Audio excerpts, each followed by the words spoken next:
Hello.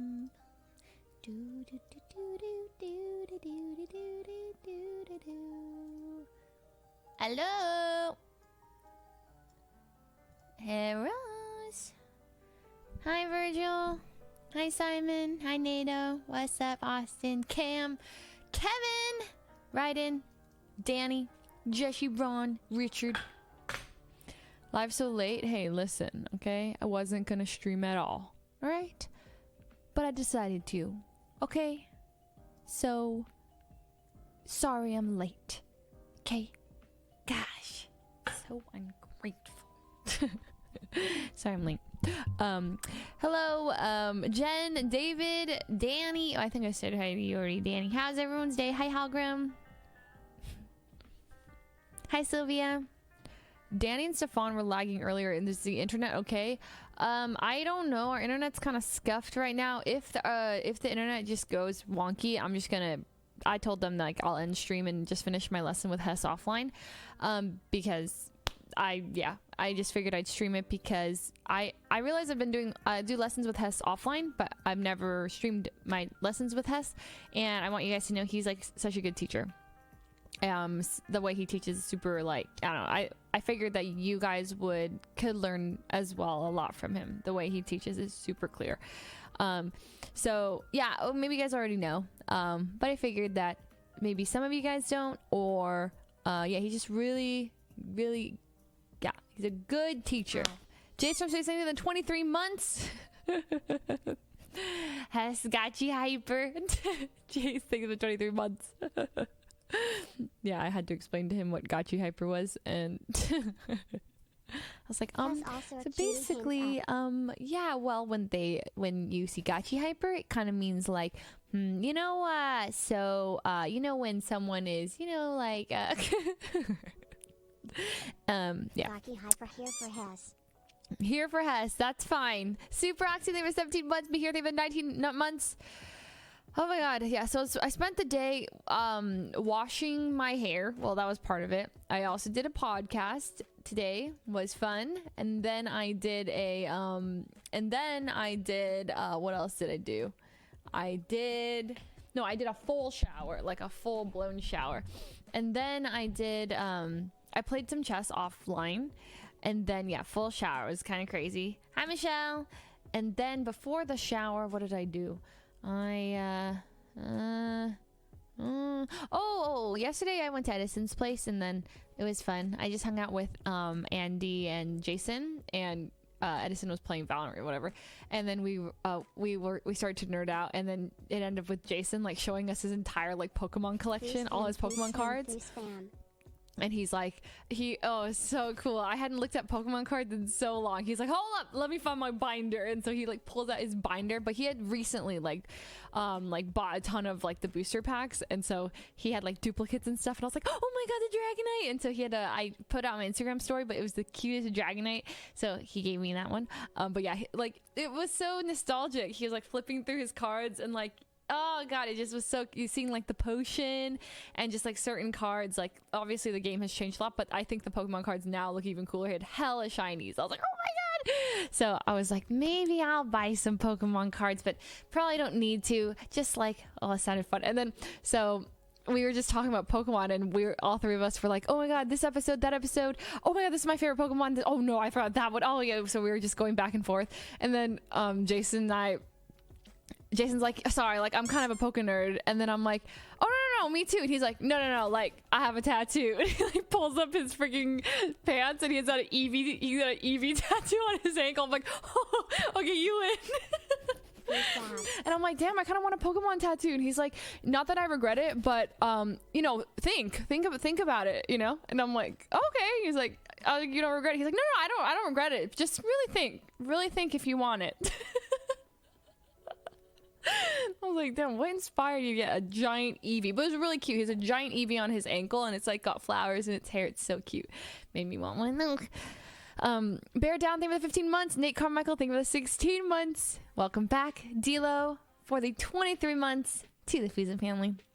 So, yeah, that was really fun. It was just like a spontaneous. We talked about everything from like Pokemon to like sleep paralysis to like Yu-Gi-Oh episodes. We were reminiscing on like the episode with like Karibo and then like Weevil and all this, the Shadow Realm and whatever. We're just like nerding out. Like we talked about our first experiences, like how we got into anime at all, like what our first impression, just random stuff. It was one of those like, just it was like a, sometimes you just have a spontaneous night of just talking with friends. Yeah, it was like that, and it was really nice.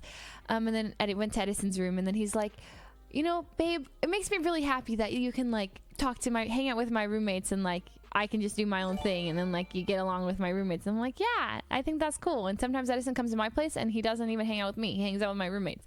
And I'm like, I like the fact that you can do that too. And he was like, yeah, that's cool. And I was like, yeah. Anyway, so that was our night. It was really nice. And so then I came back today, and then I what did I do?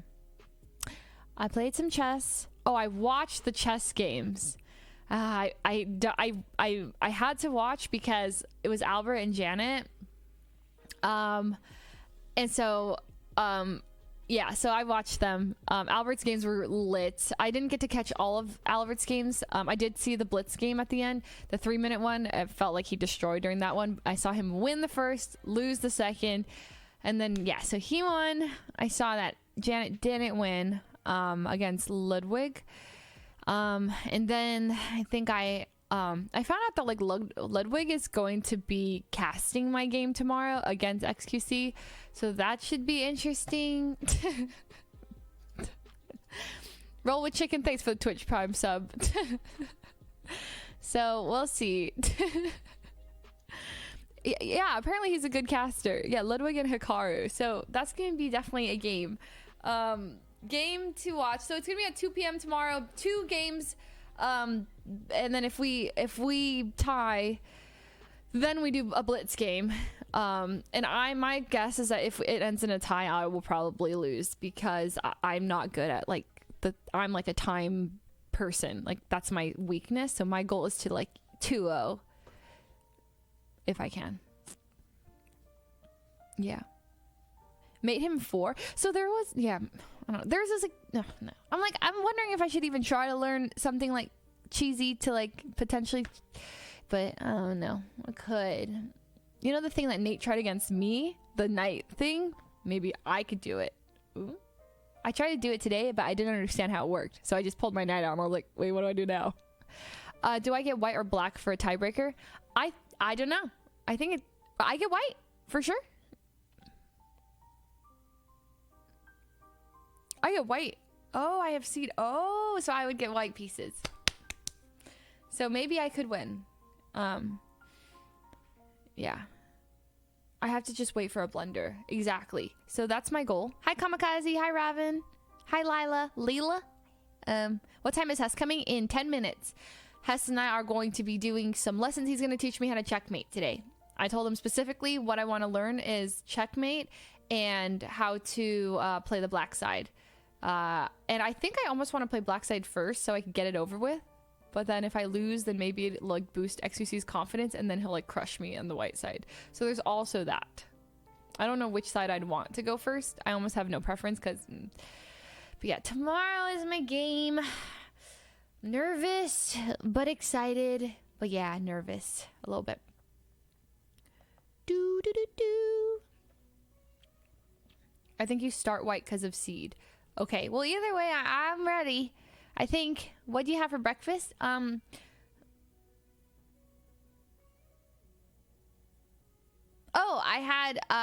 had this place called Tender Greens. It's like this, it's like a really good place, actually. They have like salad and mashed potatoes. It's so good, actually.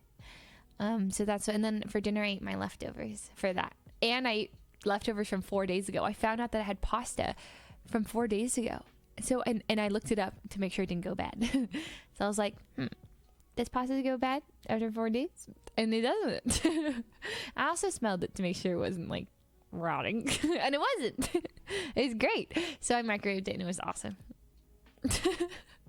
So yeah, my dinner was like a mixture of 3 leftovers because I had like a tiny bit of it. And then I was like full. Yeah. So yeah.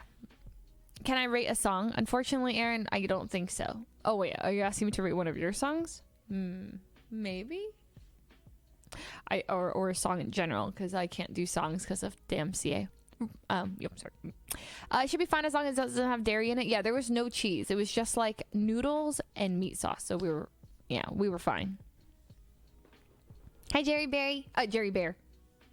Can you show feet? Yeah, for sure. No, not.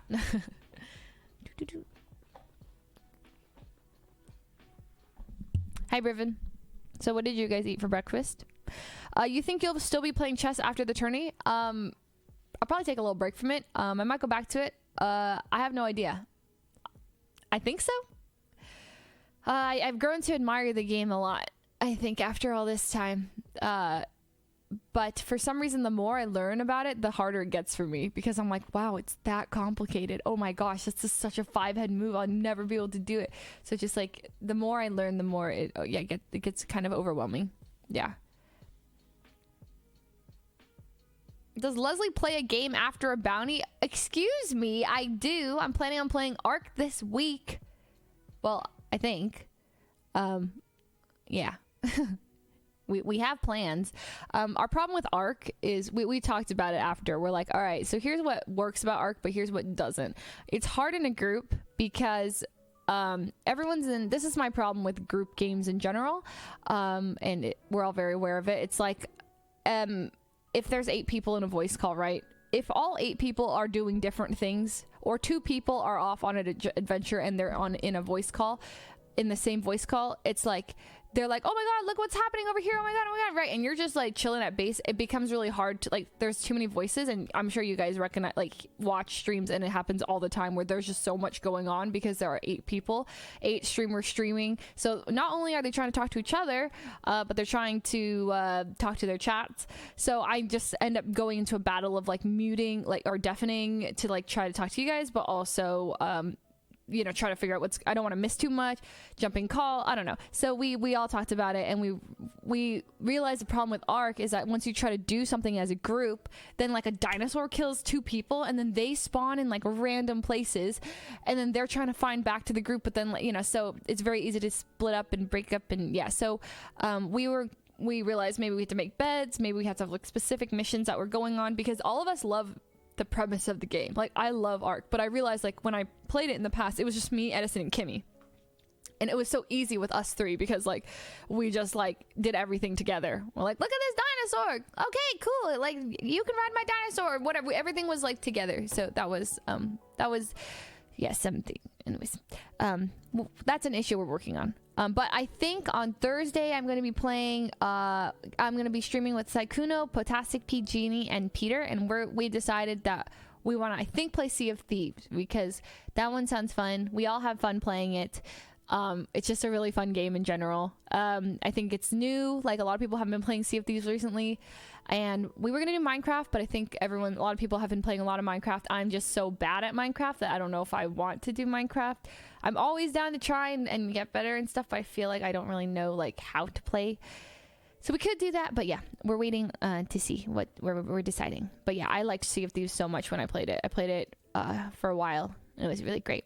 Lanwa Jorn says, congrats on your improvement in chess. It has been fun to see you grow. Thanks. It's been fun to play chess in the first place. Never thought that this would be, the meta. Yeah, I was talking to Edison. He's like, damn, I kind of like wish I stayed streaming just because chess sounds like a great meta. And I was like, yeah, but the thing is, like, you never would have known that like chess would have become the meta. Like, you can never predict what's going to be popular and what's not. But he's like, yeah, but I would have streamed the hell out of chess. So, anyone got the clip where she met a shark underwater? Oh, anyone got any clips of my stream ever? Nope, because they're all deleted.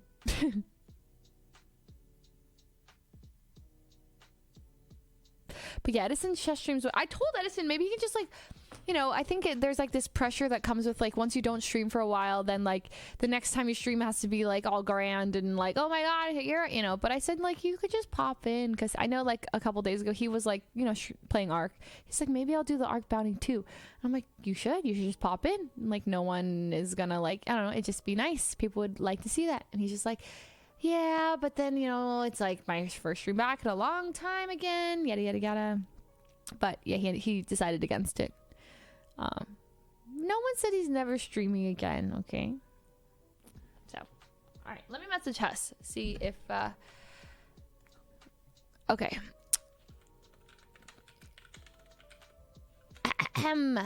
Hello, sir. I am available whenever you are.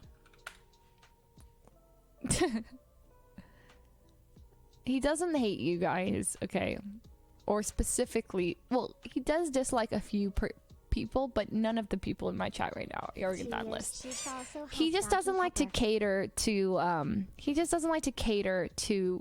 people, if that makes sense. He doesn't like to, yeah, he really doesn't like that. And I don't know if you guys could like see it from a streamer's perspective, but sometimes it feels like you'd imagine like there's some people who maybe you realize in chat like they're just not your kind of people, right? Like you just don't like them, or they're annoying you or whatever. They like, you know, there's certain people that will just get on your nerves, right? But they keep coming back, and they, you know, so he doesn't like the fact, and maybe they're also what 2-year sub. This is not targeted at you, Aaron, by the way. Thanks for the 2 years. Welcome back. I just saw that you'd sub for 2 years, so I picked you. But it's not targeted at you at all. Thanks for 2 years. But like, imagine, right? And then like, you feel like this sort of like, okay, maybe I have to like cater a bit to like this person, or maybe, you know, just because they are supporting you and whatever. So he just doesn't like that. Knowing Edison, it just isn't his, yeah. So that's what he strongly, he didn't like it. And he has lower tolerance for things. Like I have a really high tolerance for like a lot of things. Like Edison gets really bothered like pretty quickly. Like he hates like when he gets stream sniped, or when he's playing a game with stream snipers, he gets so pissed. Like he starts like lashing out. He gets really upset. And if there's a game with stream snipers, or in Valorant, or if someone is telling the one thing I think I talked about it, his pet peeve is when he's clutching around and then someone is telling him what to do. He gets so mad. So I'm like, Edison, I just realized something. He's like, what? And I'm like, your pet peeve, like your worst Valorant game ever would be a game where the other team is all stream snipers, and then your team is a bunch of backseat gamers, like and you're clutching every round and they're talking constantly. He'd be like, oh my god. He was so triggered. Anyway, so for me though, like I don't mind stream snipers. I actually like don't mind that when people are like on the other team and they're like, hey, and I'm like, hey, you know, or I don't really care when someone's talking when I'm trying to clutch around. I don't really care. I mean, it's not preferable, but like I'm like whatever. So I just have high tolerance for things, and I think that that's why streaming doesn't really bother me. Or like some people might come into my chat and like what might piss some people off doesn't really piss me off. Certain things piss me off too. Jody Good. XQC who mega lol, let's go fuslie, we believe. He who mega lolled me.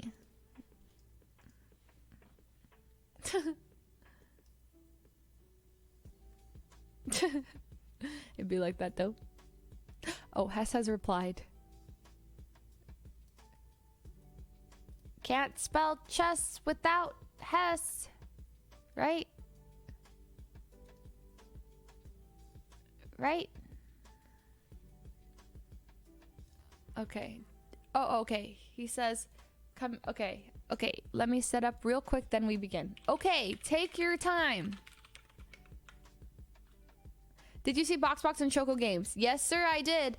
I saw them, and I was sad for Janet. She didn't get to win a single game this tournament. I didn't know that until they pointed it out. And they're like, so you've lost 5 games. She's like, yeah. And I was like, no. Oof. She also had a really hard bracket. She had, I don't know how good Slicker is, but like, she had like Nim and Forsen in her bracket. And Ludwig is good too. And I'm pretty sure if I was in her bracket, I wouldn't have won a single game either. I feel like my bracket was like Voy Boy, right? But like everyone else, like, you know, you Rob and then Nate Hill, and like, we saw how those games went. Juicy Penny. How has day been? Aaron, thanks for the $2. Day has been good. Very good. I'm clean. I was debating on taking a shower. I was like, nah. And then I was like, yeah. I was like, nah. And I was like, yeah. And I was like, nah. And I was like, yeah. And then I did.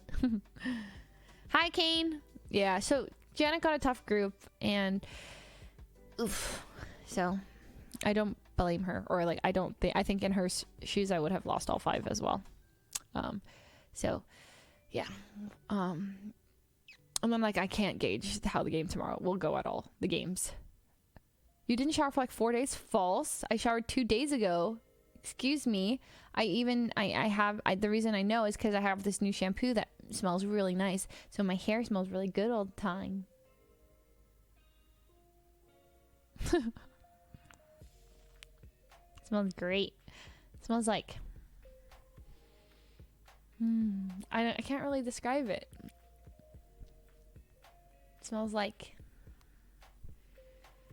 fruity almost, but not fruity. Okay, I'm gonna stop. It smells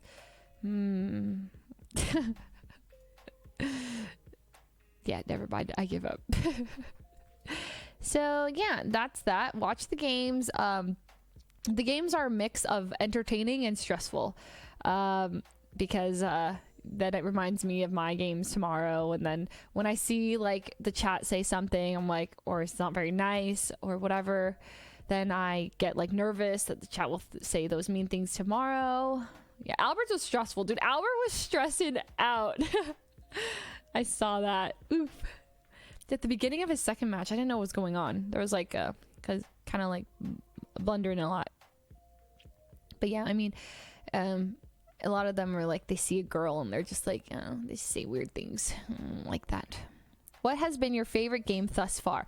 Favorite chess game of the tournament or favorite game of like ever? Because those are 2 very different questions.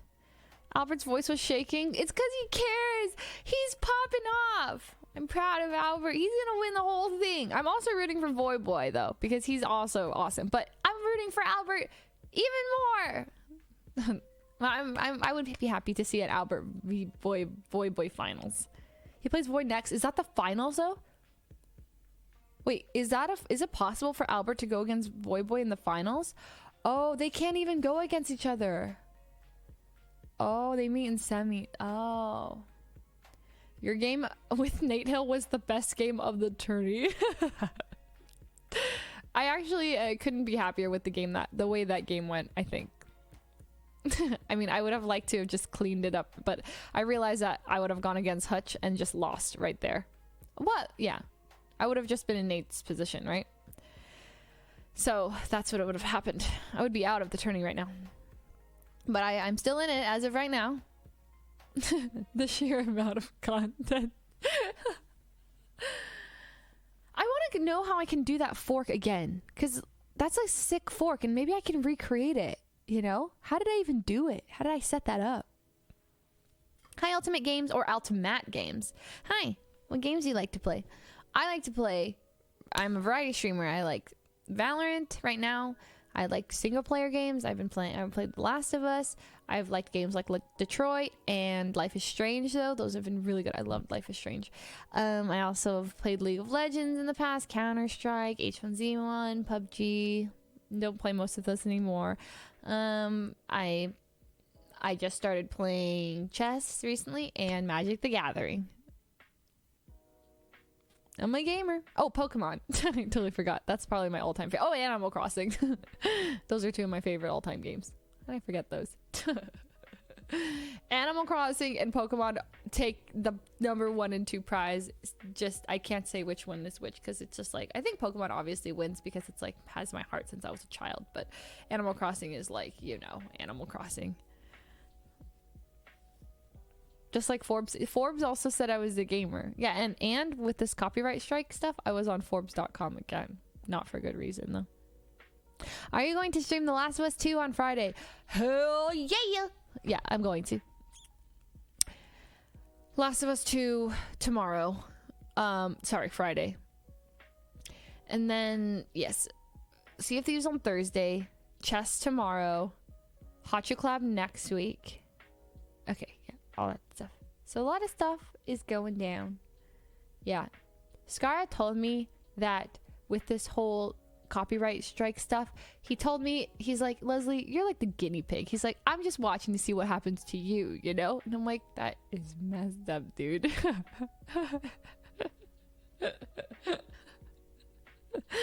So it'd be like that.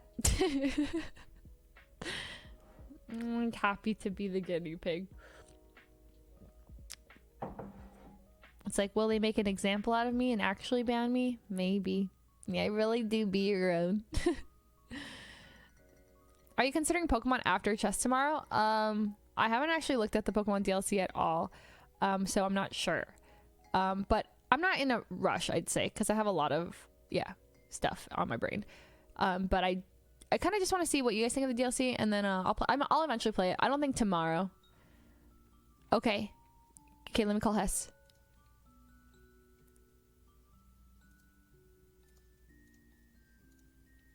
Hello. Hello. How are you doing? I'm good. How are you doing? I cannot complain. Oh. I'm excited for our lesson. Me too. I've been panicking all week. You've been panicking. Why? Because you ghosted me. I accidentally did. You're not wrong. So now I feel bad because I was gonna deny it, and then I'm like, there's no way for me to deny it because it's true. It's totally fine. It's okay. I was only panicking for a little bit of time, and then you responded, and now we have a lesson. Whew. Or should I say, we do. A Hessin? Wait, I think I made that same joke, and I cringed before, and now I'm cringing again. I can't say I'm happy about that one, but I've heard worse. Okay, good. Okay, so did you you're streaming, right? Yeah, I forgot I'm on my be right back scene, but yeah, I'm gonna start in a sec. Okay, yeah, take your time if you need to set up or but anything. I can invite you to some stuff on live chess that I set up. Yes. So whenever you're okay, let me get onto that. One sec. Okay. No worries. Okay, chess.com/live, right? /live. Okay. That's right. Okay. My Albert won today, though. That's Albert won. It was epic. And it's his birthday tomorrow, so pretty good present to give himself. Yay! Wait, is he playing again? When is he playing again? Not until the 18th. Oh, and that's versus Void Boy, right? Yeah. Oh boy, that's gonna be spicy. Yeah. I mean, today was spicy, and that one's gonna be extra spicy. Damn. Oh, I see the analysis board invitation. Yeah, I just invited you, so don't worry. Okay, let's see. Boom. Okay. So has anybody taught you king and pawn endgames? King and pawn endgames. Nope. Nope. Okay, so when you look at this position, what do you think about? Anything, everything. And I want to reinforce. Okay. And we talked about this when we've done our off-stream lessons. There are no silly answers. I will never, say anything bad about any of your answers. I know the chat might, but I won't. Okay, good. Okay, so I think I gotta push that pawn, make it a queen, and then make it a queen-king game. So you're saying push the pawn, try to get a queen. Yeah. Right? Totally true. And what do you think black is going to do when you start trying to push that pawn? He's gonna try and stop that from happening. Right. And how do you think he's going to try to do that? By so I'm gonna push the pawn, and then you're gonna wait a minute. Can you eat it in this piece? I mean, eat this in this case, because then your king and my king would be checking each other, and they can't do that, right? Right. So this king can't take the pawn because your king's protecting. Right. So I'm going to try to stay in front of your pawn as best I can. So I'm going to put my king right in front of your pawn so that your pawn can't go forward. Right. Well, then I say... I can't put my king there. Okay. Well, then I'll just push my king... here? I'm just guessing. Well, what happens if you move your king there? What will black do? Oh, no! Eat my pawn. Right. Oh, great. Okay, so, I guess I could, move it here. Right? Perfect. So you're staying protecting your pawn. So that means, from black's point of view, let's see what you've done. My king can't go here or here because your pawn takes away those squares. right? Yes. And I can't go here or here because your king has the others under control. Right. And now is a very critical moment. And there's only one move for black to play here that survives the game. Hey, wait. Oh. Did you Sorry. Did you say that move? Yeah, I did that. No. Well, so no, don't apologize. That's rule number 1. There's no apologizing. Okay, no apologizing. I never deserve your apology. Okay. No apologies. So, what made you think of that move first? Well, you said that can't go here or here, or here, here, or here. I mean, I guess it could be any of these 3 squares. Now that I think about it. Right. Right. But you went backwards first. So, what was your? Maybe you just thought that was the only square, but why else would you maybe want to go directly backwards? Well, it also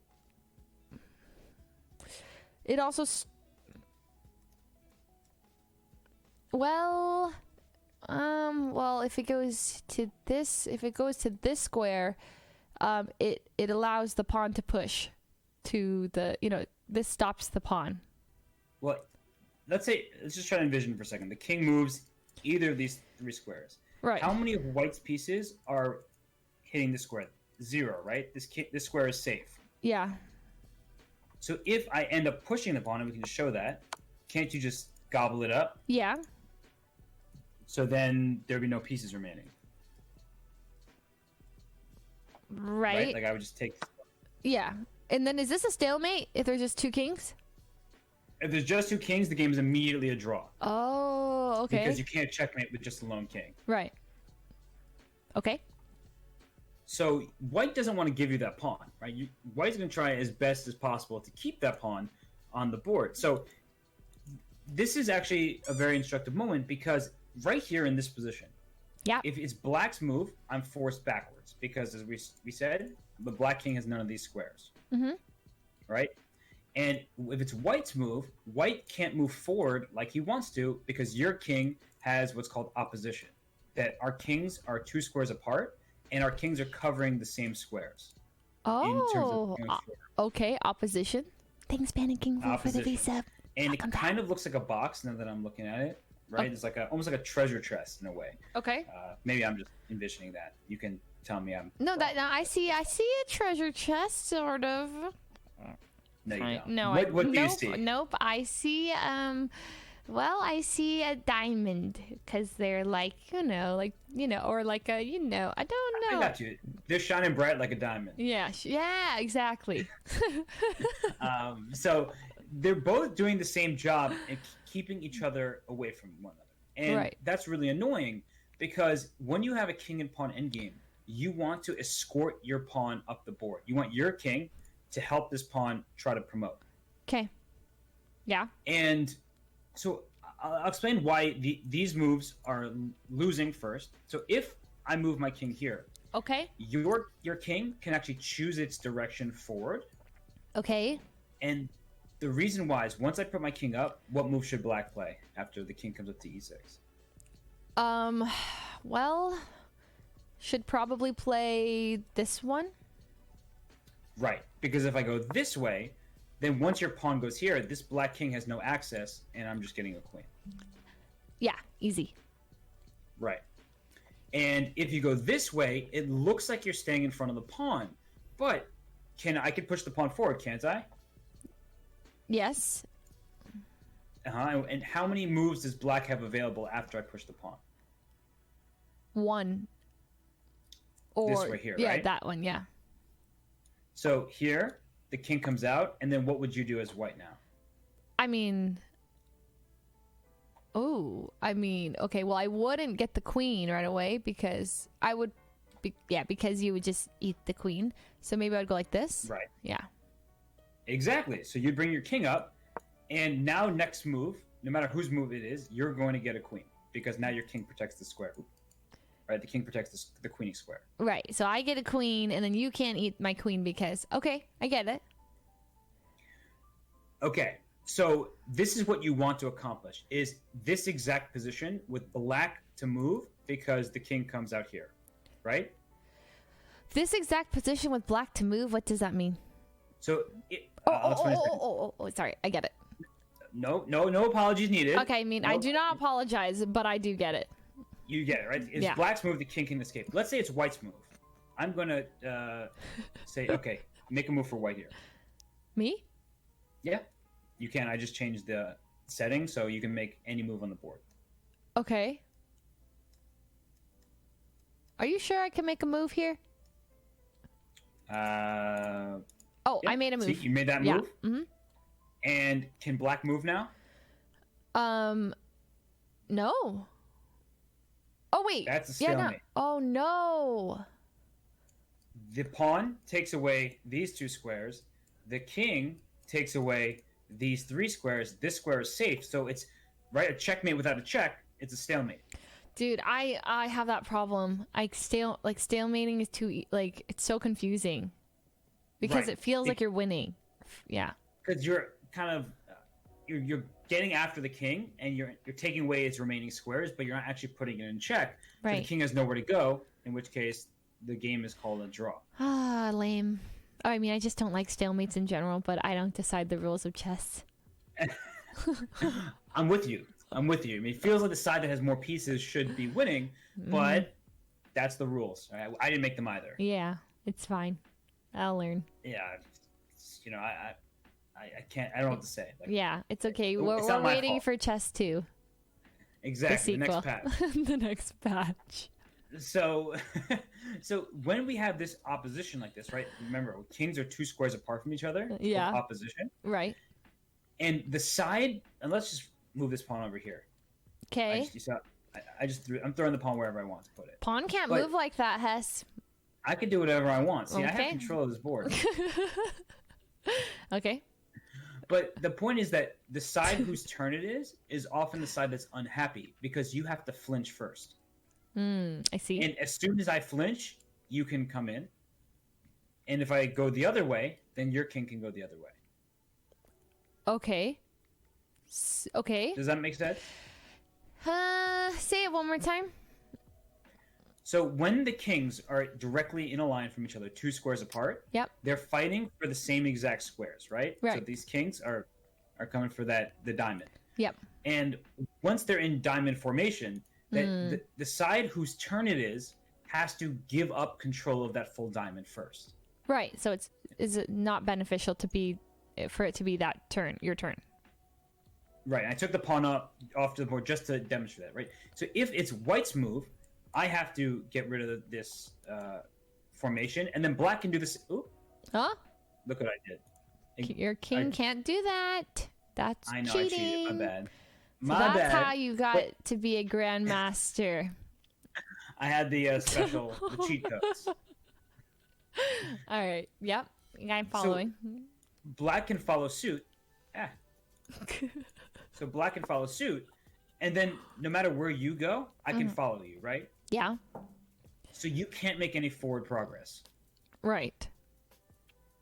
And so that's why, if in this kind of situation, if it were, say, now again black's move, then you go king here, now I can get my king up the board.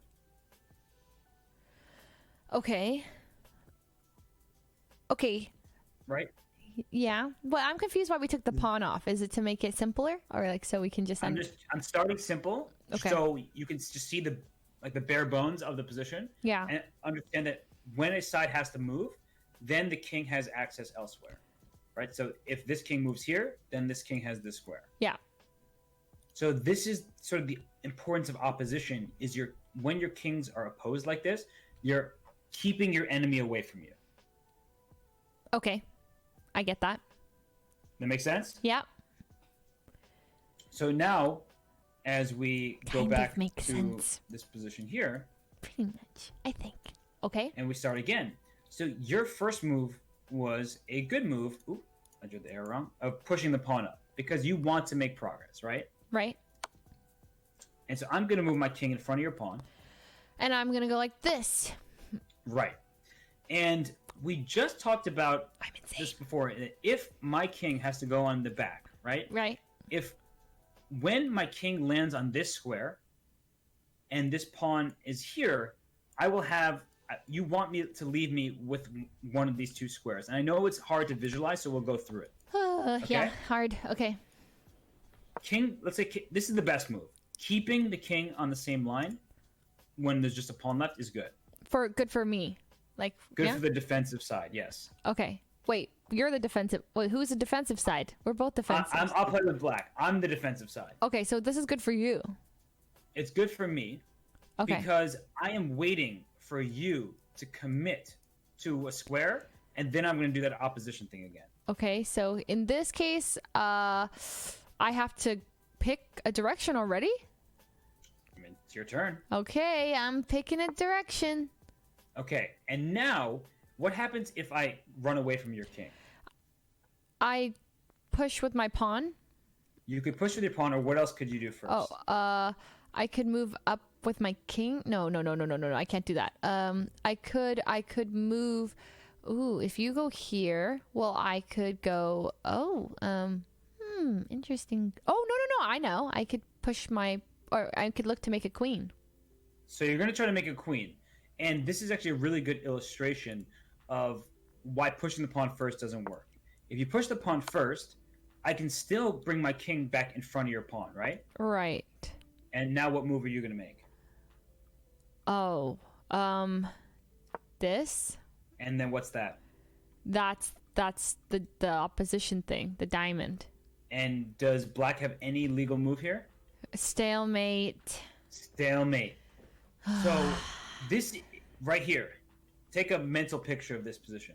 Yeah. This is the position you want, where it's right here. It's black's. If you're down the pawn, you want it to be black's turn. Oh, shiz! Sorry. Oh my God. So sorry. Hello. Sorry. I accidentally closed the page. I'm coming back. I know this is frustrating. So No. I don't blame you. No. Okay, I'm back. And sorry, it's not. I didn't rage quit.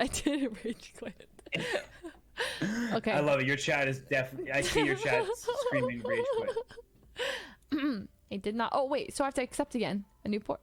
Oops. Okay. Hello. Oh, it works. Hey. I think we're here. Okay. Can we test it? Yeah. Well, there's no more legal moves, so that's why we can't move. Oh, okay. Oh, I see. But I can go back, right? Okay, perfect. So let's just go through this step by step one more time. And I know it's a bit confusing, and so that's why I want to take a breath. Yeah. And that way we can go through it again. So yeah. The kings opposing each other is frustrating because you want to ram this pawn through. That's what you want to do. Is just get the pawn, make it a queen, right? Yes. The black king is acting as like a force field, saying your pawn's not getting through. Right. I'm a shield essentially, not a wooden shield, but I'm a shield of sorts. Got it. We don't believe in wooden shields, Fuslie. We're gonna take down the wooden shield. Hell yeah! Wait, you just said it wasn't a wooden shield. Right, which is because the wooden shield is crackable. Okay. And that's what happens with wood. I mean, why would you want your shield to be made out of wood? True. Exactly. Right? Yeah. You can break that thing down. Yeah. So we want to break down the shield. And yes. if we are down the pawn, it's a d6 check. I'm sitting my king in front of your pawn. I'm not allowing that pawn to make progress. Okay. I say, screw you. You say, exactly. You say, I hate you. I'm yeah. Like, okay, I probably deserve that. Okay. And now and by the way, this is the only move that saves your pawn, is this one. Right. So you save your pawn. I keep this opposition here. Mm-hmm. And the reason I do that is to have those stalemate ideas. Where if your king comes in either direction, let's say to c6, where's the black king going to go? This way. Well, if you go this way, do you let the enemy king in? Oh, what do you mean? Wait, isn't that right? Oh, wait, you're saying go this way? Ah, so if you go this way, you're letting the king up, right? Right. And then how's black going to stop this from happening? Oh, right. So this way. Okay. So, okay. So the black king in this case is always looking to kind of be in alignment with the white king. Perfect. That's what the main thing you need to know is that the king wants to be in alignment with the other king. Yeah. And that way, when you finally push your pawn, I move out. And how do we protect this pawn? We have to do the stalemate again. But we have to do a stalemate? Well, what happens if the king goes here? What would black do?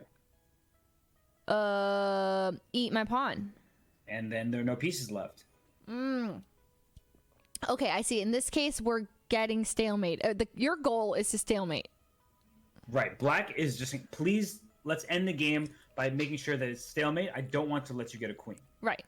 Okay, I see. And the reason why this is so important is maybe it won't happen in your game, but it just is good reinforcement of how the kings can play in end games. Once the queens are off the board and you no longer have to worry about necessarily getting checkmated and there aren't that many pieces, that having a situation like this can be very important where you want to keep the king, the enemy king, and we're now talking from the perspective of having the black pieces. You're trying to keep the enemy king out, and we can get fooled because let's say I put my king here. Yeah. The best strategy that you can always play is blockading the pawn directly. So if you are able to block the pawn, you put your king on that blockading square. Okay. Because the defending piece, right? Like, yes, for your position, the best thing is to block it. Exactly. Yes. Okay. Because after the king comes here, the only way, once again, to protect the pawn is by moving the king to the side, and then we have the same position over again. Okay. So what's my goal? How do I stop you from getting your stalemate? See, that's a great question. And you can play. So by going here, I was kind of trying to be tricky because I just told you keep opposition at all times. But no, don't keep opposition at all times. If you cannot blockade the pawn, which you can here, then you keep opposition. But because you can blockade the pawn, you should blockade the pawn. Okay. This is from your perspective.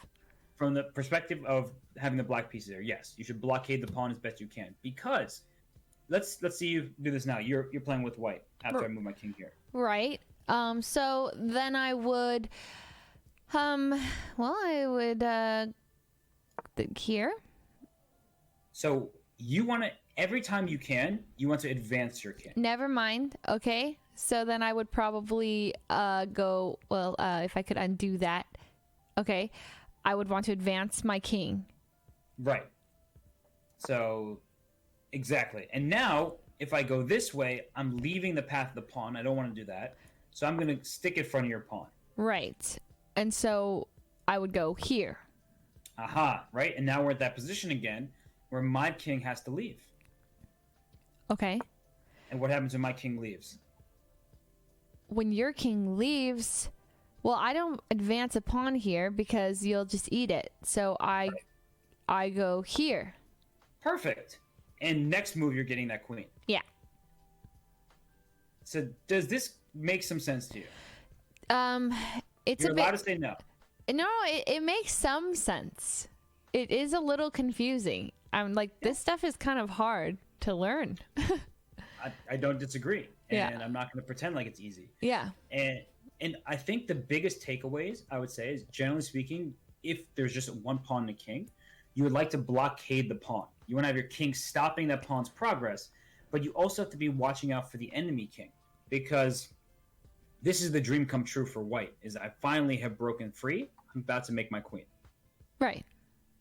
And if I can avoid that, and once you bring your king to the side, like say this move here, I want to block your pawn immediately so I don't fall for any of these tricks. So the essential thing is blockade the pawn when you can, and then keep the opposition. This is as black. As black. Okay, keep the opposition, block the pawn. Got it. Let me write that down in my notes very quickly. Oh, 1 second. Yes. Oh, sorry. No worries. Yes, I'm taking some notes. Okay, so as the defender, or if you only have one king, you want to either block the pawn or what was the other thing you said? You want to block the pawn or keep the kings in opposition. In opposition. Okay, got it. So, and the reason why that's so important, as we were saying, is that if I say I move my king here, now we can fool you to go for the opposition, but we just saw that doesn't work out because the king comes up, the king has to go, and that's how you get your yourself free. Oh, sneaky. Okay. Yeah. And Mhm. oh, sorry, go ahead. I was wondering if we could try a few like tests to see. Oh, if that's where we're going with okay, this. Don't okay, worry. okay. I get it. Sorry. We're starting with the solution set, and Yeah. then we're getting into full test mode. Test mode. Okay. Okay, so just to reinforce this one more time, if the king and this moment here had gone up, the king goes over. You push this pawn with check. The king goes here. White only way to stick with this pawn is to bring the king over, and what's that? That's stalemate. There we go. So some of this is actually about just the repetition, the practice, because you start seeing it and you're like, oh, I remember that now. Like, my king can't move. And then you start picking these things up. And I know it's not easy, so I'm not at all pretending like it is. But the more you see it, I think the more likely it is to kind of get stuck in your brain. Wait, so was the move there to go up with the king? Like, could the king can't go up right there, and like that's not a play? I'm confused. Right, the king can't go up because of the enemy king. Oh my goodness. So, wow. Okay. So what would have been the right move, like order there, or what should have white done there? So this position actually from the very beginning is what they call theoretically drawn. With proper play, white cannot win the game. Oh. Oh, so some like good chess players already know that it's Right. Oh, I see. And I would say good chess players because you are a good chess player. Don't sell yourself short here. But True. people who are experienced, who have seen this before, then it's just in the back of their head. So that if I had this position and I had a couple seconds left, I would know from recall, this is what I need to do. Okay. I get it. I think. Does that make sense? Yes. What is the formation? Can you show me what the original one that looks like the theoretically drawn one? So this position right here, and it can be on any file. And I was going to show you something a little bit different, but we can stick with this for a while. Okay. So when it's like this, when the pawn is to the one side of the king, and then there's like two kings opposing each other like this, one square apart. Yeah, and this king could start here too. Like, let me. Oh no. So if this king started here, let me ask you, what do you think has changed in the position? He moved one square to the left. And would that be a big deal here or no? And why or why not? Well, you've made me believe that it wouldn't be a big deal here. Right? Because you said it's the same situation. It's going to lead to a stalemate. I guess I did lead you to that, but why would there be a difference here? Why would there be a difference? Yeah. Well, if it's my turn and I'm white, I could push my pawn. Yep. Right. And now this is a very important moment because I can keep the opposition, but I actually don't want to keep the opposition. I want to keep my king in front of the pawn as much as possible. Okay. Because actually, you show me. Let's play this out. I'm gonna move my king here. Okay, you move your king there. Then I do this. I'm gonna move my king there. That's fine. I do this. I move my king here. I do. Uh-oh. If I move my king up. Oh, no. Wait, if I move my king up, is this stalemate? Nope. Wait, oh, it's not. Even though it's like the same position, just it's sideways. Exactly, and that's what can be confusing, right? I've definitely had moments like that where the board like sort of flips or it's a 180 or whatever, and I'm like, oh wait, this is different, and then like, oh no, it's actually okay. What the heck? So you're telling me if this was like on top of if the king was up and right up here, yeah, then it'd be stalemate. But sideways, it's not stalemate. Because this king can escape out this way. I see. Okay. All right. I see. Okay. By the way, you nailed that. Like, we were talking, you made the moves, you didn't even hesitate. Yeah. I kind of get it.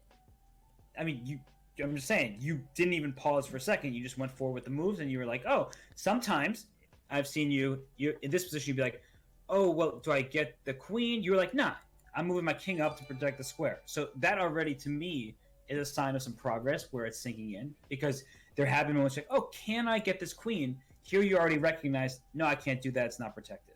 Right. Yay. Okay.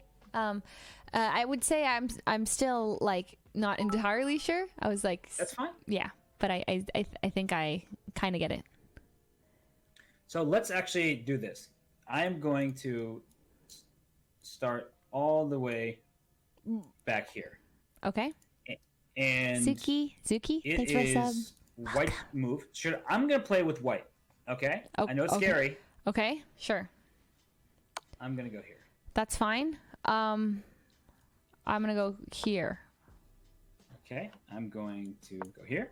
Sure. I think I'll go here. Okay. I'm going to move my king this way. Okay. I don't know exactly, but I might go here. Perfect. Okay. Why did you do that? Keep the opposition.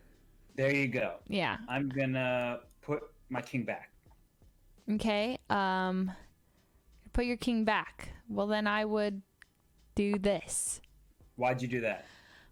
Because it's stopping the pawn. Boom. Yeah. You got it. Okay, I'm going to go this way now. Oh, I see. Okay.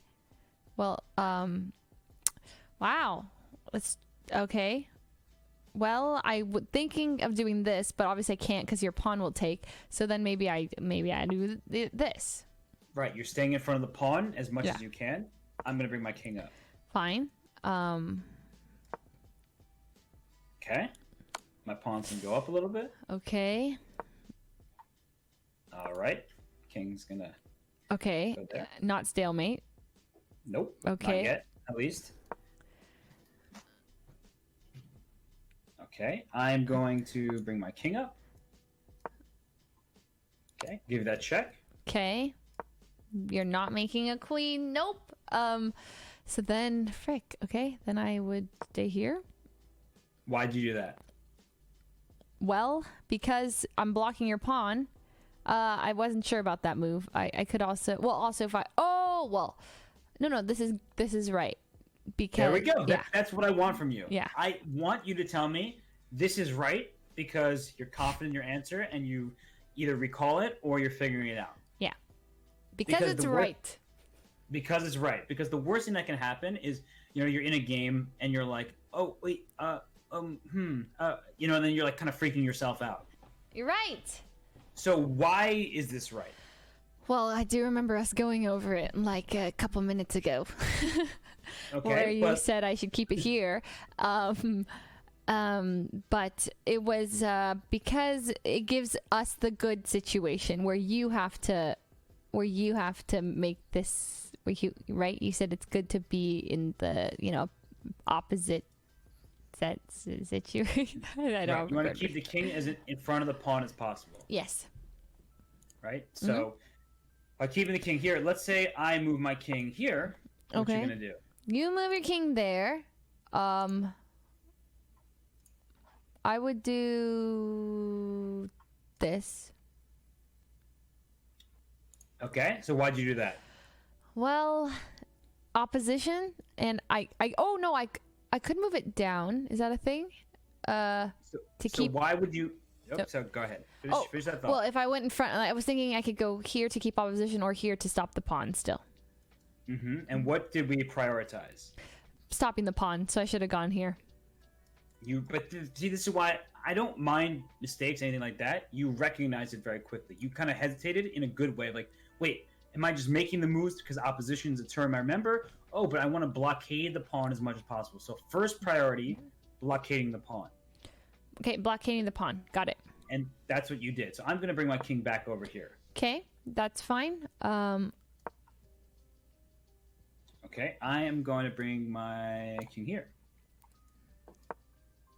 Good. So now I'm going to bring my king back. To stalemate. And then I'm going to go back here. Oh, interesting. Went there? Okay. Over here. Still here. Just trying to throw a wrench in your plans. I see. Oh.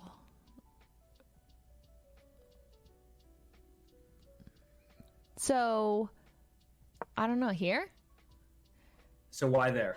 Well, This one was trickier. I don't know, but because I thought this maybe for well, this is me there's two squares I was debating between. I couldn't go to E7 or C7 because of your pawn.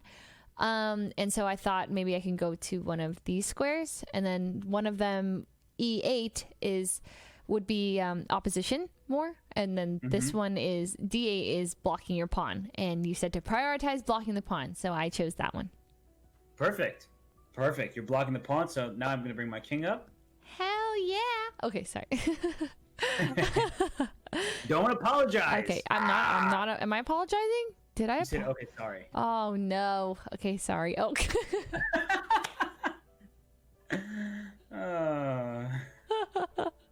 Okay, I won't say that anymore.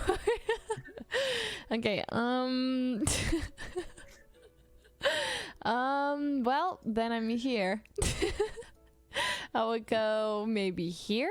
Wait. Don't. I'm thinking. Okay, I'm gonna move my pawn up. I will stop your pawn. And so, what do I have to do now? Stalemate. And you lose. You just made a draw against me. I mean, you deserve it. You deserve a round of applause. Hell yeah.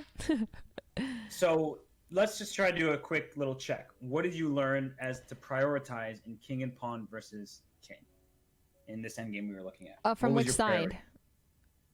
Oh, well, both sides. What is the overall themes? The overall themes are that if you're defending, you want to. It's about keeping opposition and preventing the pawn push, and you prioritize the pawn push or standing in front of the pawn when you can, or if you're stuck between the two. Right. And then on the attacker side, it's pushing the pawn. And I'm actually not as sure playing from the white side.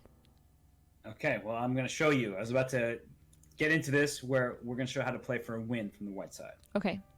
What we were just doing was trying the best, but that position is a draw with the play that you showed. So you played perfectly. You were able to stop white from making the progress, so you had it all under control. Okay.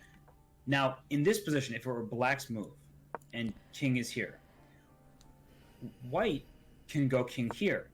And now we have this opposition, and who has to flinch first? It's black's turn, so you have to flinch. Right. So where would you go if you had the black pieces? Oh, I guess I would go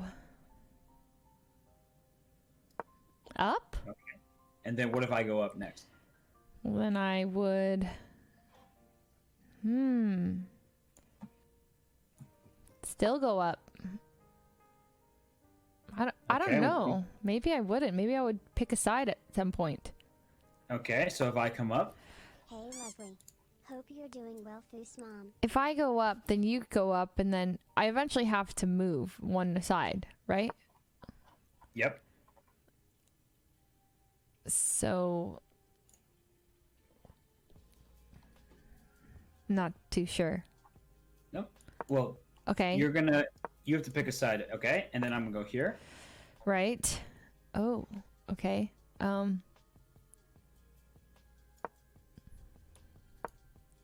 Okay.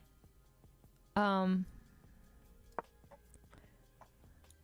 isn't my king in perfect position to escort the pawn up? Yes. I can't even stop. I can't stop your pawn. Nothing you can do. And to be fair to you, there was nothing you could do from the very beginning. Oh. I put you in a position where from the start of this, white should be winning. And if we go, can I go back to the beginning of this? Yes. Okay. So what I was trying to demonstrate here is this concept of opposition, where because it's black's move and you have to blink first, my king is about to jet in the other way of your king. What? Sorry. my brain. Sometimes I'll be really paying attention so hard and then it won't make sense. It's all good. We have the diamond, right? Yes, diamond. And because it's black's turn, yes, black has to blink. Yes, has to move. Mm-hmm. And if you go this way, my king can go this way. Okay, yeah, I get that. If the king goes to c5, You the go white the other king way. goes to e4. Okay. So essentially, you are gaining ground because black has to move, in which case you have to pick a side or retreat. But then I can continue with my procession here because I'll just follow you, and then you're going to eventually have to pick a side because you reach the end of the board. And then I can go the other way, which perfectly escorts my pawn. Exactly. I get it. It just clicked. Well, that's important. And I mean, the thing is, let's just I'll show all these examples. If the king comes up here, and let's say now it's your move with white. Right. Oh, okay. Wait. What just happened? Oh, I see. Okay, so we were here. Okay, and then you did what? I went here. Yeah, that's fine. I go here. Okay, I went here. That's fine. So I want to keep. Oh, this. So that's really, really good because if you'd pushed your pawn, you've seen this position before. This should now ring a bell with you. This is now the stalemate. Right. The blockade the pawn, and only when you can't blockade the pawn, then you make the opposition. Right, for black side. From the black side, exactly. So this position now would turn from winning for white into a draw by if both sides, if the defensive side plays perfectly. Yeah. So your move was perfect because instead of moving this pawn, you're forcing my king to make a choice, and I'm going to choose this side. Yeah, and then I'm like, this. Yeah, you're like, you're a buster. Okay, I'm going to go here. I'm going to go there. Oh, leave me alone. I'm going to go here. Okay. So then I'm like, oh, tricky. Okay. So then I would do, what the heck would I do here? Thinking, well, this is good. Like, you went there, so like I can push my pawn. Mm-hmm. And so what happens now if I move my king here? I go here. Look at you go. So now my king has to pick a side. And I go here. I go here.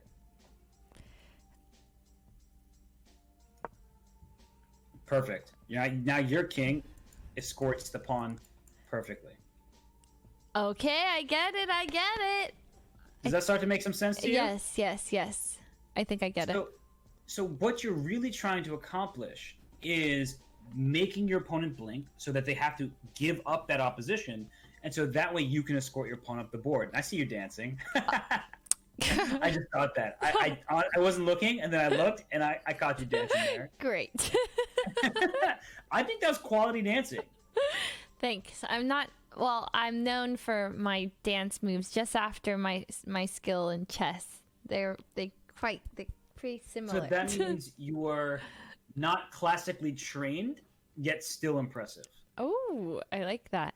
Yes. I mean, it's just so. Let me show you a different. Is it okay if I move to a new kind of position? I'm ready. I understand it. So I'm gonna keep in the king and pawn endgame sphere, but let's start at this. So let me set a position really quick. Wait, let me write down in my notes really quickly. Okay. Just so I remember. Okay, so, okay. Basically, when I'm attacker, I'm looking to, force you to make a decision, and then push the other way, and make and escort the pawn. Okay. Exactly. Yep, I get it. And if you can visualize, right? If this king, when we have to pick a side, this doesn't work out when you're on the entire side of the board. So let me show you that. If this pawn is here, Okay. and we just scoot everything over to the rook's file. Okay. So do you remember when the black king was here, the white pawn was here, and the white king was here, this king had to run this way? That makes sense? Yeah. There, with the pawn on the side of the board, let's try this. So which side would you want to play? The side with the extra pawn or down the pawn? I can play white side. Okay, you go. Okay, so it's my turn. Yes. Right. So, I mean, Oh, what would I do here? Oh, it was my turn. Oh, your sorry. turn. Okay. Okay, so now if you go there too soon, maybe I'll come eat your pawn. Oh. How do I know when it's too soon? Too soon is if you're letting my king remember the king's first priority is staying in front of the pawn. Oh, right. And blockading the pawn. So by darting out this way, I'm just going to move towards your pawn. Okay, so I should have pushed my pawn there. So in the other position, when the kings were here, here, and here, we wanted to get some kind of opposition like this, remember? Yeah. So if you try to get this opposition here, the big difference is there's no more file for your king. If I go here, your king can't run. You know what I'm saying? Your king can't. There's no. Oh, yeah. I can't go to the left.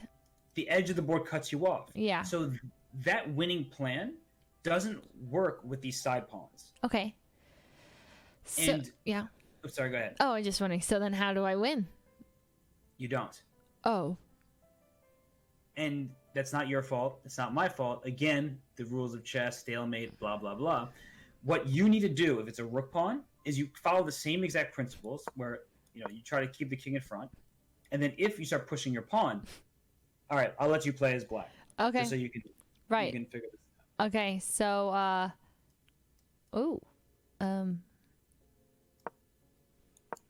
okay. Ooh. I see.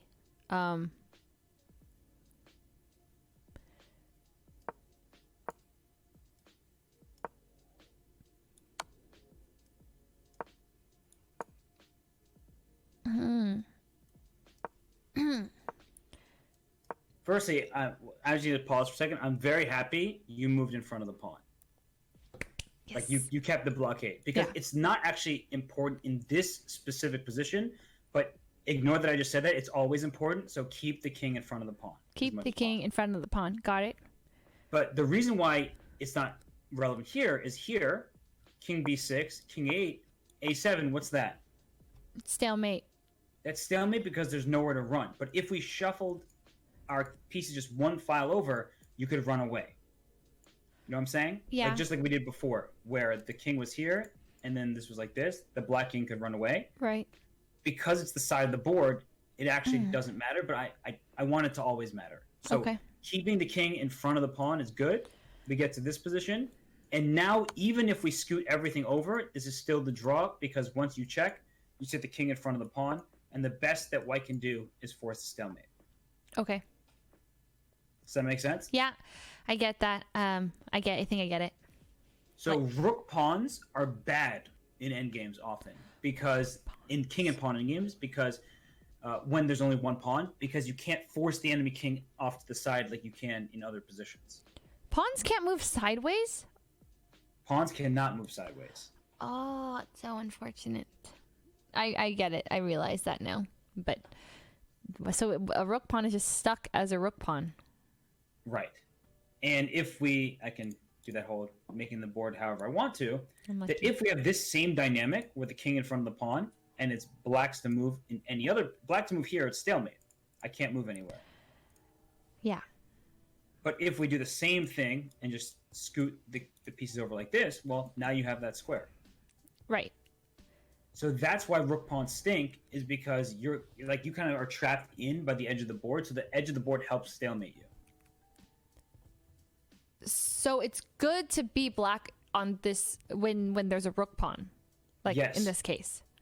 Exactly. Defending is a lot easier with a rook pawn because you don't actually have a chance to mess up if you just keep your king just somewhere like on these squares here. There's no way to kick you out. Okay. That makes sense? Yeah.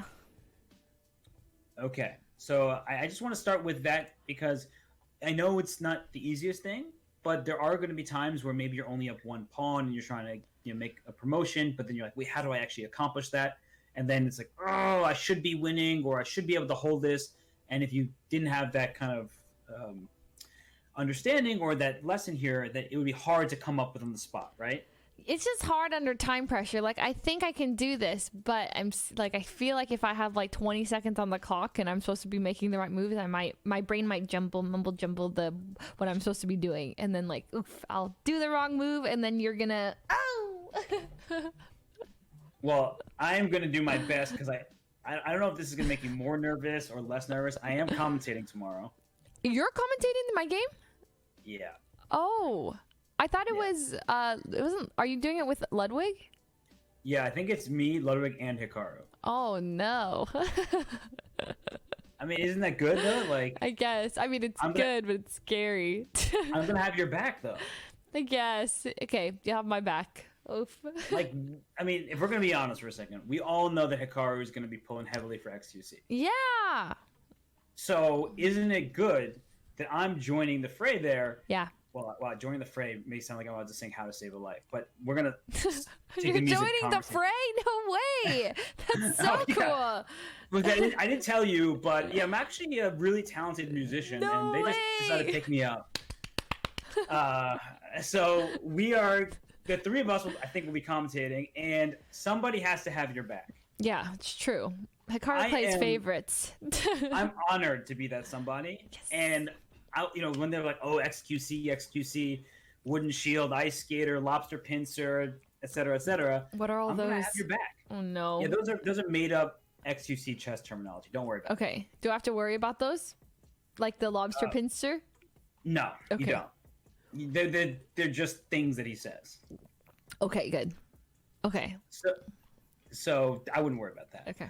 But you wanted to work on some checkmates, right? Yes, because also in this case checkmates, but like, so I have like one checkmate I always tunnel on, like the one after the London, that one, and then I'm always like, I understand the concept there. That's why I like it. I get the idea of like a queen attacking the pawn next to a king or a piece next to a king, and then if that queen is backed up by like a bishop or a rook or a knight or whatever and can't be taken, then it's checkmate, right? Yep. Something like that. Yep. So I understand that concept, but like that's kind of the only situation I know how to checkmate in, and I don't know if there's like other situations. And I realize when I ask you like how do I checkmate, I'm asking how do I win the game. Yeah, so it seems like kind of a broad thing, but like those specific checkmate situations, I'm like kind of looking to understand more, and also how to checkmate with like I went over my game against Nate Hill, and I realized it was so easy, and it must have been horrible to watch because I realized after I went back on it how easy I could have checkmated. But here, like if there's more than like just two pieces on the board, because I don't know if it's gonna get to that point. I got you. So I just sent you a new invite. Oh, you joined. Yeah, I joined. Good. Okay, so this is what I wanted to show you because I know you mentioned checkmate, so I was just coming up with a position. So let's say it's Black's turn here. Okay. Ooh. Hello. Oh, sorry. Hello? I moved my camera. That's awesome. Sorry, I moved it because it was in the way of the board. I just realized. It's totally fine. Sorry. I just looked all of a sudden. I was like, wait, there's just a queen. Where did that come from? Did I mess this up? And you didn't mess it up. You just moved, and you do you. Yeah.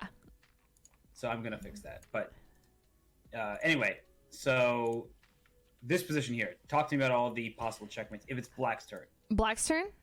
Yes. All the checkmates. You want me to tell you the possible checkmates here? I want you to tell me what checkmates you see. Are there supposed to be checkmates I see? Okay, you know what? I think so. I can figure this out. So if I'm... there you go. Yeah, okay. There you go. Okay, so I'm which color? You're playing first with if it's Black's move and you're playing with Black. What checkmates do you see? Oh, my brain had to orient this because it's weird looking at it looks like my king is here. I'm just going to flip the board. Is that fine? Can I do that? Okay. So I'm sorry. What color am I playing? Black. Okay. Sorry. Okay. Black. Yeah. Okay. I'm looking for checkmates here. Right. Oh, easy. Right. Wait. Here. Good. Okay, that's one checkmate. What other checkmates do you see? There's another checkmate. Okay. So see, I only know how to checkmate with a queen. Okay, let me try to checkmate with another piece. This is good practice. Okay. I didn't say it has to be another piece, though. Oh, a different way. Yes, right? When there's, generally speaking, a queen in front of a king, when the king's in the first rank, that's going to be a checkmate, and the bishop helps out. So that's the second checkmate. Yep. Good. Do you see any more? Another checkmate? Another checkmate. Oh, I actually see it. Wait, do I?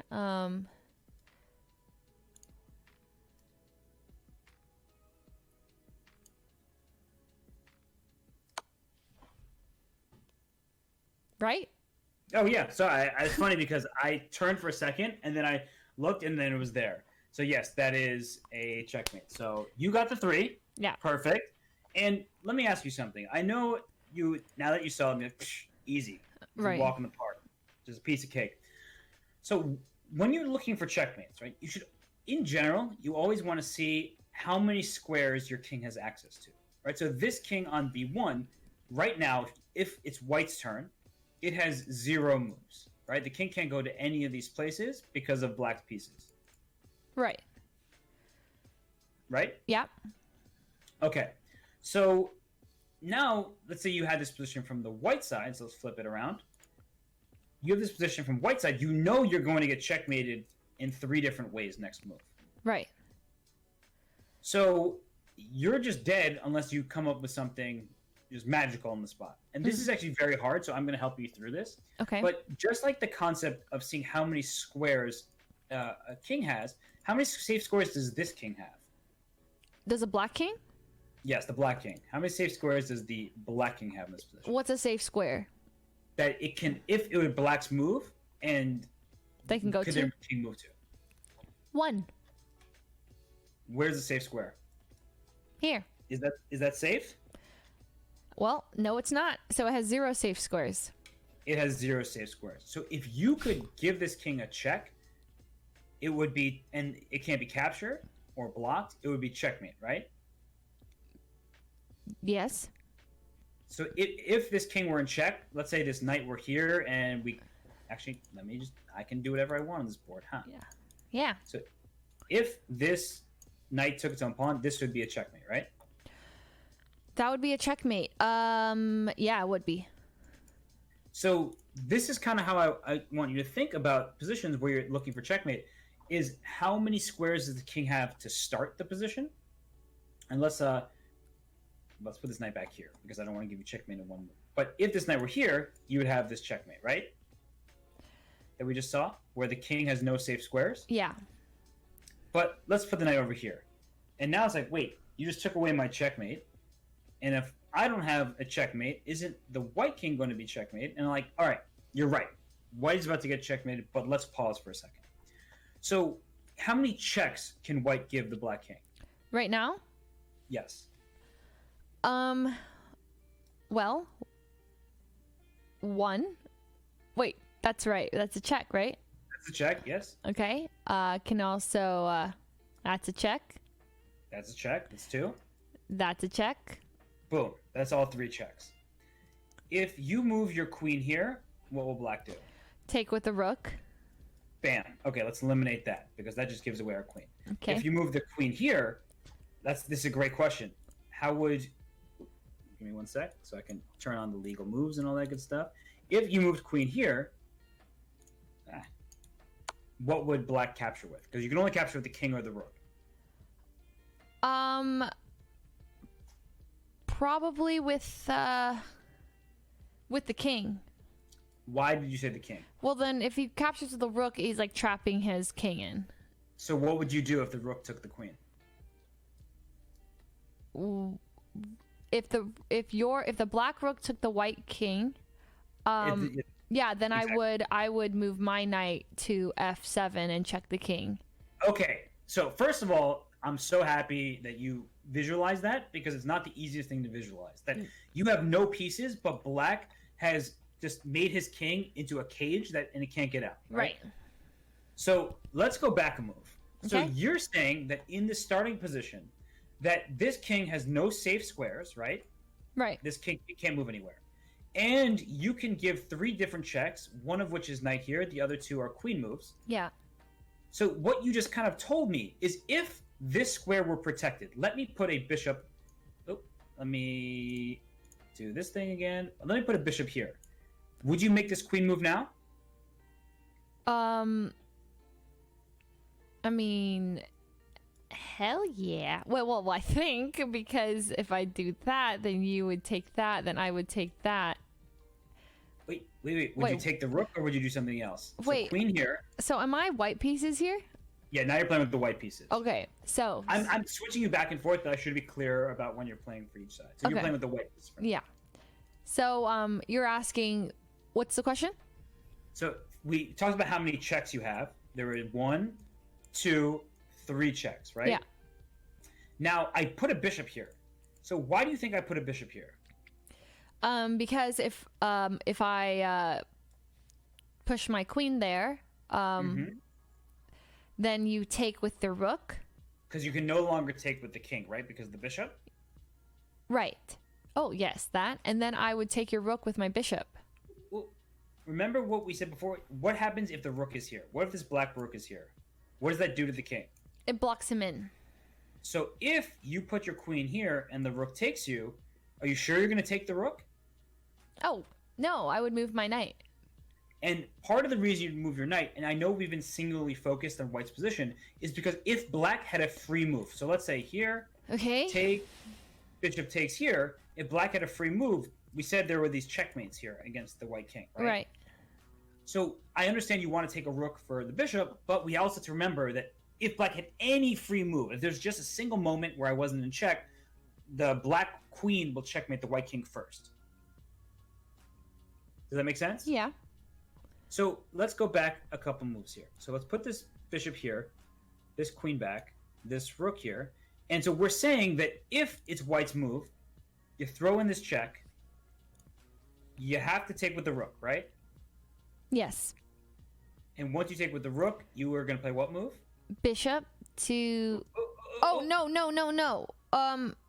Oh, I see. Because if I don't do that, then you'll checkmate me. Exactly. So what are you going to do? I have to stop the checkmate. And how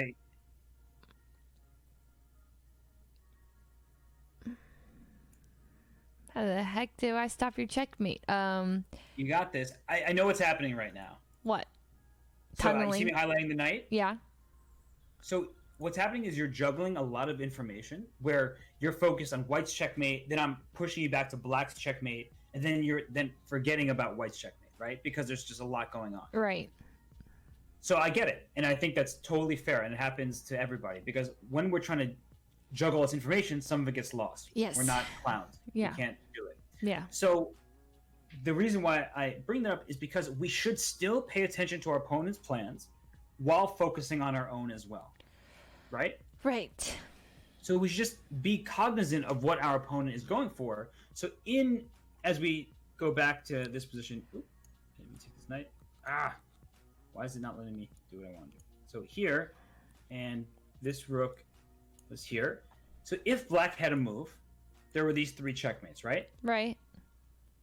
So we know that we're getting checkmated if we don't keep putting this king in check or somehow steal all of black's pieces. Mm-hmm. We're not going to be able to steal black's pieces. And I ask you, and I'll ask you again, how many safe squares does this king on h8 have? 0. 0. So if you could put that king in check, it would be checkmate. And so by playing this queen g8 move, you're filling the square, because if you play knight f7 check, the king can come here, right? Yes. So let's put this back here and the king back here. So essentially you're saying, let's fill the square so that I'll let you make the last move to deliver that. Checkmate. So what you're looking for in these attacking positions and to try and deliver checkmate is how many safe squares the king has to go to. And sometimes you have to plug those squares with an enemy piece. Most of the other times you just get that check in, right? Right. If you can deliver that king a check. So what I'm going to do is something a little tricky. Okay. So you played queen here because the bishop made the rook capture. The king couldn't capture. Right.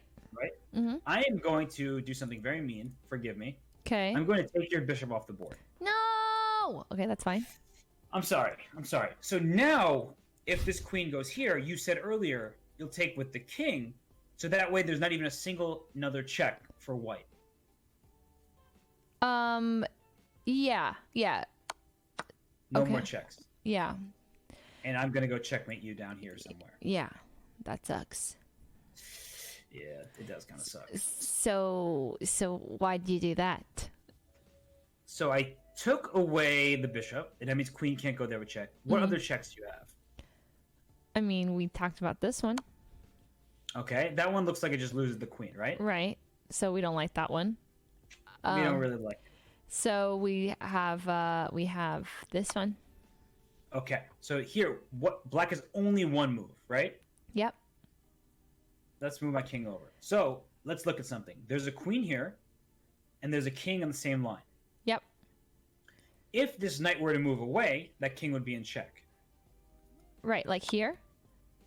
Or Okay, so why did you go there? because check and the check. Okay, great idea. Because if, let's say you didn't bring your knight there, let's say you brought your knight here, what would black do now if you brought your knight here? Or if you brought it here, or if you brought it here, or here, or here, or any of these squares, what would black's response be? Which piece is giving the check? Which pieces give him the check? Which piece is giving the check once this knight moves? The queen. And is the queen under attack? Oh, yes, it is. And this is why I'm trying to avoid some of tunnel vision, which we all get. Oh, Is that no. if we think the knight, no, but you did the Yeah. right move actually. Yeah. Because you said the exact right reason. But if I move the knight anywhere else besides this h6 square, Just take then it's one. only one check, and then the bishop could take the queen. But this knight is also giving the king check, so that means anytime you're double check, the king has to move. Oh, really? Oh, yeah. Well, duh. That makes sense. Because then, yeah, I get it. Okay. Yeah. Because two different pieces are attacking. Yeah. So where can this king go? How many squares does it have? Well, it's got this square. That's one. It can go here. It's Yes. got two safe squares. So let's start with going towards the center. If the king goes here, what will you do with white? I look to check again. Maybe with the king goes there. Well, I could check with the queen maybe. That's one possible check. Where else can you check? This is also a check. Two. If there's one I could do with the knight, I'm thinking, but I don't know if there's actually one I can do with the knight. I'm gonna make the king move, and then I'm positive you're gonna see it more clearly. Okay. So I put the king here. What checks does white have? Okay, white has this one, this one, and it has this one. Okay, so the rook one also. And can the queen give any more checks? The queen can the queen give any more checks? I mean, yes, here and here. And what's that? So that is any one of those checkmate? Yes. Which one? This one's checkmate. Bam! That's checkmate, right? A queen directly in front of a king is often the way, like, you're going to checkmate that king. Yeah. Okay, yes. And that goes back to the whole thing where the reason I saw it was because the knight's backing it up too. Right. And it's easy to forget. Like, I'm asking you where the checks. The knight's not giving a check, so then you sort of forget that the knight is protecting squares that can be valuable. Yes. Oh. So we just realized that, let's just go back in time. Woo! Sorry, my brain. No, you're doing great. You're doing really great. So the knight comes in to give a check. The king is only one safe square. Yeah. You gave this double check, which is excellent. And so I asked you how many safe squares the king has. It is this square, but you just told me, and correctly, that queen f7 is checkmate. Right? Right. So I have to go to the corner. Now, how many safe squares does that king have? One. Where is the safe square? No, it has 0 safe squares. It has 0 safe squares. So that means if you could give a check, it would be what? Checkmate. It would be checkmate. So if you give check where it can't be captured, it would be checkmate. And so we have, what checks do we have here? Okay, well, we have this check. All right, sorry. Right. This one. We have this one. We have this one. And sorry, go ahead. That's it. I know. Okay, that's right. That's it. We have Yeah. 3 checks. Now, our knight started over here. What is the difference between the knight being here and the knight being over here? Sorry. Knight being here. So the knight's on h6. What's the difference between these 2 squares? In this square, it can't be taken by this knight. Yes. And what squares differently does this knight maybe attack? Attacks this one. Right, Attacks which this it also one. attacks. So attacks this one. That's different, right? Which one? Which square? Well, this knight attacks this square, G8. Right. So what was kind of an idea that we were coming before? If you give a check and a piece can't be captured, it would be checkmate. So, and it doesn't matter how many pieces you have, right? Already black is up, what, 2 bishops in this position Well, and wait. 2 pawns. Sorry, if you give a check and that piece cannot be captured, it's checkmate? Well, if it can't be, so if you give a check and the king cannot move, Oh, the piece cannot be captured, and it can't be blocked, then that would be checkmate, right? Right. Can I write that down? Yes, absolutely. Okay. So, if you give a check, right? And the piece can't be taken, the king can't move, and the check can't be blocked. That's checkmate. Okay, I got it. Right. So remembering that is important. And so that, what was one of these checkmate ideas you saw earlier where maybe the black king got trapped somehow? Say that one more time. So there was a line we saw earlier where the black king got trapped. Yeah. And by its own pieces. Right. So how did we do that before? With the rook, or we had a bishop or something here, a bishop, a queen, something, and because of a bishop here, can't take with the king, so you had to take with the rook, but then the rook is trapping him in. So then, yeah. So we had a bishop here. Do Yeah. we need the bishop anymore? I'm guessing no, because this knight is doing the same job as the bishop. There it is. So what? You finish this off. Finish this one off. Okay, so boom. Okay, so I have to take with my rook, right? Yeah. And now what?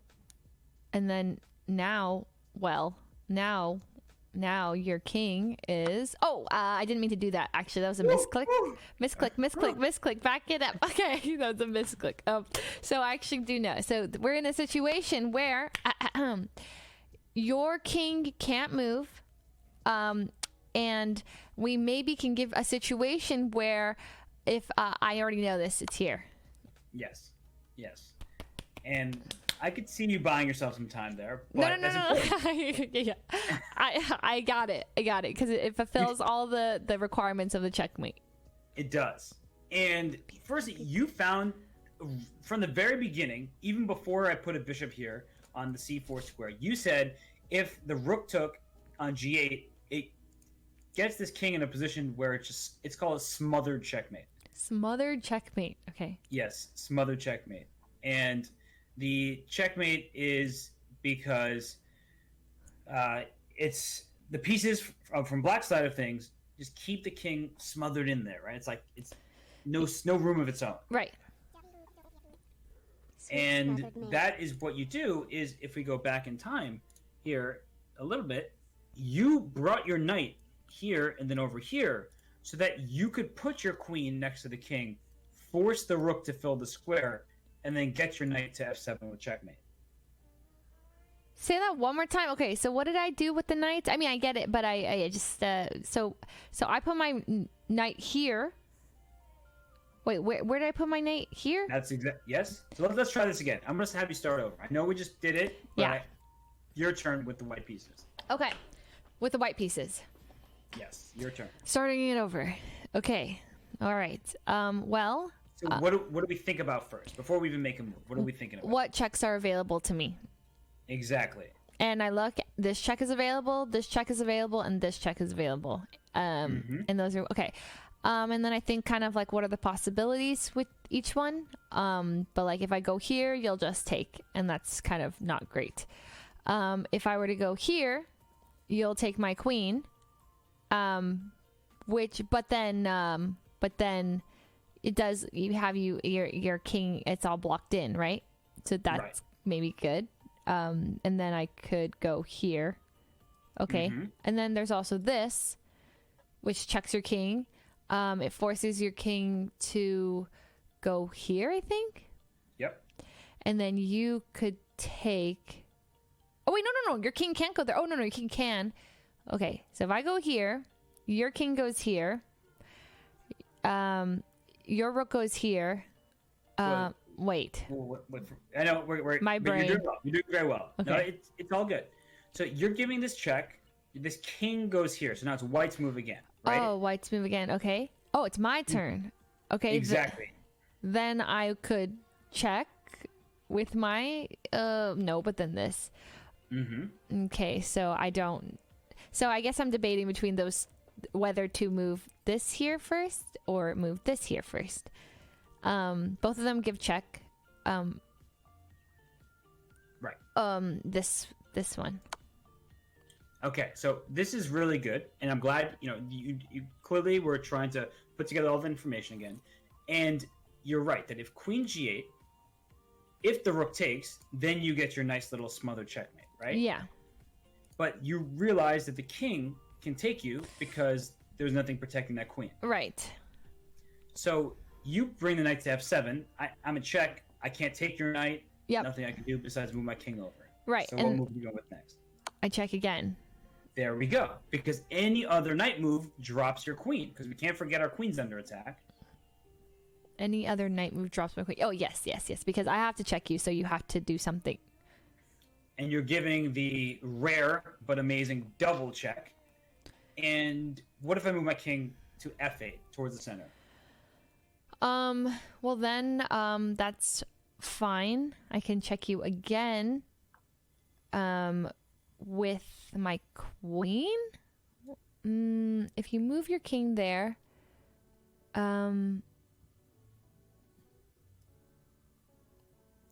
if I move my queen here, you can just keep running away.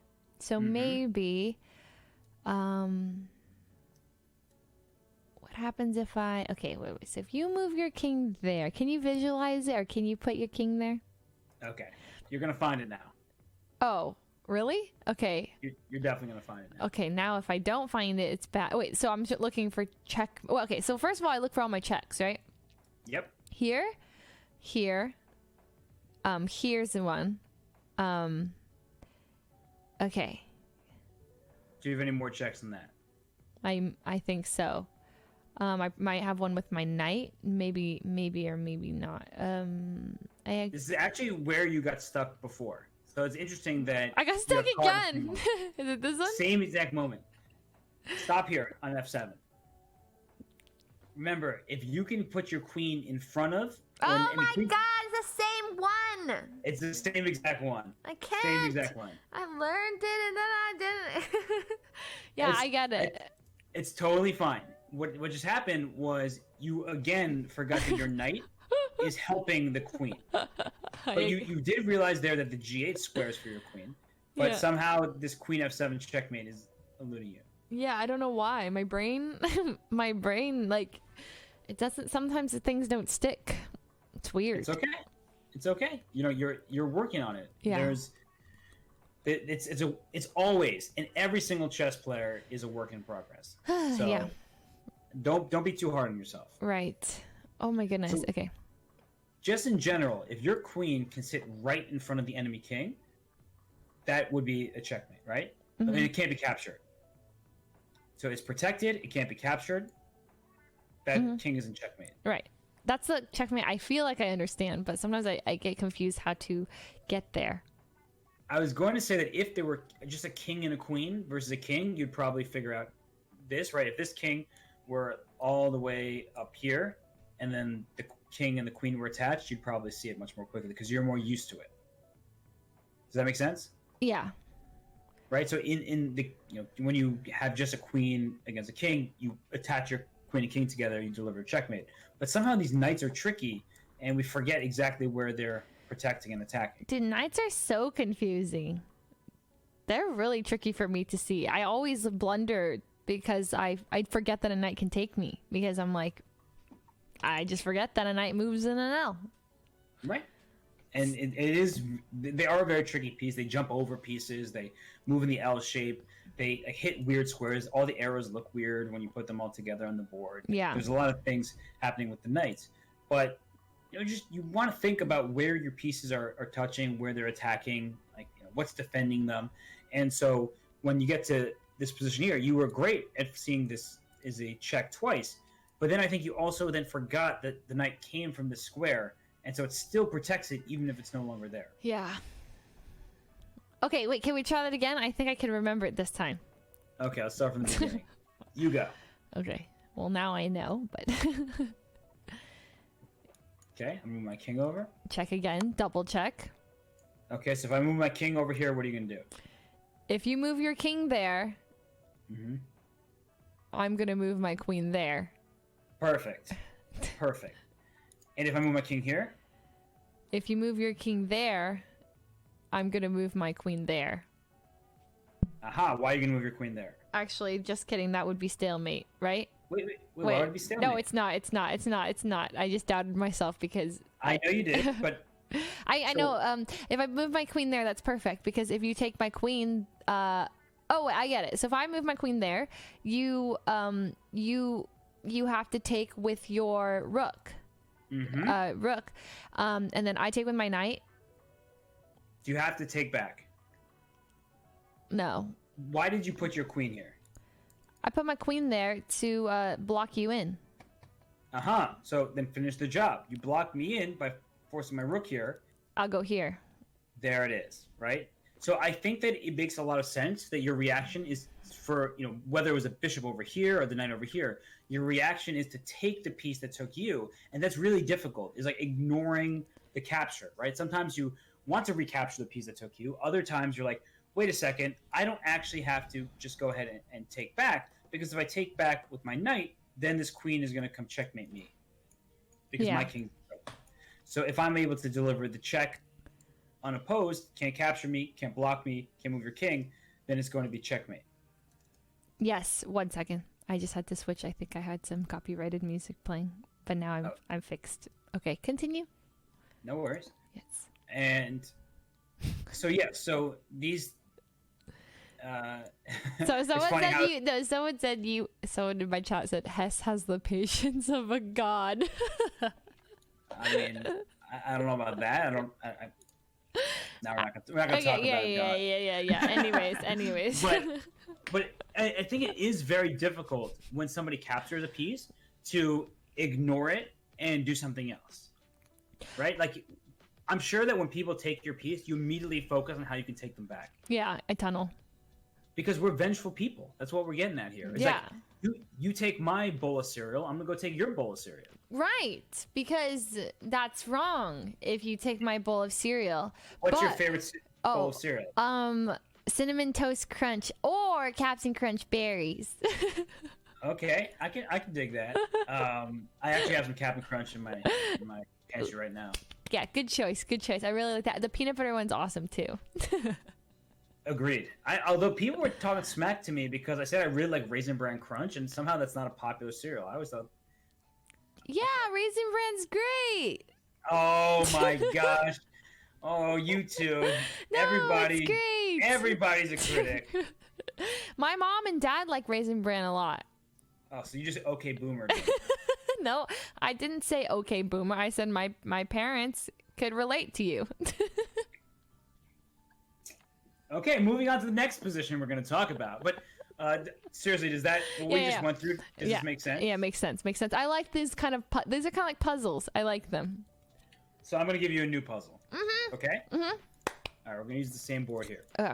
And so what we just talked about is when we're going to get in some trouble, we just in general, we want to think about how many squares a king has for safety, and the white king in this last puzzle has had no safe square, so it was about to get checkmated. So we need to do something and do something fast, right? Right.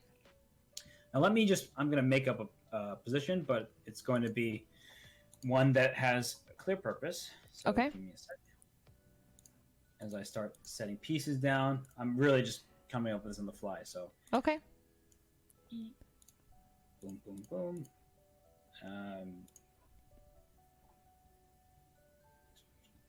Okay. In Actually, this mode, is it possible? You know, like certain bishops can only go on the certain colored squares.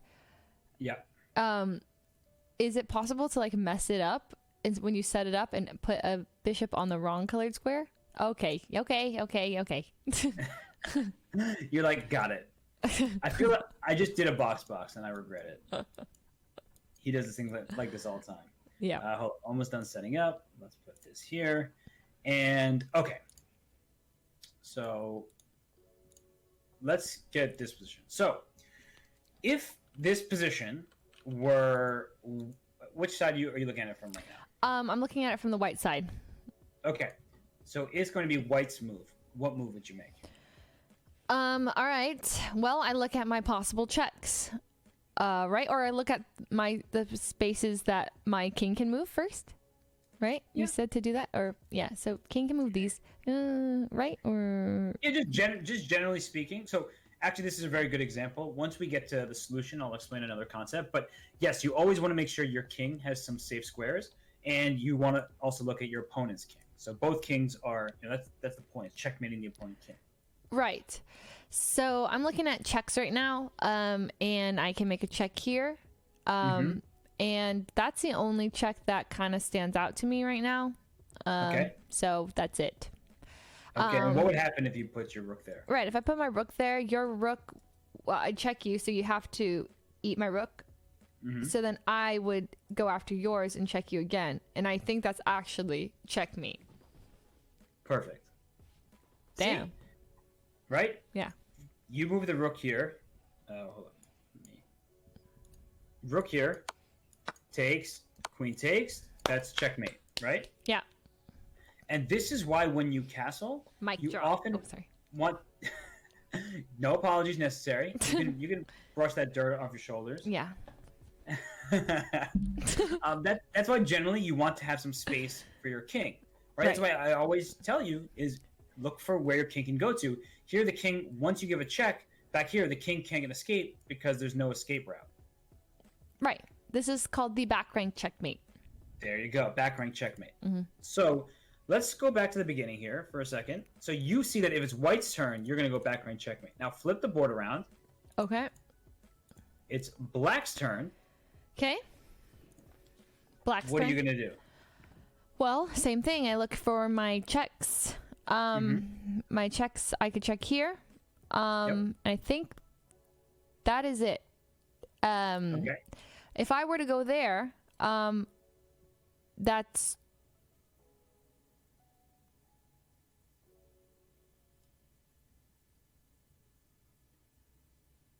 Check. Did you just...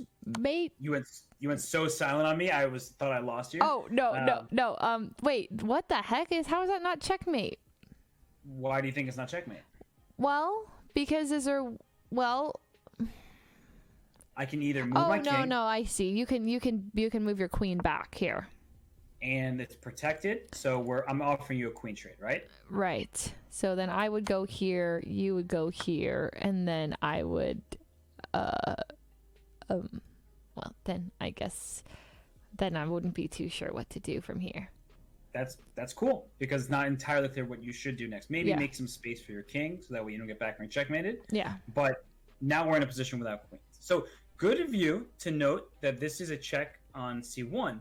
But how would this be the same? Remember, rook to down here was checkmate because the queen landed here, right? Yeah. It was white's turn.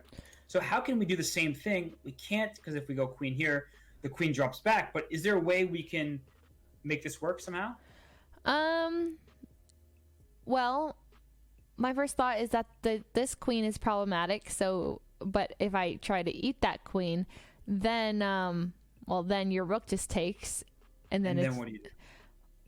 Oh, and then I go here, and checkmate. Right? So you are essentially offering the queen trade so that if the rook takes, now when your rook comes here, you're doing this checkmate. Ooh. Okay. So the reason I gave you this position, and I honestly did come up with it on the fly, but is it's so tempting to give the first check you see, but you also want to anticipate your opponent's response. So the queen can drop back to one of these two squares to stop the checkmate. But if I remove your queen, my rook does the same job as a queen would on this back rank. And so I'm trading queens happily to make sure your queen doesn't defend. Right. I get it. That makes sense? Yep. Oh. Okay. We're going to continue with a similar position. So just bear with me. Let's say this queen were here and this rook were here. Now, it's going to be black's turn again. Okay. So first tell me what has changed. Well, you moved some pieces. I did. You moved, I can't remember where they were, but you moved the queen. This queen was here and this rook was here. Okay, that's what's changed.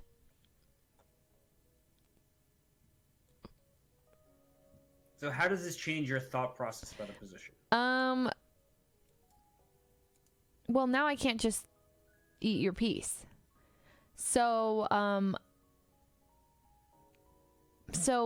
I'll just restart my thought process. If I were to go here, you could still go here or here to block.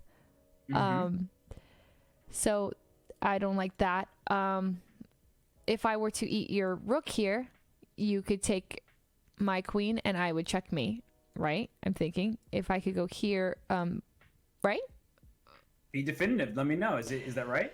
Okay, well, let me think. So if I eat this, your rook, my queen's there. Your queen, yeah, I think so. So make the moves on the board. Let's see it. Okay. Okay, so I'm going to take your queen. And I have to block. And that's checkmate, isn't it? Mm-hmm. See that? You're picking some things up here. You're recognizing that if there is a piece that can block your checkmate, if you can distract that piece or remove it entirely, in the earlier position, we took the queen and removed it.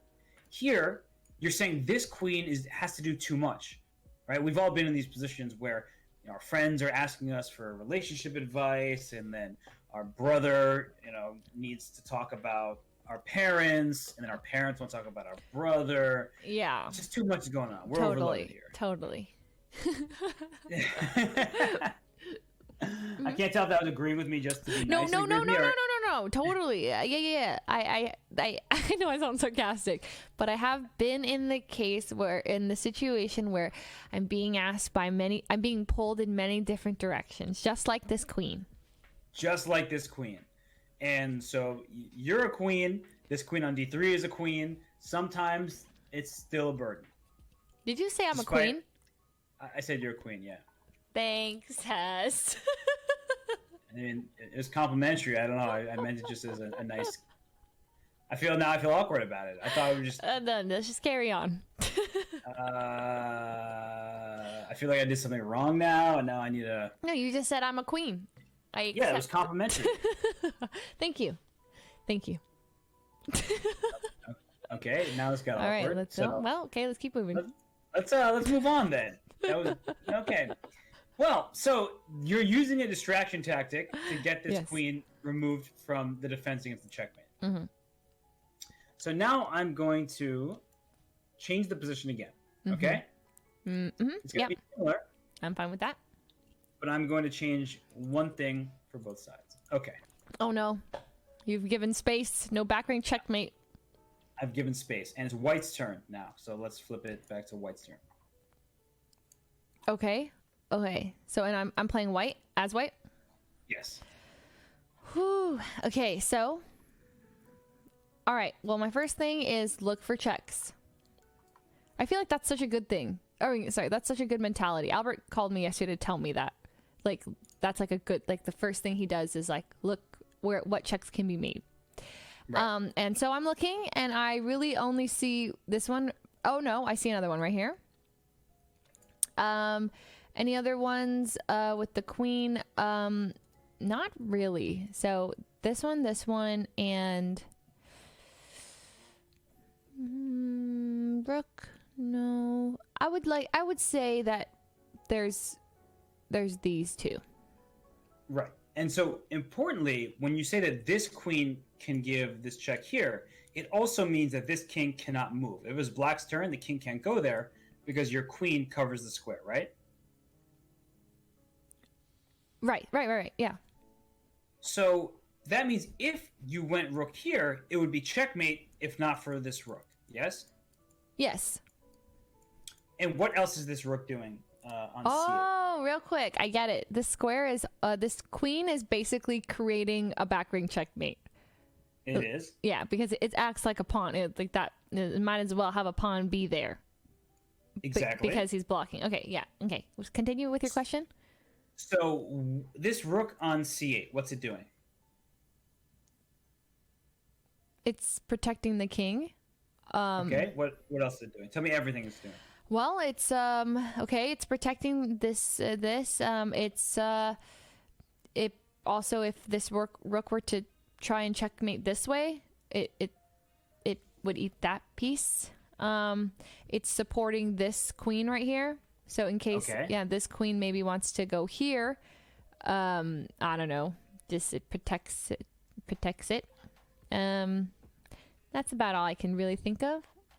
That's everything it really does. So this rook is defending the back rank, protecting the queen at the same time.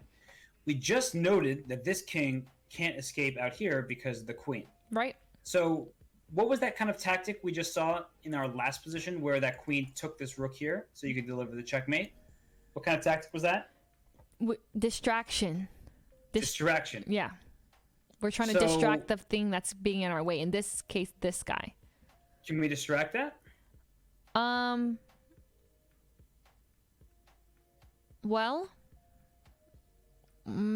thinking. Well, I'm thinking of what pieces we could use to distract it, and maybe this piece, but we need this piece to do the checkmate, but maybe we can have it do both.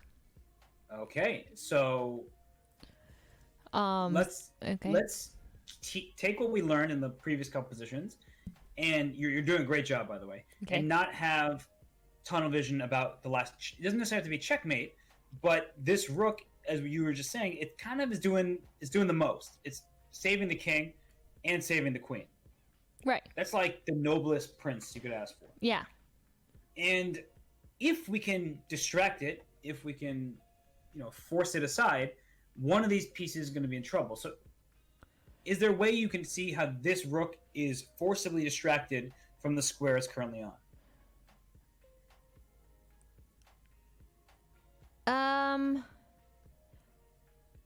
Yes. Well, Well, no, actually, I'm struggling to see a place for it, because none of the pawns are going to distract it. Oh, no. Well, hold on. So, you could, okay, my first thought is maybe the queen eats this queen, and then your pawn has to come and eat my queen. However, then the whole problem, this queen is no longer holding pressure on this square because the queen just got eaten. So, I'm not a fan of that. But it does distract the rook. Maybe, right. Yeah. So it draws the rook off the last rank, but then because our queen's off the board, it's no longer a checkmate, right? So if we take and this rook takes, now the king can really escape. Oh, 1 second. Hikaru is rating me. Whoa. Hello. Whoa. Well, hello. Oh, I'm also dropping massive frames. This is totally fine. Don't worry.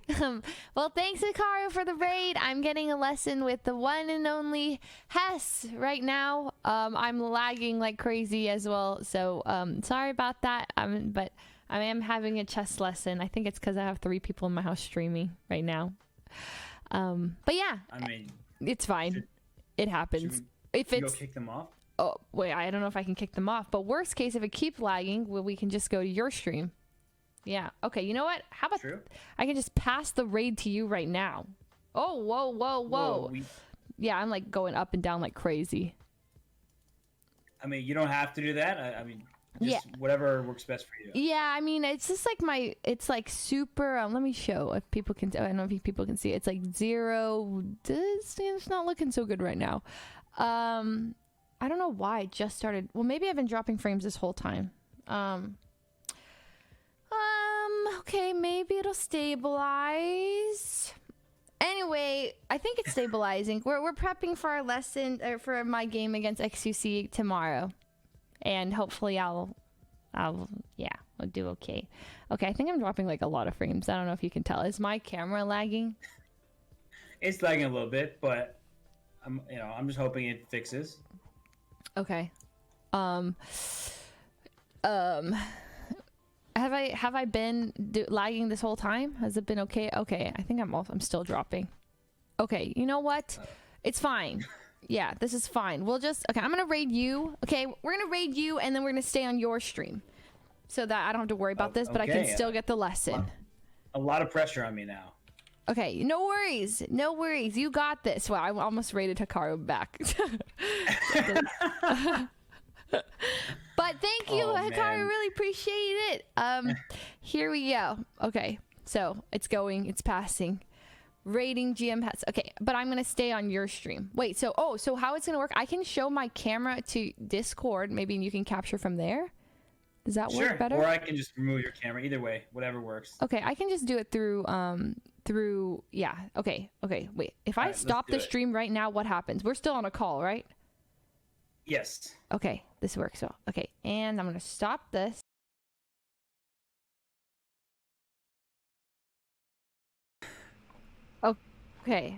Okay, and then people can still see the board. Sorry, even though I've been streaming like 5 years, my brain's gotten slower with time. It's okay. Okay, so then I'm at my camera on Discord. Okay, so you can capture the Discord camera. Now I see you there. It is. Yeah. All right, let me grab that. Wow, this was. Okay, I think I broke the raid or something, but I'm just gonna raid. I think I was supposed to raid in a different direction. It's fine. Okay, you know what? Whatever. Here we go. Everything I raided it eventually. Yeah, you raided me. Hey, welcome everybody from Fuslie channel to me. Hikaru to Fuslie to Hess. Yeah, this has been pretty epic, honestly. Now I gotta catch you again. Okay, sorry. It's totally fine. But welcome everybody from Fuslie chat over to me. Hope you. Somebody's not letting me capture you on Discord. I don't know. Really? Yeah. What the heck is going on? OBS is being a something right now. We could try Zoom. Oh, Zoom. I mean, we can do Zoom. Oh, maybe Zoom's weird. Zoom. Do you have Zoom? I know Zoom very well. That's what my god. No, like I typically use Zoom, so. Oh, okay, that doesn't surprise me. So if you want to, you can send me a Zoom link. Yeah, now this got awkward. I feel like it wasn't meant to be. It was just a chill conversation. No, it's fine. All right, one second. I'm gonna invite you to a Zoom link. Okay, well, welcome everybody from Fuslie's channel over here, and if you were in Hikaru's channel before that, welcome. We're doing a lesson. So we are still going through some chess stuff, and it's getting ready for PogChamps tomorrow. Yes, my match. Oh, okay. Against. Wait. Excuse. I'm very scared. Don't be scared. I'm bad under. Oh. Okay, launching meeting. I am scared. I feel like I don't do very well. I'm gonna do my best. Also, I don't know what's going on right now. Okay. There's like a black bar on my screen, and I don't know where it came from. Oh wait, no, I have to end here. Oh wait, let me turn this off. I'm so confused. My whole What happened? I fixed it.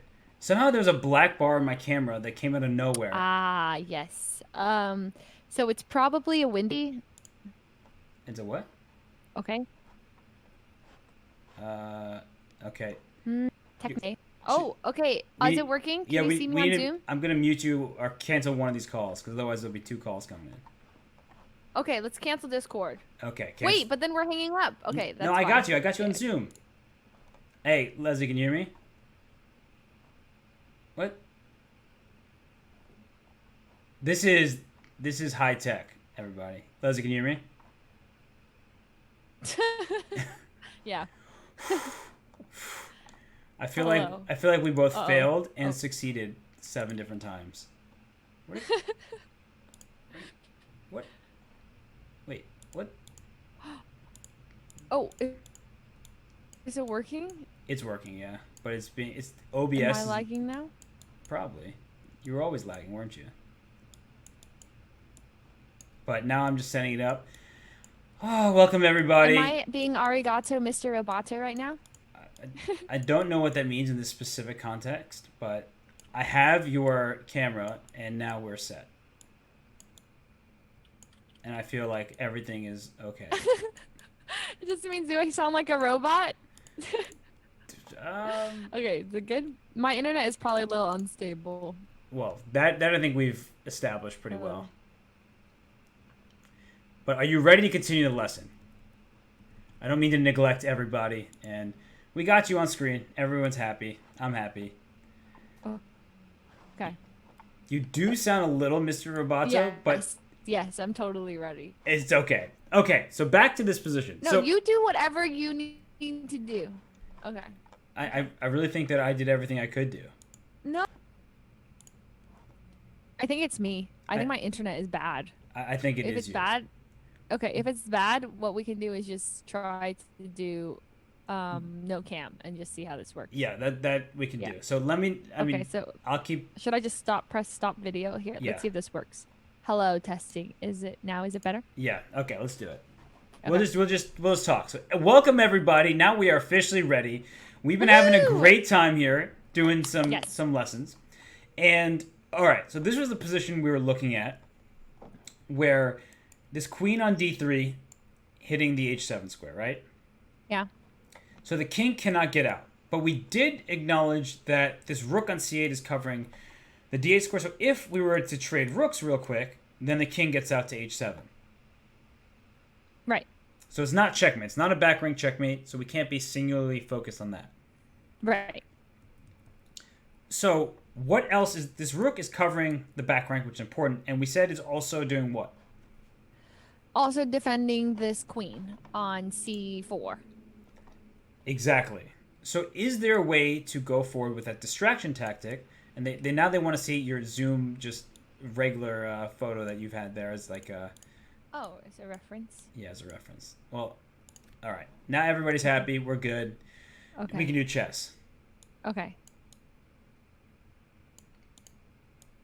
Okay. Okay. Okay, chess. Chess it is. So the rook is protecting the queen. It's protecting the back rank. Do we have a distraction to win some pieces? Do we have a distraction to win some pieces? Well, I'm thinking. So we could move the rook. Oh, okay, so I'm thinking it's going to involve one of these two pieces. Okay. However, so I'm reluctant to move this queen because it's holding this position. So I want to distract maybe with the rook. Okay. So how would... Okay, so I'm thinking if I go here, right, your rook would just take my rook. Mm-hmm. That wouldn't be great. My queen could take your rook, but then it just, we wouldn't be able to do this whole combination right here. Right. This is what, yeah. But So what did we say that rook on c8 is doing? defending the, oh, it's protecting this thing It's protecting that, and what else is it protecting? and this. Okay. So what is black's move after you play rook d8? Would attack my rook, And then what did we say that this rook was doing on c8? protecting the queen. So now it's no longer protecting the queen. Okay. So then my queen could just eat that queen. There you go. So rook d8, because your queen takes away the square, the rook has to take the rook, and then you make the final move here. Is that the final move? Yes, Oh, there you go. You oh, took the queen. okay. And thank you, Gotham Chess, for the raid. Looks like everybody in the chess community is coming our way. Woohoo! So- Hi, Gotham Chess. What's up, everybody? Hello. Okay, sorry. No, you're good. You're good. Oh, yeah, lots of love Tons of chess people coming in. Thanks everybody for being here. And if you were from Fuslie's chat, thank you. She's still with me here. Oh, I see your hearts and your poggers. PogChamp. It's different. You don't have poggers enabled. No, Weird Champ. I don't You have. don't even know what Weird Champ is. I don't know any of this stuff. I tried my best though. Thank you, Hip Hip Arrays. Firstly, great username for the bits there. And you don't have wide people happy. I don't have many things. Oh no. It's okay. I'm a disappointment to the Twitch community. I know it. It's all right. Oh, wide people sad. No wide people happy. I'm the worst. I'm sorry, everybody. It's okay. You're not the worst. I know how I'm the one apologizing now. Earlier, I was. Yeah. No apologizing. Wait. You see this role reversal? See, you're finding the tactics. I'm apologizing. You're telling me not to apologize. Thank you, Esna, for the sub. Appreciate it. But look what's happened here. This is you improving as a chess player and probably me improving as a person. Character development anime arc. I feel like this is going pretty well. So you just figured out how to distract this rook. If we just go back again, you distracted the rook, and so that you could win this queen because the rook has to take you. Yes. So in general, this is a good lesson in when pieces are protecting each other. They are maybe protecting each other at that given time, but if that we talked about earlier, like queen or being overloaded, a piece being overworked, it's doing too many jobs at the same time, so it can't handle everything. Right. So that's how this tactic works out. If we just go back, we'll move, because even though we gave the king space, so it looks like the king will be able to run away, it's all about how the pieces are attacking each other. Just like if we go to the other position, just bear with me for a second, here, where we said it was black's turn, and we were talking about, well, what can black do? You initially said queen here, but then you recognize that the white queen can either come back to d1 or to f1 to block the check. Right. So essentially you're removing the defender in both situations. It's just, instead of getting a checkmate, you're winning a queen. And here, do you remember what the move was? Yeah. The move, which piece? White pieces? You're playing the black pieces. Oh, I'm the black pieces. Oh, let me, so I'm the black pieces. Yes. Wait. I'm the black piece, not trying to, yes, I know. It's the, wait, well, I'm the white pieces? No, sorry, that's okay. on me. I didn't actually change it to being black. Now it's black. Oh, okay. That. Right, so you're taking the queen, and if the rook takes here, then you have the back rank checkmate. Yep. And let me ask you something. So queen takes is the best move by far. Can you take this rook instead of the queen? Well, if I take this rook, your queen will take. That's fine. Right? Yes. So you should take the queen, but the reason why I showed you that was, let's say I change the position again, where I put this queen here, and it's black's move. So you have this back rank checkmate idea, but you know the queen will come back and block. So what would you do here if you're black and this is the position? There you go. You're removing this queen from defending a very vital square. So the first thing you do is look, hey, can I give a checkmate? Well, this king has no safe squares because the pawns are here. And so if I can land a piece in the last rank down here, that would be a checkmate. But I see that this queen and this rook are working together really well. Right. So I can't quite land it. And that's why this queen takes is a good distraction. Right. Make sense? I get it. Yeah, totally. Perfect. So you willing to do some more tactics, some more checkmate ideas? Absolutely, positively.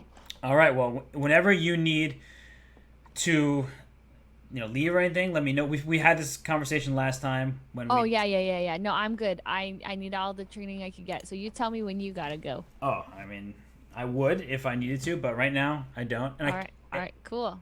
Then let's keep going. Let's keep it going. All right, let me come up with a new. Oh, that was me just. 24-hour stream. Sorry. Then we'll interfere with your game that I'm also, I think, commentating I on. see. So that would be a big problem. Right. Just kidding. So let's see. Okay, I'm gonna change the position. Give me a second as I set this. Where. All right. Okay, let's use this position now. And it's going to be black's turn. Right. So you have this position, it's black's turn. What are some things you're noticing? All right. Well, first thing is, well, I look at all my pieces. I look here. Hmm. I have that's a way to check. I look for my checks at this point. And I actually think that that might be my only check. Um, because my rook can't check here, my pawns can't. I don't believe, yeah. And then my queen can only go there. So my thoughts are that I would do this, and then but then you would take with your queen, uh, right? And but then I would take with my rook, and checkmate. Right. So if you bring your queen here, and the white queen takes, your rook will land here. That's checkmate again. Well, let's just show that here. Takes, rook takes. You still have one move that you can make this rook back, but you gobble it up, and that's checkmate, right? Because Right. your pawn is very good here. Yeah. So this is similar to the last position, but if I bring my queen here, I'm not going to take your queen. I'll bring my queen back. Right. Okay, so similar. Then we would take your rook, maybe. So then your queen has to take my queen, and then I push the rook down for a checkmate. There it is, right? So you sacrifice your queen so that when white takes the queen, what's your finishing touch here? Exactly. And I have to drop my queen back, and you gobble up. That's checkmate, right? Yep. Okay, so I'm going to make this a teeny bit harder for you. Okay. So I am going to give white. Let me see. Ooh, let me figure this out because I need to think about how I can change this just a teeny bit here. Alrighty. Let me put this knight right here. Okay. And let me actually give black a piece too, just so it's not so one-sided. Let me put this knight over here.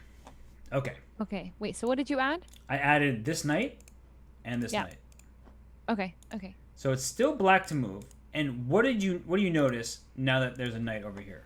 Well, I notice it's defending the queen, Mm-hmm. which is, a thing.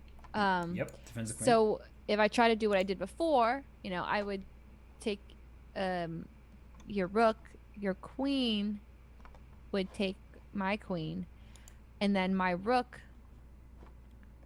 would go down, but your knight could take my rook now. Perfect. So it's not the same. It's not the same. The knight is covering the square, so you're not able to get there, which means that queen takes rook would just lose your queen for the rook and probably isn't good. Right. And let me ask you something. If you could put the black queen on any square right now, what square would it be? On any square? On any single square. Can you pick up that queen and try to put it somewhere, like anywhere? Put it on A7. Can you do that? Yeah, here. Look, see, now you can put... So I'm asking you, put that queen on any square. Oh, any square. I'm trying to put it on G1. Well, there's a king there, so maybe not that Okay, one. so a square with nothing on it? Yes. Oh, okay. Well then, very close to one of the... Yes, here. Okay, perfect, right? That would be what? Checkmate, right? Yeah, because the pawn is protecting it, and it's one piece away from the king. Exactly. So if your queen can land here, it's checkmate. So let's put the queen back where it was. And it's black to move here. How can you land your queen here and not... White isn't just going to let you do it, but can you sort of force your queen through somehow? Yeah, well, the rook is blocking it, and if I take the rook, then you have a queen defending it. So I'm looking to weaken that. Maybe I can pressure with my own rook, or my knight. Okay, I'm leaning towards moving my rook over one. Nice. I'm proud of you. Really? Woohoo! So what happens if I take your rook? Well, then you free up my queen to go boom. Nice. And I get my dream square. My chat's going crazy for you, by the way. Everyone is pumped for you right now. Hell yeah. Okay. So I use this concept of realistic dream squares, and it sounds like, I'm in a fairy tale, whatever. But I think it's important because, especially in a position like this, and I ask you, where would you put this queen? You know that this king on G1 isn't the safest king. There's some space in front of it. You'd like to land your queen through it onto G2. but this rook is annoyingly in the way. So if this Yeah. rook can be pushed out, and you found it so quickly, rook to d8 says, if you don't move your rook, well, I'm just going to gobble that up, and that's Yeah. going to be winning pieces for me. And if you do move it, then my queen gets here with checkmate. Right. So, Damn. so that was well done. That's a good spot. And actually, white has no means of protecting this rook. Because this knight can't help out. None of the other pieces can help out. So it's under attack 2 times. And Yeah. only one queen defending. Yeah. So you just stole a rook. Right. Easy. Easy. Easy. So not always will it be so easy, but well done. Okay. So can we go to a new type of position? Yeah. I totally get this one. Sweet. So let's go to a totally new type of position where there's going to be a knight here, bishop here. Give me a second. Oh, nope. Didn't want that to be a bishop. It's going to be a rook. This is... Let's see. This is here. Hold on. I need to set this up well. And right now, I am... Okay, let's get rid of this. And put that back here. And... Okay, so you're going to look at this position from the white side of things, okay? Okay. And so let me ask you something. This is not a checkmate tactic. I know we were just looking at some checkmates, but it's a similar sort of concept. So when I talk about realistic dream squares, like where can I put a piece where it have maximum effect that... Oh, actually, one second. Let me put this here. And Okay. So... Are there any threatening moves you see from white's point of view right now? Threatening moves. I mean, yeah, I could just take your rook. Oh wait, no, I can't because your bishop's there. Mm-hmm. Dang it. Okay, well, there's moving this here, and that's that would be, check. Mm-hmm. I could also move this here, and that being another check. That's right.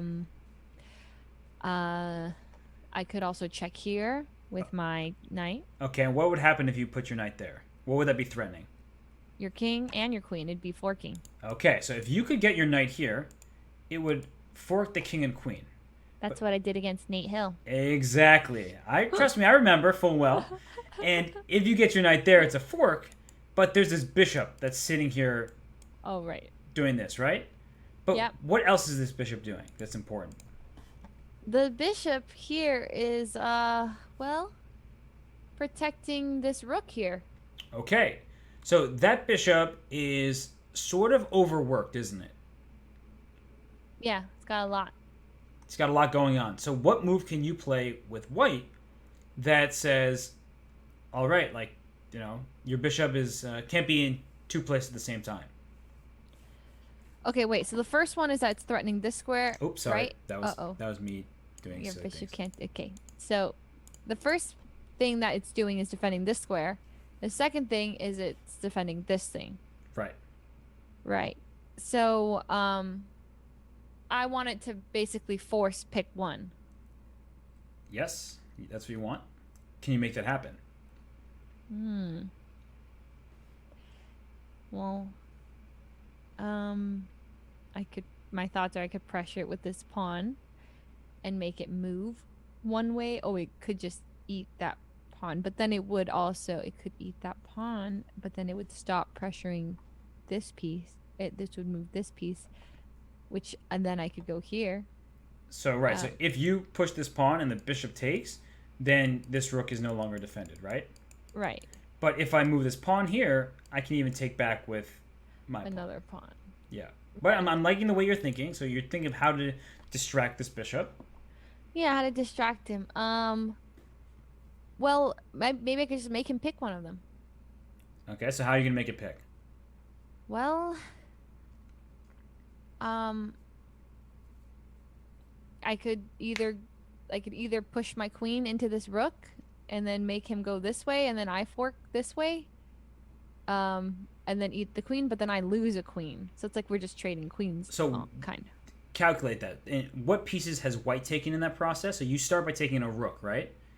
Yeah, I take a rook. Yes, and then you take my queen, Mm-hmm. and then I. Oh, so I'm up a rook There after you, that, even though so that's worth. there you go.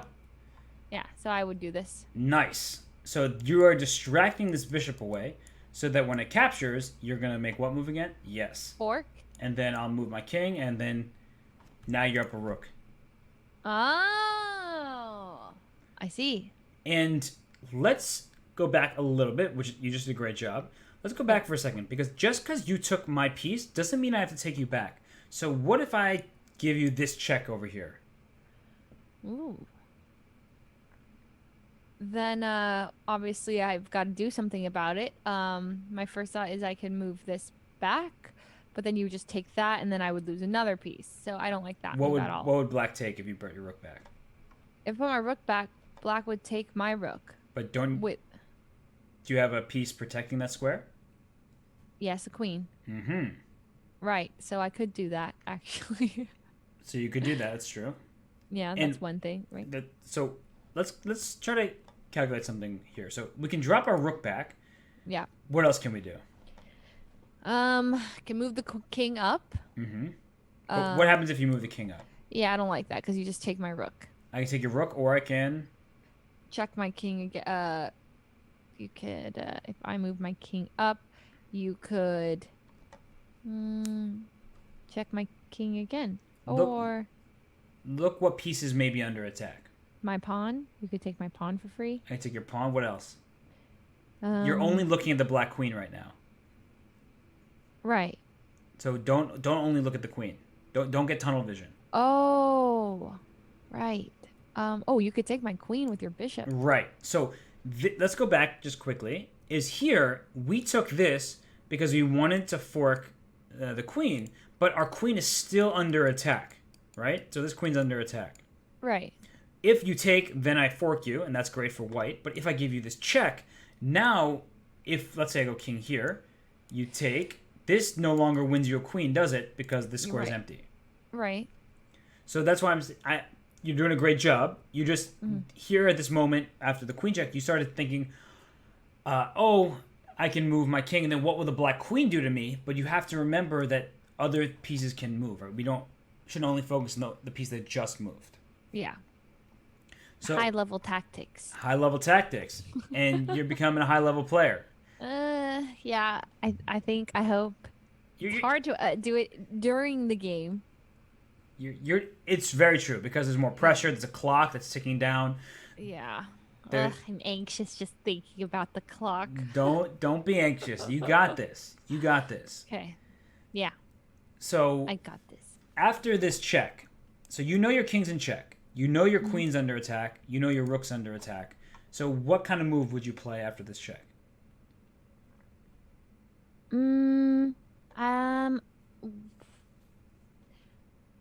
Well, okay, it has to be something that obviously stops the check, but also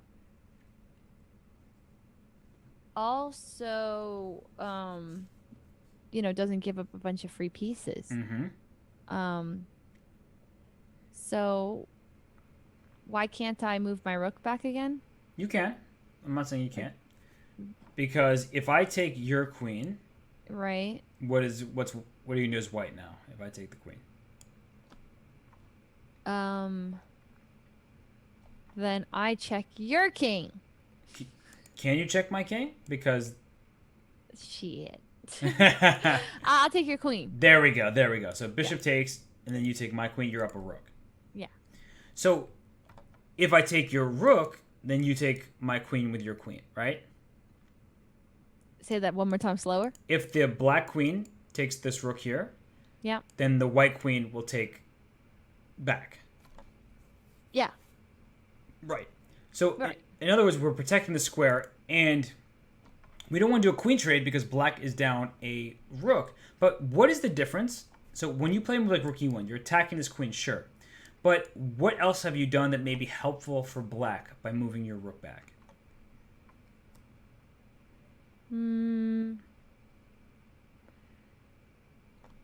Besides the whole bishop eating the queen thing? Besides that, yes. What has it changed when your rook? What's the difference between a rook being on e2 and a rook being on e1?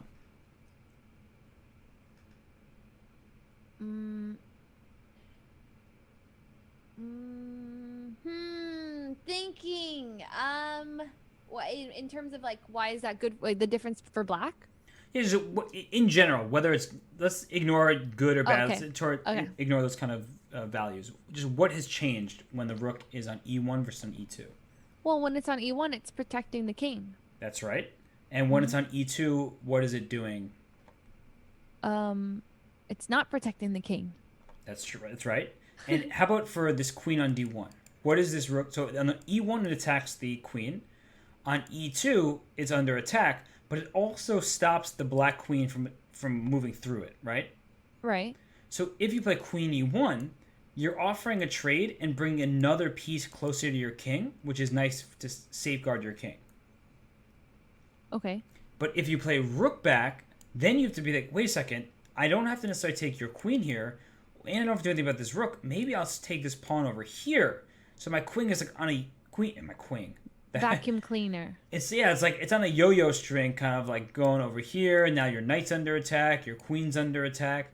So I just, this is kind of high level. I admit that. Very high level. Very high level. I mean, it's just like so much to think about. It's so like I get it. It's 8-head, right? Yeah. But how do you do this? Oh God. Continue. You're doing a great job, and I know I've kind of tried to work incrementally so that you found the tactic with the queen. If we go back to the beginning, so we'll start at the beginning again. You found the tactic with. I asked you where these pieces or what are the threats. You figure that you can Nate Hill him or you can fuslie him. I don't know what we'd call that. But yeah, we can call it the Nate Hill. Well, except that I did it to Nate, right. So that's true. Right. So it's kind of the fuslie. Well, okay. Yeah, we'll fuslie. So we can fuslie with this knight fork. And you realize that this bishop is the only piece covering the fuslie. And so that if we take on c3, we distract that bishop away. Yeah. And so that is a good start. You found that. And if the bishop takes, what was your move going to be? I fork. You do it. So there you go. And you win the queen next move. And so I'm saying, all right, I don't want to just give you an extra rook, so I'm going to try to give you this check. So what you going to do now? Okay, so you checked. I go here. Nice. And this way, all your pieces are safe and sound, protecting each other, whereas you could play the rook back, as you were showing, but then your piece opens up for the vacuum cleaner. Yeah, and the pieces are all over the place. They're not really protecting each other very well. When you bring your queen back like this, everything is safe and sound. Everything's tucked together, and so it's like snuggling. Your pieces are kind of, it's like I don't know where I'm going with that, but the point is that the pieces are helping each other out. They're snuggled up together. Exactly. They're snuggles. They're helping each other out. Snuggling before marriage, Monka. Oh, it's exactly. They're protecting each other. So that's why it's generally good to drop your queen back in a position like that, just because it helps reinforce your king. Your king is a little bit alone out here. Now you have two pieces doing the defense rather than just one. Yeah. That's a counterintuitive move for me because I'm always like, why would I move my queen right next to their queen? Because it just gets eaten. But then your queen takes, my rook takes, and then we just traded, and I got better positioning. I'm not like under attack anymore. That's right. Not under attack. You have extra material, so the trades can be good for you. And this does lead me to my next question. I see actually the chat asking about it as well. So checkmates. So that's where we were, talking about earlier. So what checkmates do you feel fully confident that you can execute? Not too many. How about a queen and a king versus a king? Queen and a king versus a king? I mean, I could try. All right. I'm going to give you a good formula for this. Okay. So let's say... All right. So first of all, you can put the pieces anywhere you want. So show me how you checkmate the black king. Right now. Yeah. Put the pieces... wherever. You don't have to go move by move. Oh, just move them. Yes, you can. Yeah. You can hocus pocus them. Here. Mm-hmm. And here. Yes, exactly. So this is a checkmate. Your queen can also be anywhere for this checkmate. because your Oh. king takes away the other squares. But I think you should only focus on this checkmate. That's Yeah. perfect. Okay. I So- sort of. Yeah. You want to accomplish this, right? Yeah. Okay. Let's put this king in the corner. Let's put this queen here, and let's put Okay. this king here. All right. So, before we make any moves, you know that you want to force this king to the back rank. And then get your, just like you showed, gets Yep. your king and your queen in a line with your opponent's king.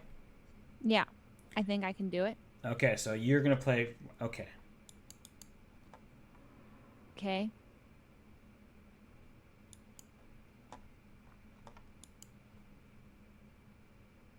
Um. Hmm.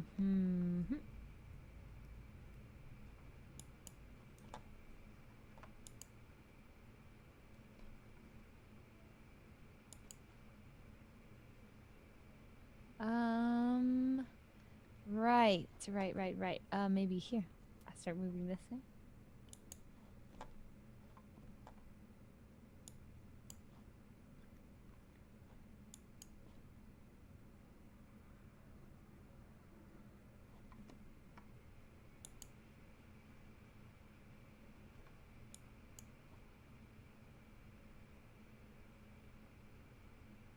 So why'd you move your king there? Uh. No, it's not. Because You didn't do anything I'm wrong. trying to get to this position. King, queen, king. But here there was no move for my queen, so I just pushed my king in. And what would have happened if you put your king here?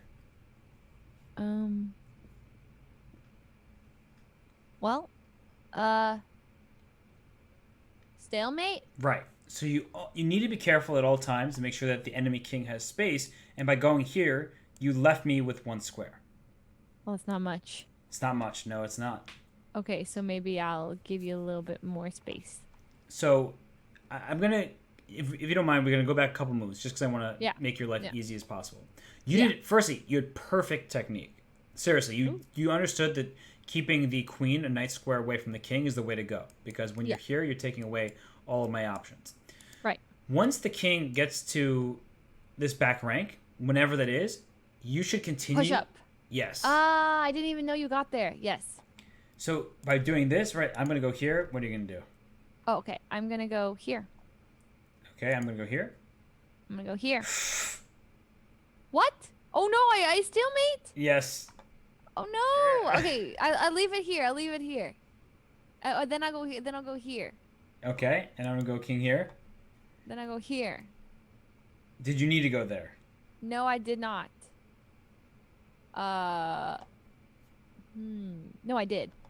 So, what is the kind of checkmate you're trying to make work? That I'm trying to do this.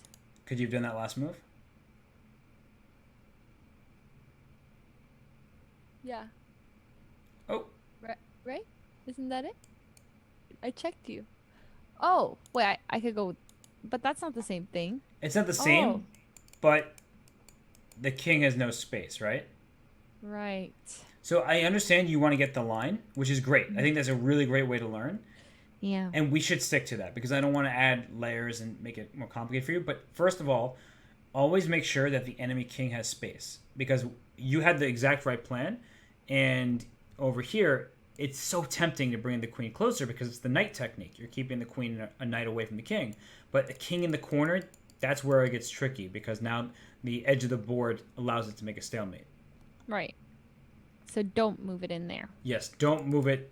You know, once it gets to the corner, once you cut the king off like this, then you can just anywhere here, if your queen's here or here, wherever, then you bring your king in. So let's go back to the start, just so we can do this again. Okay. You're up. Okay. Okay.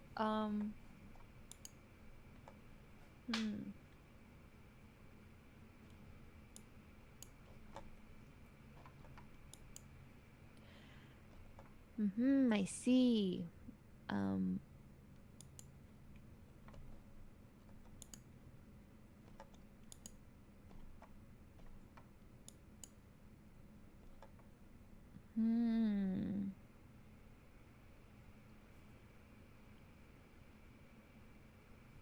Uh-huh.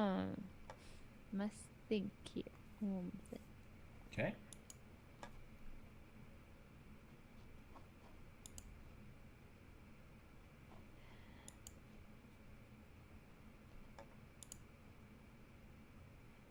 Mm-hmm.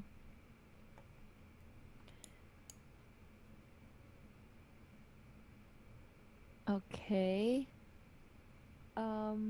This is tricky. I'm if I go here, if I go here, you can still move. Okay. So you're getting treacherously close. Stay away from these two squares. And and from these two. No, you're still fine. Thank you, CJ Rebick. Appreciate the cheers there. But you're doing fine. Just these squares are where if it's black's move, so let's say you move your king, it's stalemate again. Oh my and god. this king can be anywhere on the board, doesn't matter. So what you want to do, you're doing the exact right thing. So avoid these two squares. So you can, because my king has nowhere to go forward, you can give me a check on any of these squares. My king has to go back, and now you just finish the job. Oh, I see. Then I go here. I only have one move. Perfect. So what you've done from the very beginning is great. You understand the pattern because you're keeping a knight away, but you should also just follow the king. So think about this. My king went one to the side, so your queen went one to the side. Yeah. My king goes one to the side. What are you doing? I'm going here. So my king goes one to the side. My king goes diagonally back. Perfect. Diagonally back. Oh. And now that you have my king cut off, that's when your king darts into the game. Oh, so I just follow your piece? You literally just follow the king exactly like how the king was moving, your queen should move. And then once you get it to the last rank or the last file, on the edge of the board, that's when you just run your king in. Okay.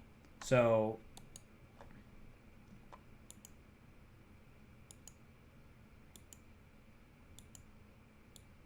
okay. Now, where do I take it? okay. Bam. Okay. So I honestly think you could do this if you had even 20 seconds on your clock. I know that sounds scary, but let me change this for a second. I'm going to the same exact type of position. Let's put your queen there, and you're playing with the white pieces. Go. Okay. White pieces, right. So here, wait. Okay. Thing? Okay. Uh-oh. Uh-oh. I'm just following you.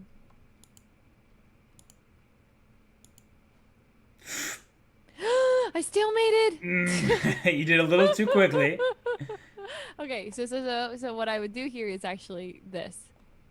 Nice. Okay, time to run my king in.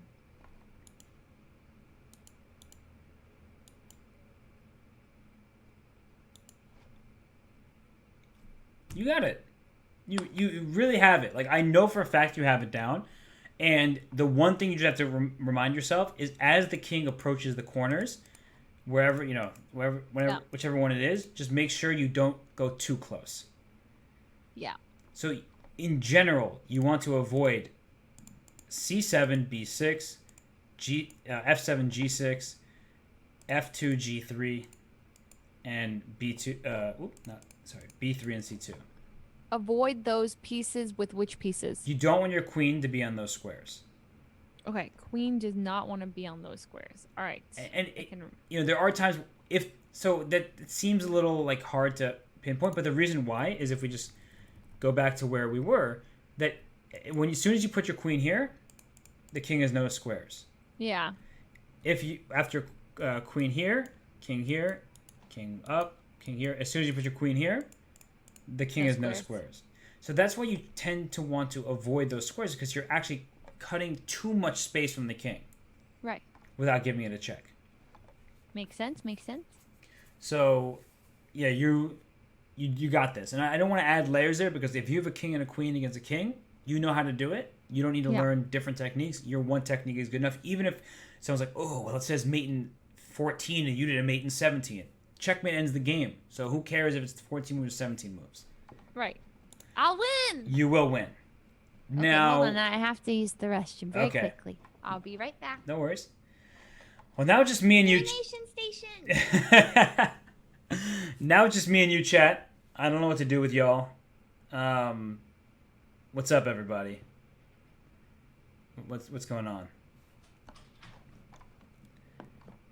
ZS Goldberg, get out of here. Get out of here. Whoa. Too many people talking at once. Okay, now I'm confused. Now the rookmate. The rookmate's coming next. Oh. Thank you for the compliments. Give her other ways to checkmate.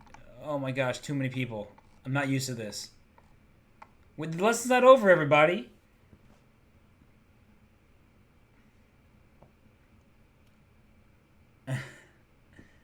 Knight and bishop mate? That'll have to be for a future day. How was your day? My day has been quite good. Thank you, Absurd Zero Maniac. Great username. I'm very patient. I have my moments. Oh my gosh. Y'all are just popping off here. Does she know opposition? I have taught her opposition. Actually, was the first thing I taught her. So hopefully we can go for the rook checkmate next. I hear you. Stop asking for the Knicks. The Knicks stink, and I'm a Knicks fan. It hurts. Spooky Doo, you know what makes me mad. Talking about the Knicks. I have returned. Hello. Thank you, Hello. a raise for the bits there. Thank you. Thank you Okay. for the bits. Do you know the rook checkmate? 2 rooks. Just one rook. I think I could try and figure it out. It's kind of similar to this, actually. So have you looked at it before? I think I've looked at 2 rooks. Okay, so let's start with 2 rooks. So do you feel good about the queen? Do I feel good about the queen? Yeah. You I just think demonstrated excellent technique. So I feel good about your checkmating with the queen knowledge. Yeah. But Okay, I think I got it. And if you have any questions, we can always go back to it. So, like, really, don't hesitate. Happy to continue doing it. Yeah, no, I think I get that. Okay, so let's now go for the rook. Thank you, Shayna. Appreciate that. Appreciate the cheers. Let's go to a rook. Sorry, Okay. two rooks. 2 rooks. Let's get this queen off the board. Let's get this king all the way out here. Let's get rooks. Ah, whoop, wrong rook. There. Okay. Okay. So, what do you know about the 2 rooks? I mean, the ladder. Yes. Right. So the rooks, essentially, if you're never giving the king a check, the king can just stay on its line. There's nothing you can do about it. But Yeah. if you start giving it checks, then you're pushing it back. But you want to sort of squeeze the king with the ladder so that here, you can start. You have the white pieces. Sure. Like that, maybe. Okay. So I'm going to move my king to the side. That's fine. I'll go like this. Okay. I'm going to move my king here. Okay. So then I go like this. Okay. I'm moving my king there. Okay. Interesting. Okay. Well then, I keep going. I can go like, that was kind of sneaky. Okay, I would actually go like this maybe. Aha. Avoid So that's a good move.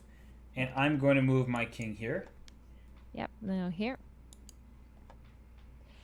Then I go. Then I go here. Because I can't go there because your rook cuts me off. So I'm going to go there. Yep. Okay, then I'm gonna go here. To dodge the Nice. king. And push him with the ladder. So now your king is stuck on that rank. So now I'll start pushing my. But how do I make it so you're just stuck here? Well, you're stuck to these pieces. Right. Wait. Yeah, right? So Okay, so if you're stuck there, so you're saying that this king can't get out from the back rank. mm-hmm. So what can you do?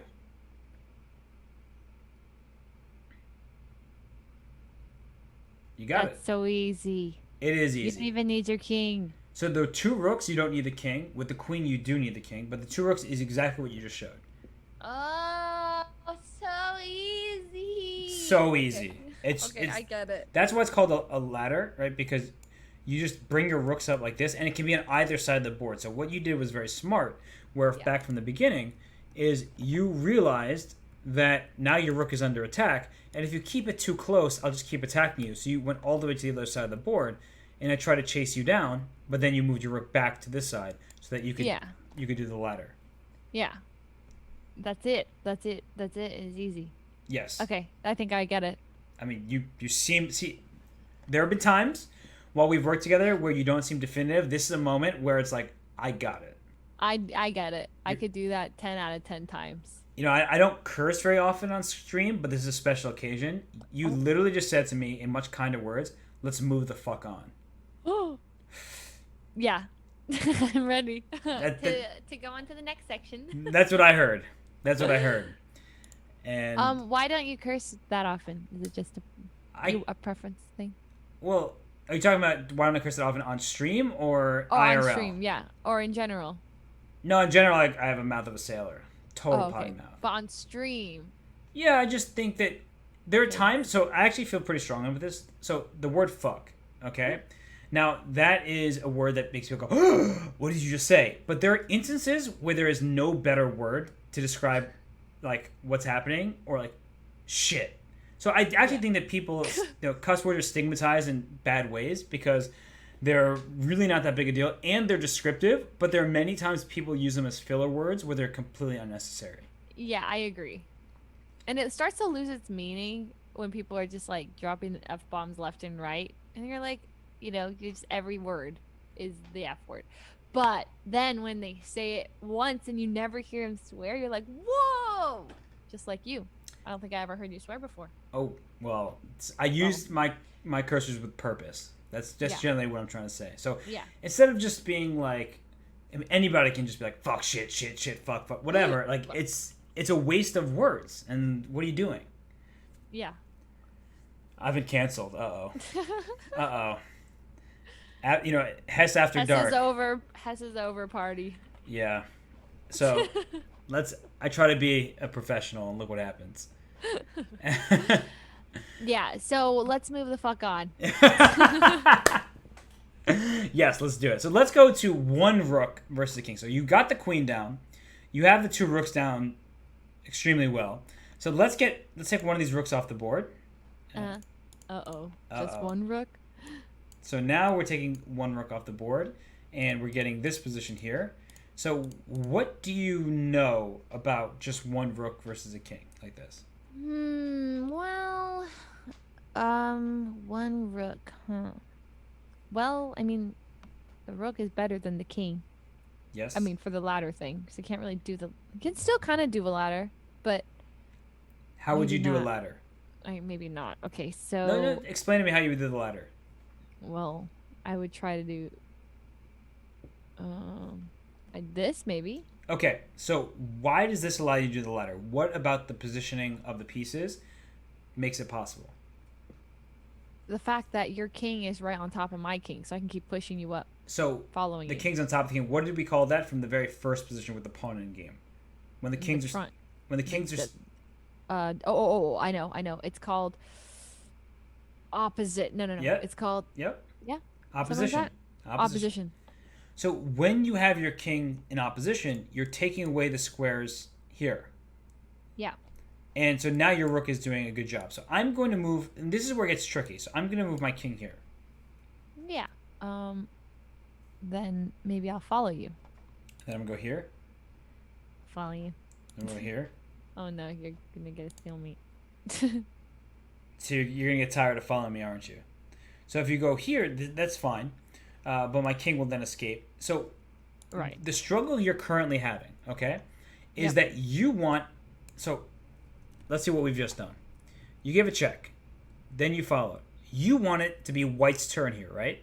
Yeah. So that you can give the check and then keep the ladder going. Yeah. But I'm saying no, my king's coming here. And if you go king there, then my king goes back. And you're never going to get that true opposition where it's white's turn with the opposition. Right. So what you should do is when your king, right, your king is on the left side of the enemy king. Uh-huh. You bring your rook all the way to that side of the board. Okay. Because what happens if I bring my king here? Then I get to check you again with my rook. That's right. So you get to check me and get my king off the rank. So let's say I bring my king here. Okay. Then I go here? Well, if you go back, then I'm just going to go back. And we repeat the position. So remind me, what are you trying to accomplish as white? Opposition. So how are you going to accomplish that? Okay. Go closer to you. So if I go here, what are you going to do? Go up. That's good. That means if you go there, then I push my rook up and check you. So I'm going to go here. Well. So you're constantly, just like with that queen, where you were following the king's direction, for the start, you follow the king's direction. But let's say I bring my king here. This is where it gets different. A little bit. It's similar concept, but it's different. Huh. Here? Nice. So you keep wanting to cut the king. So I'm going to go here. Mm-hmm. All right, I'm going to go here. I see. Nice. So if I come here, what are you going to do? Push up and check you. Right, so I'm going to go there. Well, then I will keep following you. Now I'm going to bring my king back. What are you going to do? Nice. Hey, Cut you off? You got this. Well. All right, I'm going here. Okay. Ooh. Well, let's see. Okay. Here. Okay, I'm going to go this way. I see. So, I could, I guess I could do the whole opposition thing, but I want it to, I'm not sure if I do that or if I do this. So how do you decide on that? I don't know. It was a 50-50 there. Okay, so what would have happened if you went for the opposition? Well, then you would have pushed in more towards maybe one more. Okay, and then your rook would swing to the other side, right? Yeah. And if you go here, I'm going to try to run away, actually. I'm going to go this way. Follow you? All right, then I'm going to go back here. Follow you? Then I'm going to go back here. I don't follow you anymore. You're like, all right, but now I'm going to go here. I'm going to go here. I'm going to go there. Here. Here. Okay, I'm going to go here. Here. I'm going to run away again. Here.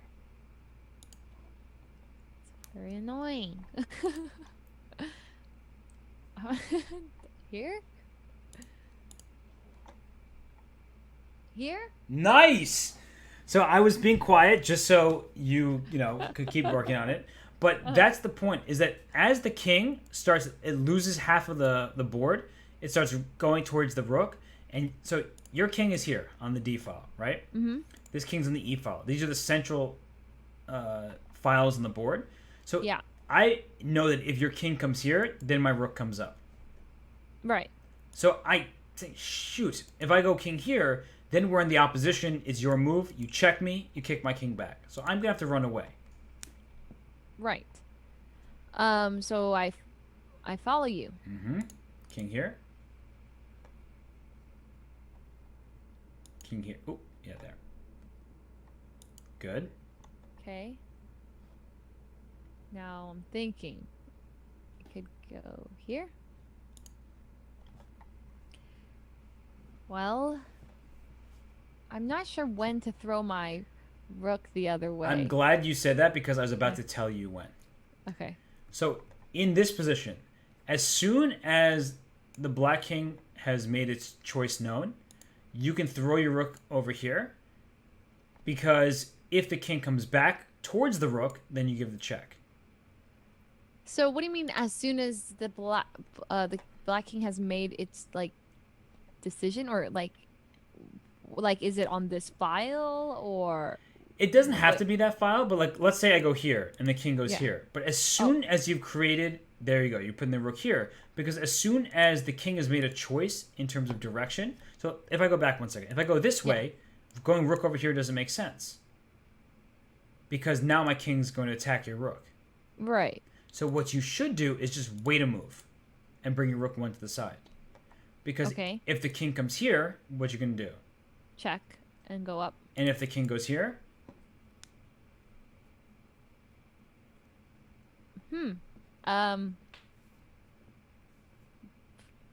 Move my right, move. you move my follow. key. Yeah. You follow. So I'm going to go king here. I'm going to go king here. Okay. Maybe I follow you. Hmm. I'm going to go this way. Right. Now here, do I swing back? No, probably not. Maybe I go here. Okay, then I go there. I go here. So now you're going closer to where my king is. It's not, you're still winning this game, but you're bringing your rook closer to my king, which is what you don't want. So you ask, when do I know how to swing the rook, right? This king can't come over here. Because if the king goes there, then that's checkmate. Right. So now so if the king can't go here, that leaves the 3 squares for this king to run to. Right. And so if you swing now, I can't go here because it's checkmate. Mm-hmm. And if I go here, what you gonna do? Here. Mm-hmm. So king here. Here. I got that move left. No, I messed up.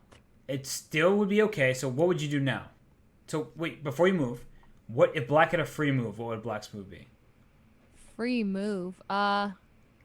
Probably here. Wait, Right, no. because I can't Yeah. go anywhere else. Yeah. So if you know my next move is only going to be able to go here, what move should you make, or what kind of move should you make for white? One that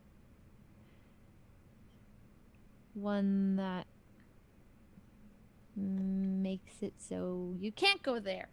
Well, if I go king a6, let's say my king goes here, what would your move be for white? So like if my king moves to where this arrow is right there in the green square. Say that again. So if your king goes there, what What move would white make as a response? move my rook over? Checkmate, right? Yeah. So you want my king to move up to a6. So you want to sort of pass the time so that when my king goes to a6, your rook can go to a8 with checkmate next, right? Yeah. So what move would you make? So make a move for white. Exactly. You waited. My king still can't go to these squares. I have to go up here. And now what? Checkmate. Checkmate. Checkmate. So Woo! Sorry. you got the hang of this. You have the hang of this. What I think part of it, what's tricky, is when we talked about opposition earlier. So let's go all the way back to the beginning. We talked about opposition earlier, and here you want, when you have an extra rook, you want the enemy king to walk into opposition. So if you started with king to d2, which is how you started initially, then I'm just running away from you. So if you go here, I go here. It's like I'm just dodging your opposition. Yeah. But if you started with king here, my king would have to either enter opposition or run the other way. Right. So what happens if I enter opposition? Check. I'm going to run this way. I'm going to run this way. I'm going to go back that way. Okay. Right. So you're running a lot. So then I could go this way.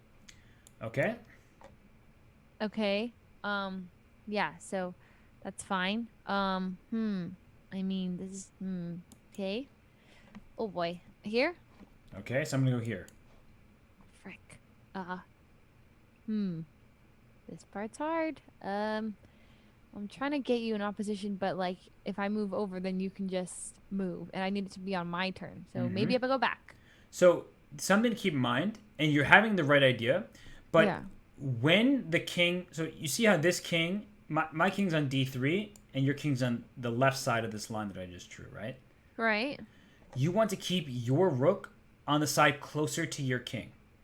Oh, really? Okay. Yeah. Okay. And Here. well, sorry. Oh. Let me rephrase. Farther away from your opponent's king. That's how I should phrase it. So Wait a minute. you want to okay. keep your rook far away from this king. Right. So if you go all the way over here, that's close to the enemy king. Okay. So how do you keep it? Well, if it stayed here, it would be as far. There we go. So if I move my king over here, what you gonna do? Check.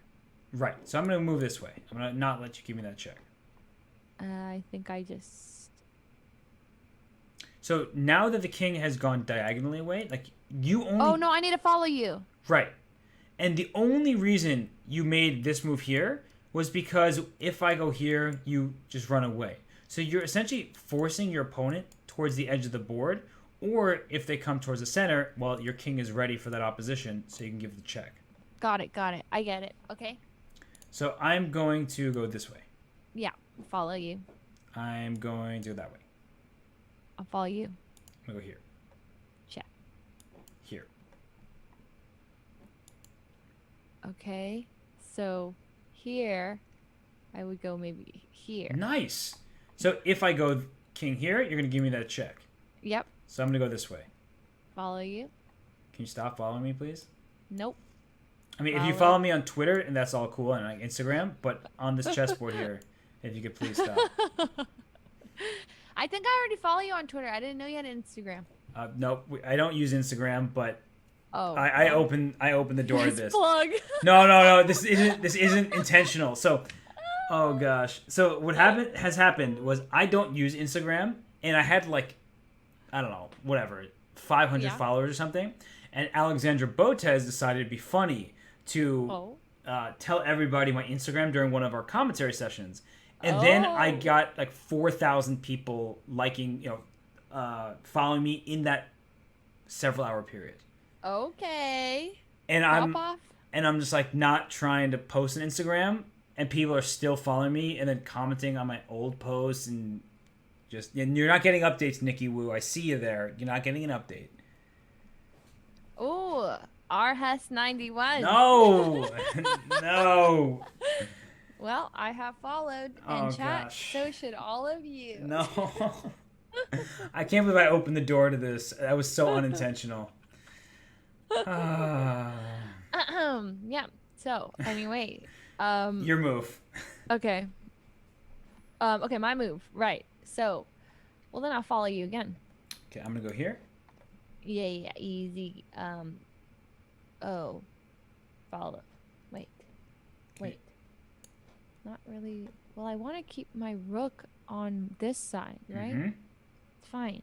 So I'm gonna go there. Huh. So the part that's making you stumble a bit is a waiting move. I think that one, it's really hard to learn that idea of like you just waste a move here, because if I come back here, then you give me the check. Right. But so just these little moves here, because if we keep doing this king dance, you're not going to get anywhere. So you just waste the move because your rook is, as you were saying, is already on the right side, closer, farther away from the enemy king. So your rook is on the correct side of the board, and that's why you make this little move here. Okay. So I'm going to go there. Yeah. Check.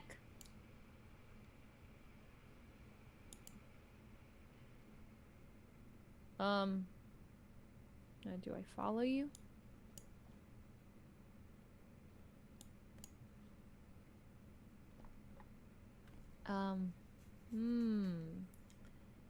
Do I just stall here?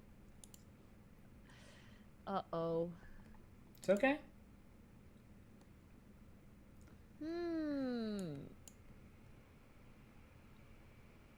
Okay. Okay. Nice. So you could have done that on the other side of the board, but I wanted to go through it without stopping you, just so you could demonstrate it. So you could have done this earlier, but the point is I can't bring my king here because you mate me, and so I have to start bringing my king this way. Right. And so okay. Huh. Perfect. You ready to do it one more time, Okay. relatively quickly, Okay. and I feel like you can do this. Okay. All right. Kind of tricky. Okay. Right. Okay, I can't guarantee I'm gonna be able to do this. Okay, my turn. Your turn. So maybe we start like this. Okay. Wait, no, just kidding. Can I restart already? Yes. Okay. Yes. So, I think I need to bring my rook to my side, or do I need to do that every time? I'm not too sure, but I'm let's see. gonna be relatively quiet myself. Okay. Okay. I'm trying to figure this out.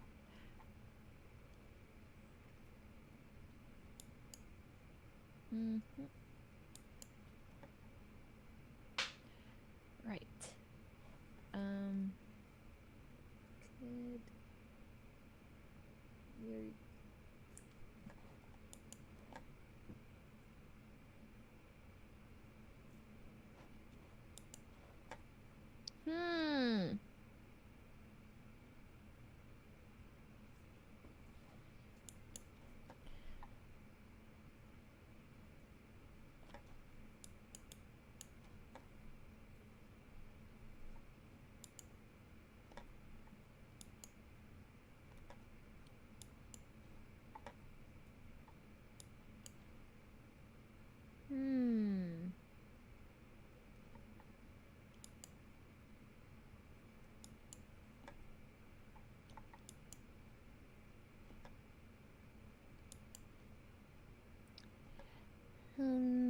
Dee dum dum dum.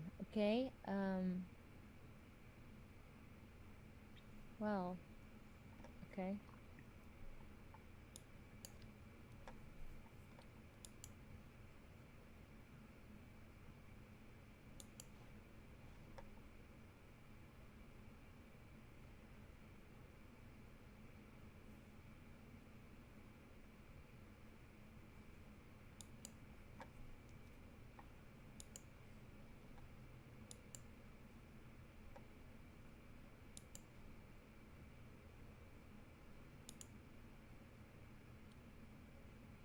Nice. Woohoo! Checkmate you. Nice. We're gonna do it one more time, just for to make sure that you really got down. But that was great. So one more time. You got this. Okay. And then it's just gonna be muscle memory. Oh, it's hard. Okay. One more time. Okay, I think I can do it. I think you can as well. All right, begin. All right, I'm gonna move my king this way this time. Okay. Okay.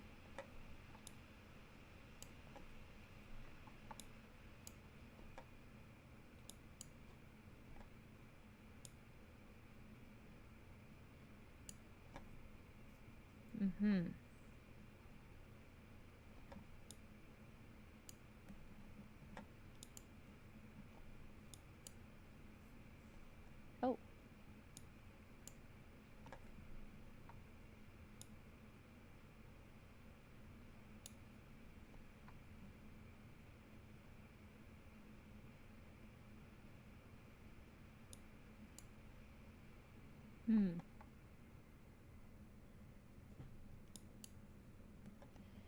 Oh.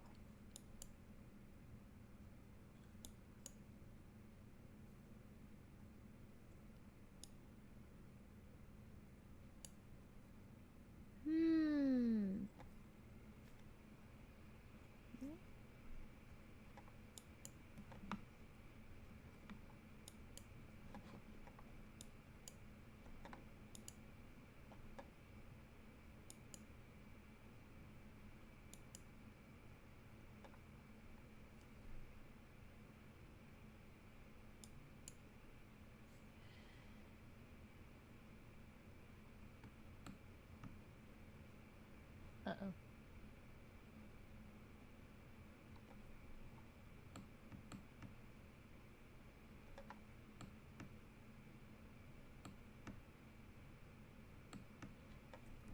Oh.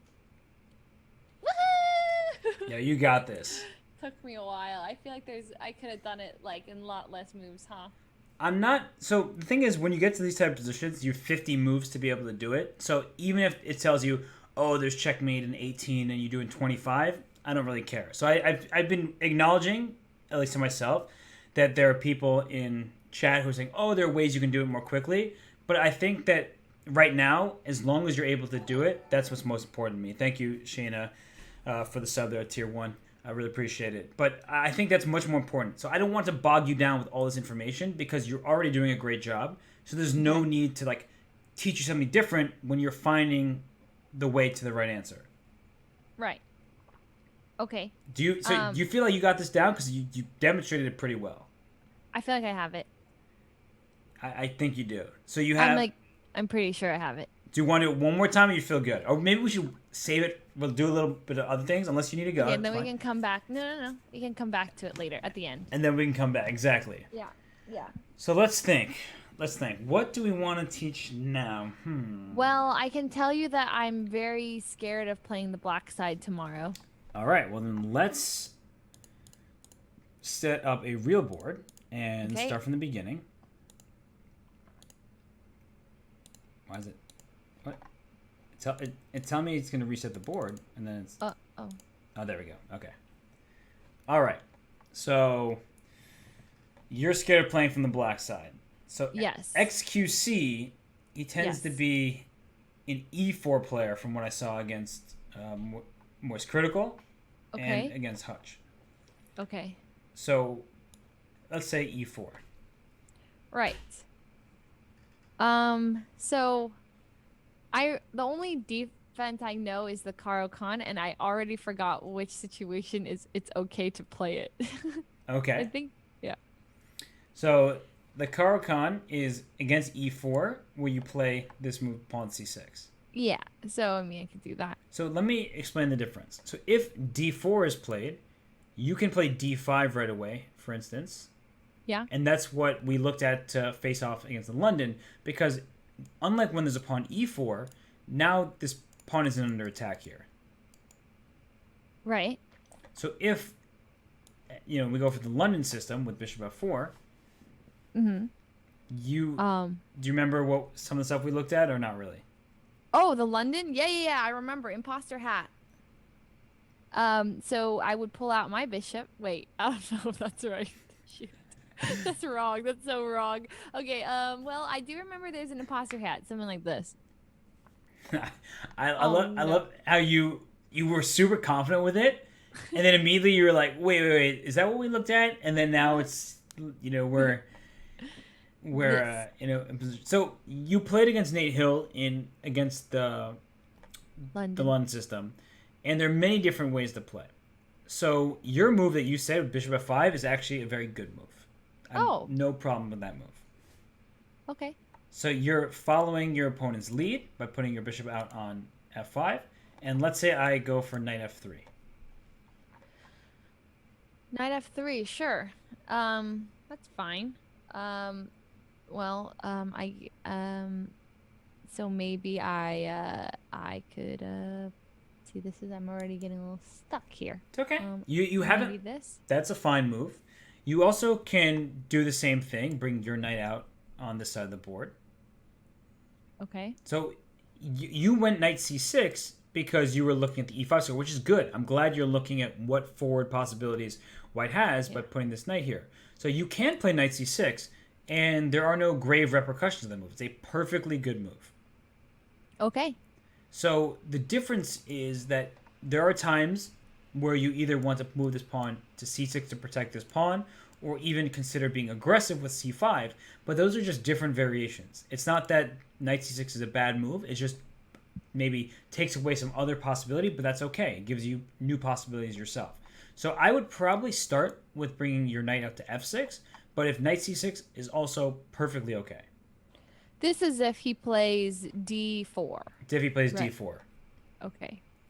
But you said he plays E4. He does play E4. So, should we prepare against E4? Well, all right, you're up. I mean, I'm fine to prepare against anything.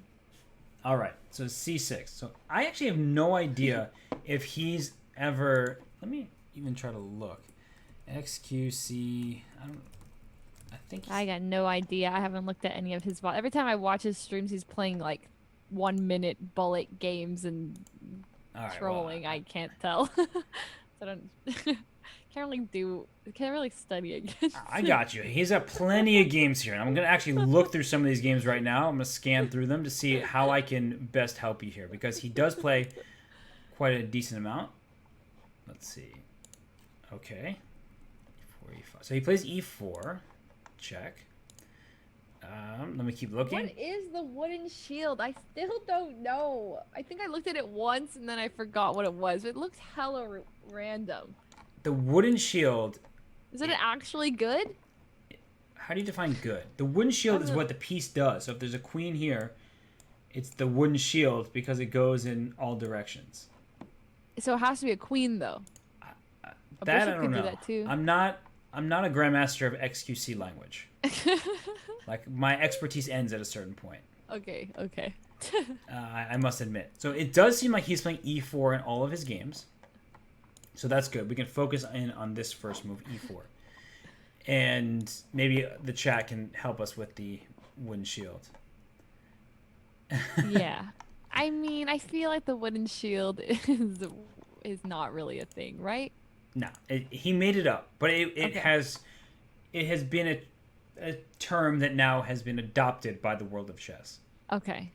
You know, we're happy about it. Okay. I think. Okay. Yeah, I mean, I'm fine to.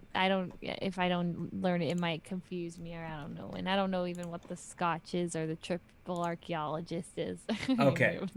So the Scotch is a different opening where you play E5 in the first one. You're not going to do that. Okay. But the Scotch goes like this: knight here, and then pawn to D4. That's just the Scotch game. Oh, which part of this is Scotch? The white piece or the black pieces? That's a great question. I think it's from the white side. It's called Scotch because until that move, it's something else. And you can play bishop here, and then it's the Spanish. You can play the bishop here, and it's the Italian game. So by choosing D4, it becomes the Scotch game. Great question, though. Yeah, I'm just wondering if there's like, you know, how Albert he brought up a good point. It's how he like panics. He loses a lot of time in the early game, so he like pre-moves his games, you know, pretty much. I mean, he like knows his first 9 moves and stuff. I feel like I can do that on the white side, but on the black side, I guess it feels like so unbalanced. Like I've never played a game that's like you know, it feels like one side is just so you play it so differently than the other side. Blows my mind. Because you get the first move's advantage of playing from the white side. Right. And so I'm actually looking through games. Who's Box Killer? That's Skara. Got it. I was like, well, that seems like a, you know, that's not a very nice username with respect to Box. Don't worry, they're friends. I just looked through your game history, and there's many games here against Box Killer. I was like, what have you done to Albert?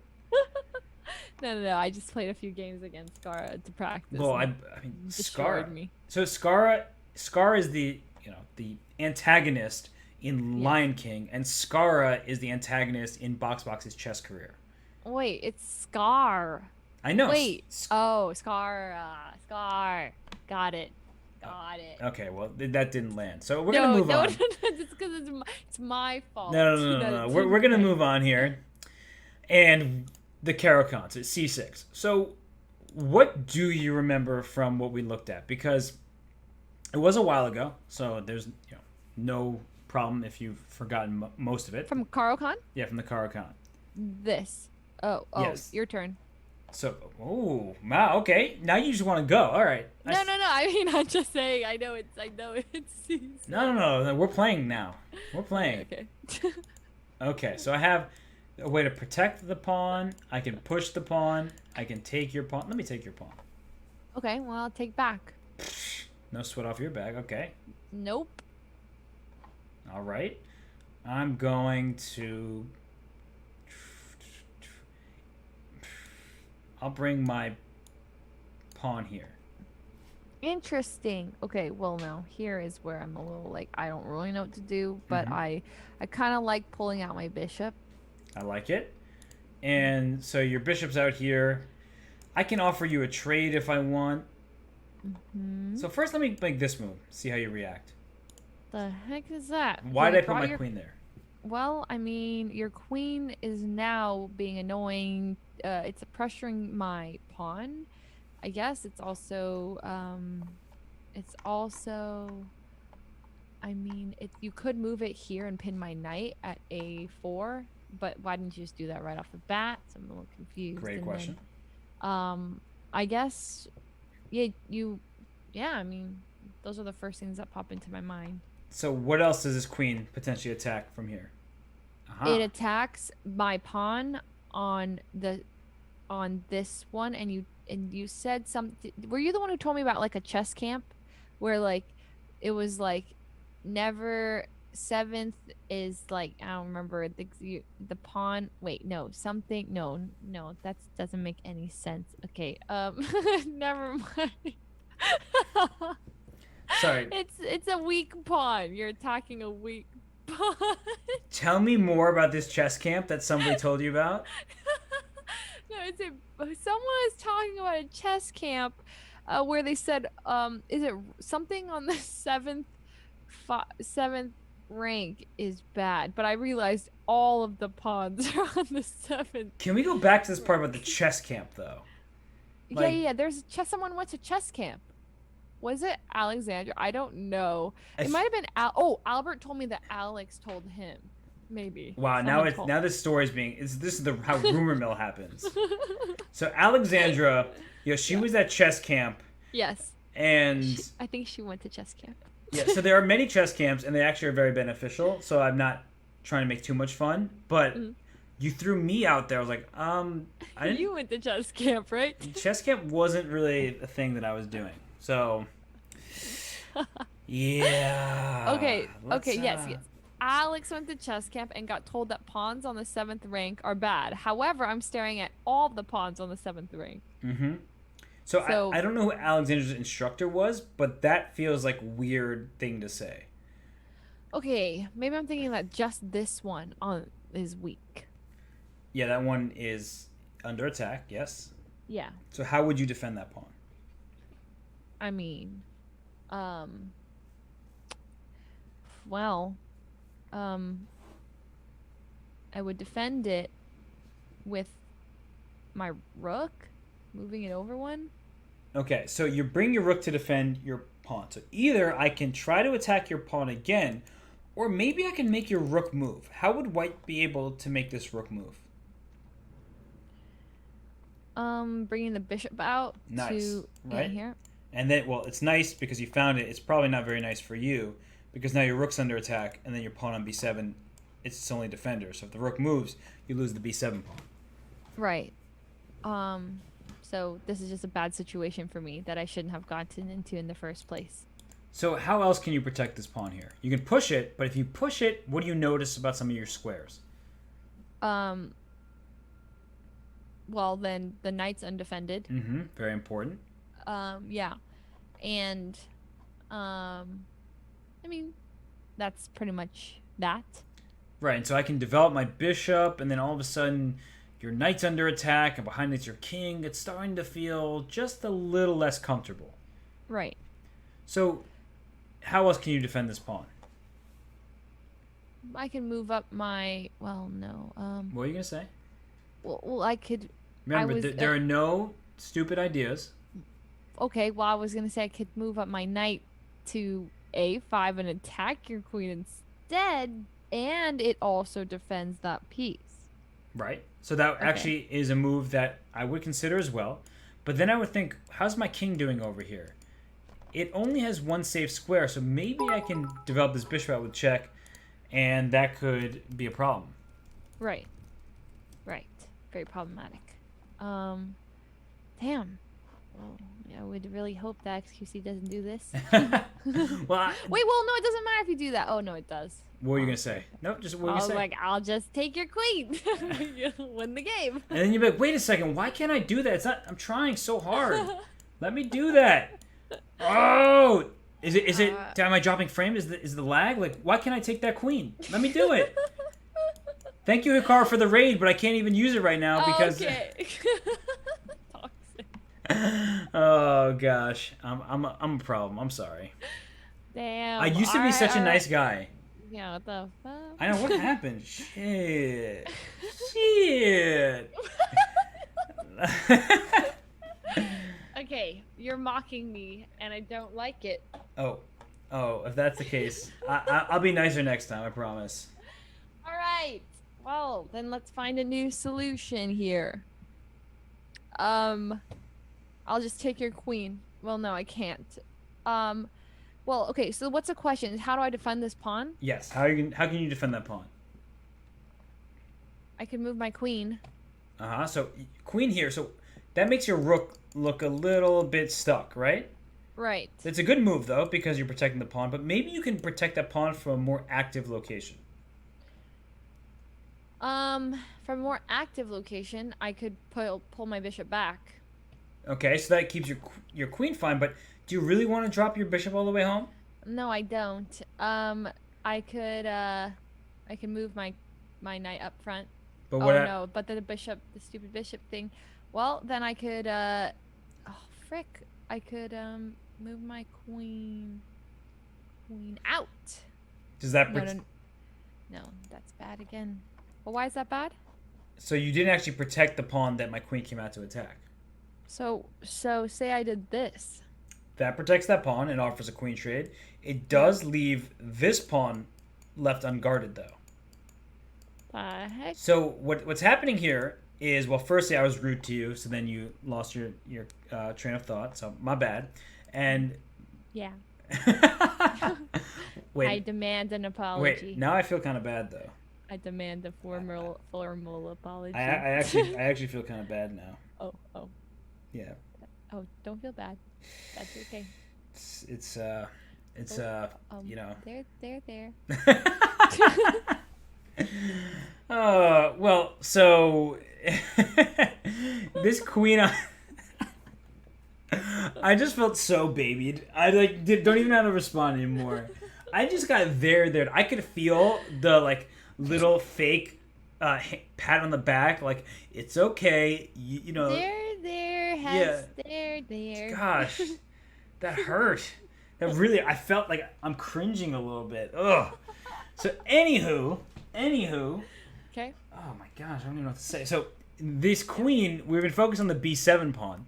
So we stopped looking at the d5 pawn as well because we've been so focused here. And this is why I just showed this variation is I don't want you to get tunnel vision and you see why is the queen coming here? Always think where can this piece go? And it's attacking two at the same time. So you can just bring your queen up to keep both defended. Oh, okay, I see. So I was just pointing that out because I just wanted to see how you'd react. And even though I know you want to get this bishop out, there are plenty of moments where you can bring your knight out first. Okay. So you have choices here. That's essentially my point. Is you can decide. I think knight out first is best, just because now if I go queen here, I'm not actually threatening anything. Mm-hmm. And it will change from position to position. So I don't want to act like every single time you should refrain from bringing your bishop out. That's not the case. But I put my pawn up here, and what I want you to do is like, well, why did Robert do that? Why did he put his pawn here? Well, his pawn protects his other pawn, so that looks kind of good. But maybe this queen, now that the pawn has moved, has more access out to the queen side over here. Yeah. Does that just sort of train of thought make sense? Yeah. Always look why they moved that piece. Exactly. And I think that's very important, and it's also easy to kind of forget about, especially in the opening, when you're like, this is what I want to accomplish, so you focus really on your own plans, and then don't recognize why somebody did what they did. Now, I'm going to be honest with you, I don't think XQC is preparing out like a 20-move variation to come catch you, but still good to be well-versed as possible, and just to think on our own 2 feet when we get to a new position. Yeah. I had a question really quick before. This is from the white side. You know how Alexandra was teaching Nate to do this to me, the London base, or it wasn't even London. It was on the white side. It was bring the knight out.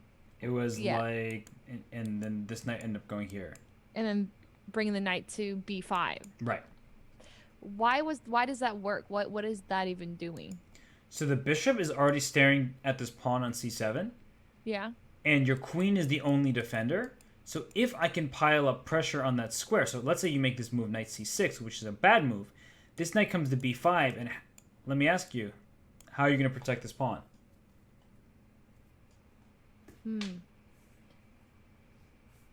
You can't really, I guess. But if you take it, if I take the pawn, you just take back. Oh, with the queen, and then you get a free queen. Mm-hmm. Because you have 2 pieces attacking just one square, and you only have 1 piece and a very important piece defending it. Wow, why can't I do that tomorrow on white side? You can.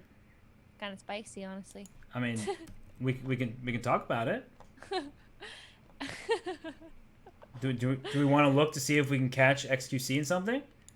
I mean, I feel like that's pretty easy. Like, I get that. Oh, you giving fighting words now. I really don't think he cares enough to try and prepare against it, so I think I can take advantage. But I don't know even if I have VODs, honestly. I don't really... I'm not good with this whole Twitch thing, but let me actually take a peek at what he plays as black. So, Yeah. Do you know if you have white or black in the first game? I don't know. I think I get to pick, but I don't care. I feel like if I play white early, I'll win the first game. Well, I don't know, but I feel like I could win on white pieces, and then black pieces I think I'll choke because I don't know how to play black yet. Got it. So you seem to prefer to have the white pieces in the first game is what you're saying. Yeah, I think so. Okay, let me pull up some of the games. Okay. Wait, what? Hold up. He plays some different stuff here. Different stuff. By that I meant he plays different variations. He chooses different things depending on the game, not different as in like what is he doing? Oh, I see. Yeah. See, that's kind of scary. Maybe he'll know, and then it maybe I could just play a standard London opening and then build a good defense and then go for a because I'm scared that if I do the knight thing, then he won't fall for it, and then I just have my knight out for no reason. Well, not no reason, but all right. I'm searching through his games. I'm doing this right here, right now. Let's see. Yeah. Okay. So what? Nobody plays d4 against him? No, that's not possible. How's that possible? Okay. Let me switch my search. Huh? okay. Okay. So he has many games. Wow. He plays a lot of chess, Yeah.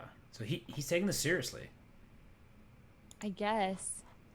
You don't seem so confident in that. Oh, well, he plays so fast. He plays like they're all the 1-minute bullet games. Yeah, because bing, bang, boom. Yeah, I'm scared. So I'm scared that it gets to a tie and then he'll destroy me in the 3-minute one because I am so bad under time pressure. All right. However, I do have white pieces if we do that, I think, because of seed. Like, I'm the higher seed. So I think I can just like London, boom, boom, boom, boom, and then like try and work from there and just make moves so fast that he'll be like, whoa, Yeah, so he plays different things. I've been looking through his game. So it's going to be hard to prepare anything totally specifically. For instance, there was one game where his opponent played d4, and then he put his knight out to c6. Oh, okay. Well, if he does that, that's fine. How would you react? I would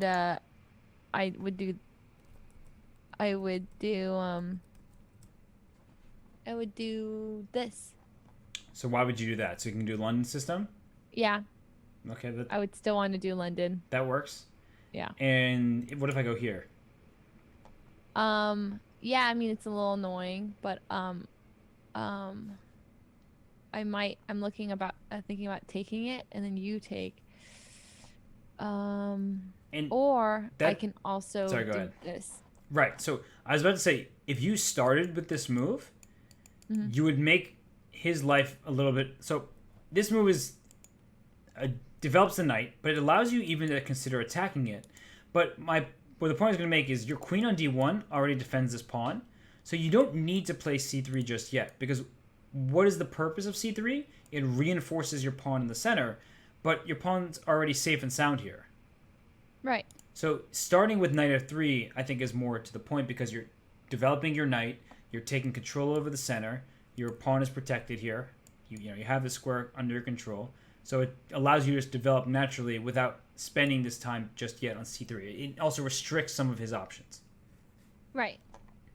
Okay, I get it. So maybe consider doing that first. Yeah, or your little London with bishop f4. You can always develop this piece out. So the point is that just because this is an obscure move, I think that's why you reacted differently than you would have against a different first move. Right. You were like, oh, what's that knight doing there? Is it attacking my pawn? Let me protect it. Right. Was that what your thought process was like? Yes, exactly. So that's good. That is good to think like, wait, why did my opponent make this move? Oh, wait, this pawn and my queen's here, so it's okay. Okay. But and then go whoop. There it is. Whoop, there it is. Yeah, there we go. I'm glad that I thought for a second I went with it and I was like, what if she doesn't register right now? Yeah, no, I get it. Okay. I'm glad that moment happened though. So bishop f4 is just your normal London. You stop any kind of e5, and you wouldn't have gained anything from c3 just yet, but you've gained something here by preventing this pawn from going to e5. Right. So that's good. And let's say I go knight out. Actually, let me go this move instead. Sure. It's kind of like whatever. I mean, it opens up your bishop to do some stuff here, which kind of is weird, but I would maybe just carry on with my normal development. Let's say I go here. Okay. You're attacking this piece. It is already defended by a lot, but I think I would just keep going here. Mm-hmm. Let's say I go knight out. That's fine. I think I would do this. So you remember your game against E-Rob where you checkmated him here? Yeah. Just out of curiosity, does this position look different to you in some way, shape, or form than the game against E-Rob? Yeah, your knight's blocking me here. The knight and what else? Also, your pawn is annoying. Right, so you have this kind of foundation here that won't allow you to get your queen out here and deliver a checkmate. Yeah. But that's okay. You don't need to just deliver a checkmate. I'm just saying that it is different because of the pawn formation. Yeah. So it's just good to keep in mind like the differences between different openings. So you're going with the right plan. Like this bishop d3 move is perfectly good. And I actually just saw a game out of the corner of my eye, by the way, where sorry, we're gonna go back just for a second here. Is that after he went knight c6, his opponent went g3, trying to frappuccino the bishop, and he went e5. So he does like to get spicy in the center. Spicy in the center. He might try that. That's why, especially if you played c3, he can do that. But if you played knight f3 or bishop f4, your London system, you're preventing him from playing pawn e5. Okay. So that's why I think you can go forward with your regular development. Yes. Okay. Make sense? Yeah. Yeah, I feel confident here. So you're saying I probably shouldn't do this thing. Boom. I mean, it's a little bit like, if it works excellently. If it doesn't work and he sees it, then it's kind of like, what's your knight going out there for? But I like that you're enticed by the tricks because Nate Hill tried against you. Yeah, I would have been screwed. That was a last second. He would have to push a5, right? I mean, not a5, a6. Wait, right. Where would he? Yeah. So let's say he goes knight here, and you bring your knight out. Yeah. Well, the thing is, if he doesn't push his pawn, let's say he goes here, he can push this one to block your bishop from attacking here. I see. So there's a few ways to stop it. Right. So depending on what he does, it changes the situation. So if his pawn's still here, he can block it so he doesn't just let you eat. And now when you go here, the bishop's cut off. So the queen protects once, and there's only one knight attacking. All right. Screw that plan. I don't need it. I'll win using tactics. You'll win using tactics. Yes. Also, yeah, can we go back to the black side? Because that's the scary side. I think in general, if you're making sure your pieces are defended and you're playing like your game against Void Boy, even though eventually he won that game, you played really well to start it. And then your knight blocked your bishop and you got a little stuck. But you made sure everything was defended. You were never in any real danger. And I think that was a really good showing from you, especially against somebody who's has a very high rating. How the heck did I play against him? What did I do? You went here. Okay, hold on. Yeah. He went there. I did this. Mm-hmm. I took. Mm-hmm. He went here, I do this? and then he went. I didn't do. Oh, interesting. He got okay. Then I don't know what I did. Maybe I did this. Did I do That's that? a good move. You didn't I do didn't that, do but that. it's a good move. No, it's a very good move. You're attacking the bishop, Yeah. and if he takes, you take back. Yeah. Well, I probably did something more like the pull out my bishop or something. Mm-hmm. Like to yeah, I think I did that. I meant to pull it back to here, but I overshot. I mean, this is totally fine. Putting your bishop out here works. You're pinning the knight to the queen, so Yeah. it's a totally reasonable move. And bishop f5 also very reasonable, developing the piece. The one thing you have to be semi-concerned about is this knight on c6 is pinned to your king, so he can try to pile up pressure. So let's say I make this move knight here. Yeah, he's piling up a lot of pressure on that single knight. Right. So I need to alleviate the pressure. And how are you going to protect that? See, now I'm confused. He's this, so I need to defend. I'm confused whether I defend this square or attack that square. Well, if you attack, let's say you go here to attack that square, then this knight will capture you here. Right. So I need to. This game is so freaking hard. So he brought his knight in here, or I brought my knight in there, whatever, to attack your knight for a second time. Yeah. Okay. Let's think. Okay, so, then, well, what's my goal? Like, it's to take one of those pieces, or to attack one of those pieces, or make it so when you take those pieces, I can eat your piece back. Exactly. You want to make sure that your piece is... Queen. Oh my God, the Botez Gambit. Yeah, that... So remember the time you talked about Botez teaching you or teaching Albert about chess camp and all that stuff? This feels like maybe what was learned there and was never left behind. No, I will not blunder a queen tomorrow. I will not. Okay. Okay, so no blundering queens. Oh! No, that's a terrible idea. I was thinking about doing that, but that would be Illegal. Illegal, Yeah. right? So I could pull my bishop back, Okay. Here. Okay, that's actually a reasonable move, and I'm glad. So sometimes you move a piece out and you don't want to move it back, but here it's actually totally acceptable because it stops the very big threat on this knight. So I'm going to try something. Let me go. I'll take your knight. Okay, I would do this. Oh, Nope, that's okay. yeah, I think I would do that.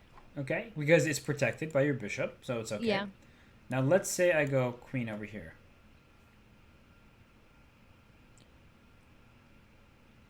Then I do queen here. You sure? Why did I bring my queen out here? Oh, great. And then goofed. You did that to attack my king. Okay, and which square in particular? This one or this one? Okay, so how many times am I attacking this square? Frick. 2 times. And how many times are you defending it? Once. So that's going to be a problem when I'm able to take there, right? Yeah. And Because then you take, then I can't. I take and then you take. Oh no.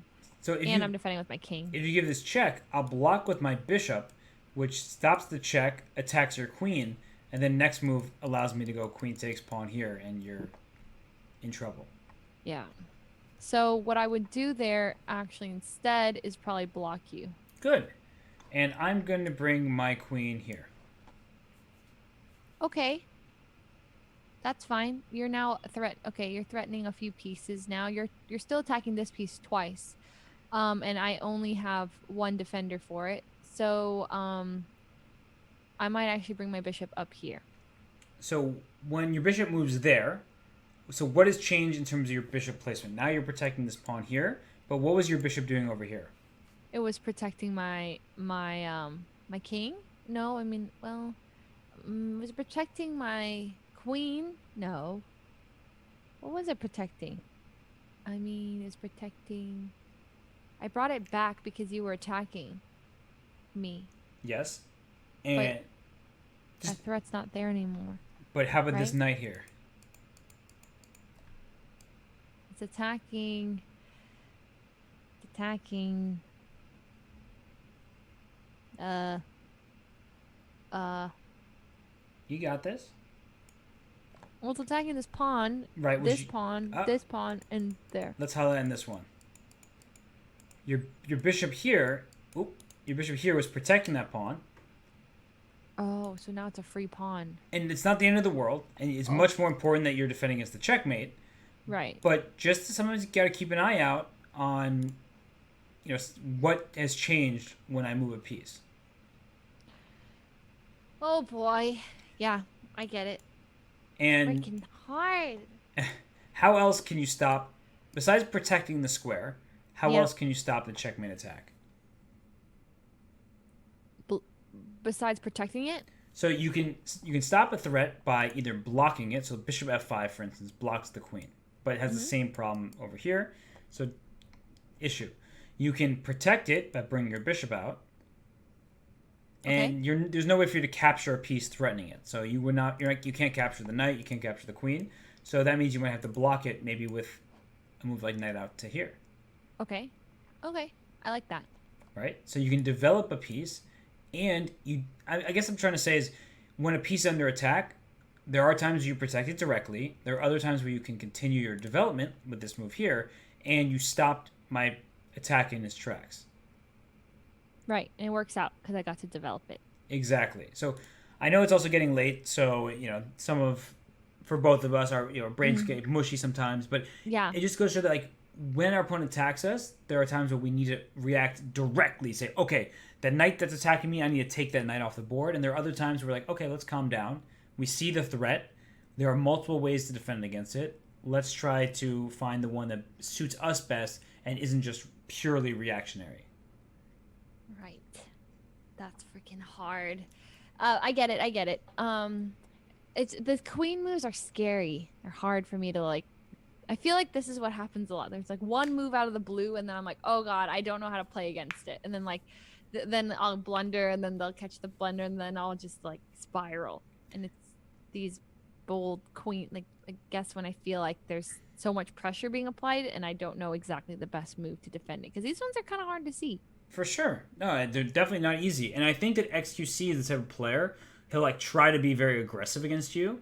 So if he is aggressive against you, you shouldn't just be like, oh, wait, he's coming for me. That's scary. But you should have that kind of pause of like, all right, that looks threatening, but does it actually work? We don't want to just purely trust our opponents.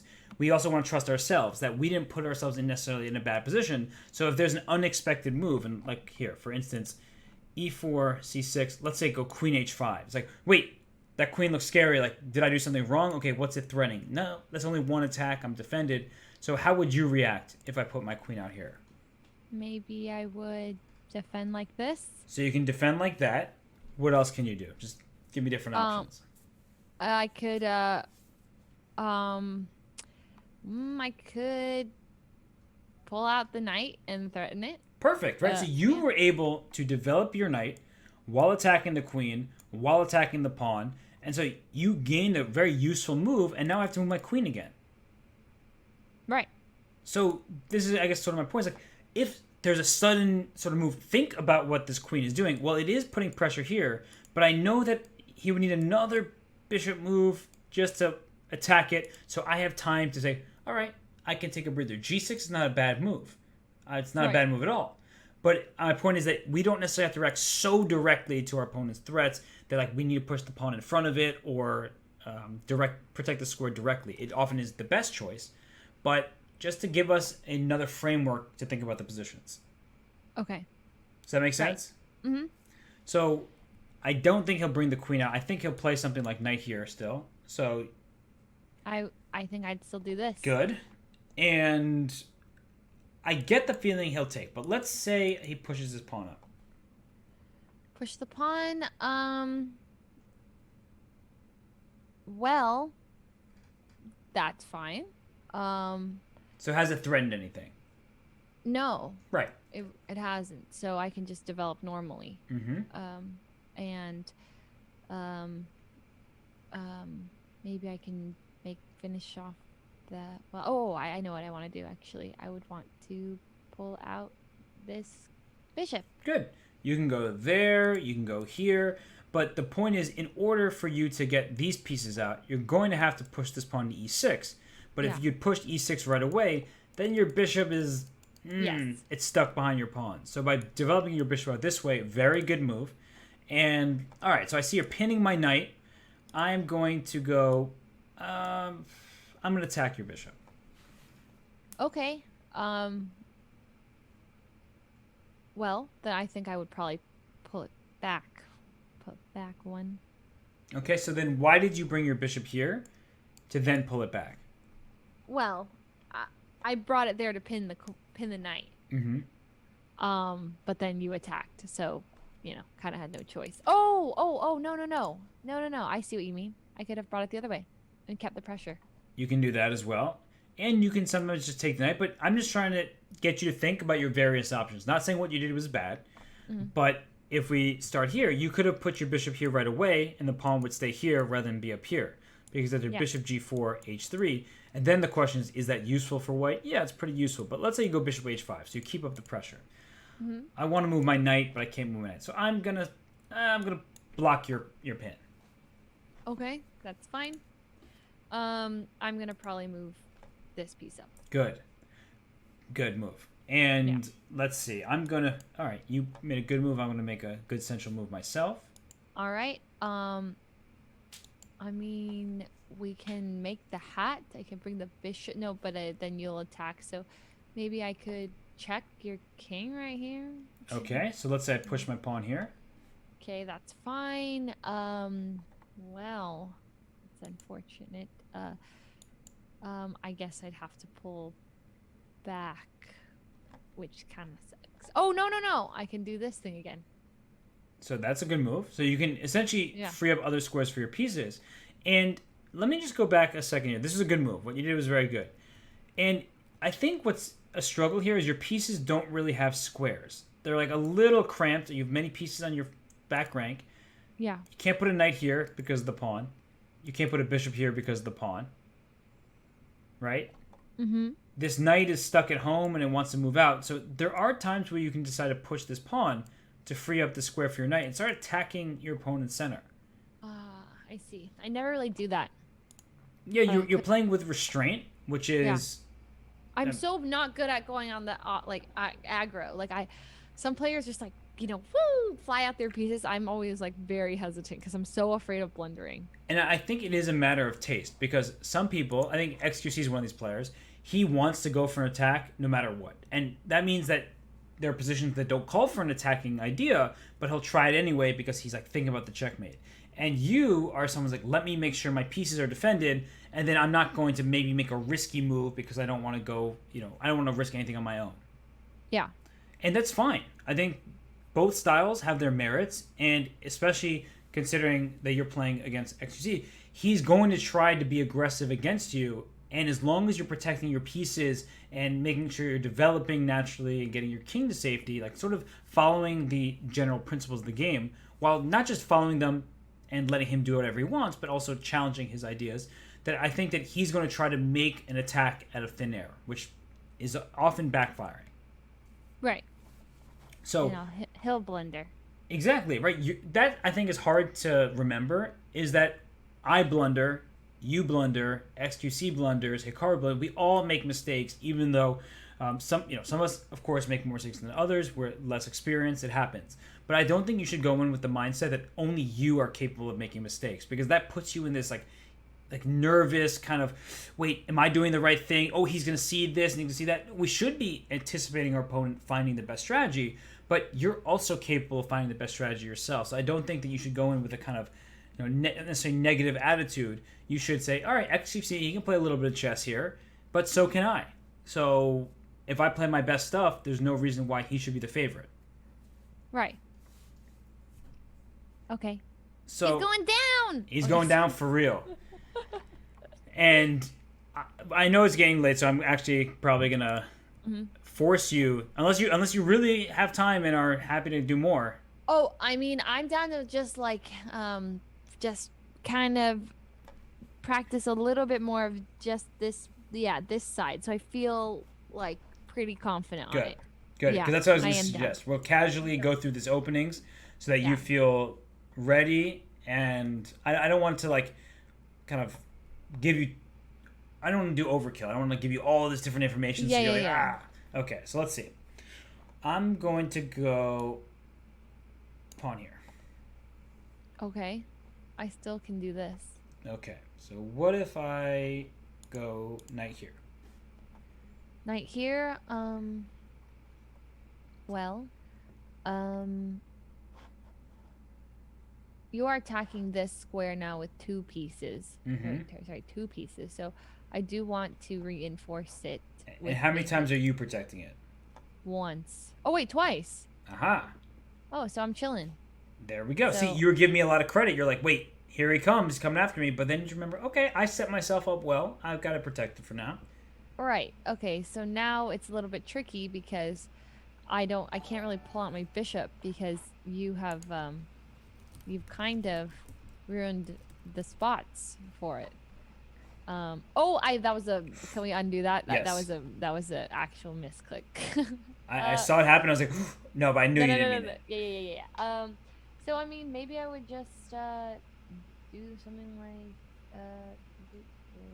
this. But see, I'm blocking in my bishop, so I don't really like this.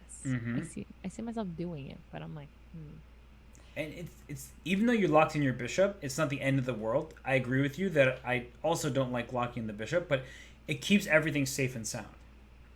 So if you play it and you're like, oh wait, I thought my bishop was getting out. All right, it's fine. Your bishop's not getting out yet, but it's okay. Not the biggest deal in the world. So what other moves came to your mind besides this move, pawn to e6, which is again a fine knight, move? maybe. Okay. Develop my knight. I was thinking I could do this, but then it would just be a free piece because there's nothing defending it, I believe. So no. I could also move. Yeah, I mean, I kind of like this knight move. Okay. Yeah, because it develops and I want a castle eventually. So I can take you here. I can protect my square, or let's try to push this pawn right here. Sure, you're threatening my knight now. So a bit scary, but I could go like this. Okay. And let's say I develop normally with my knight out.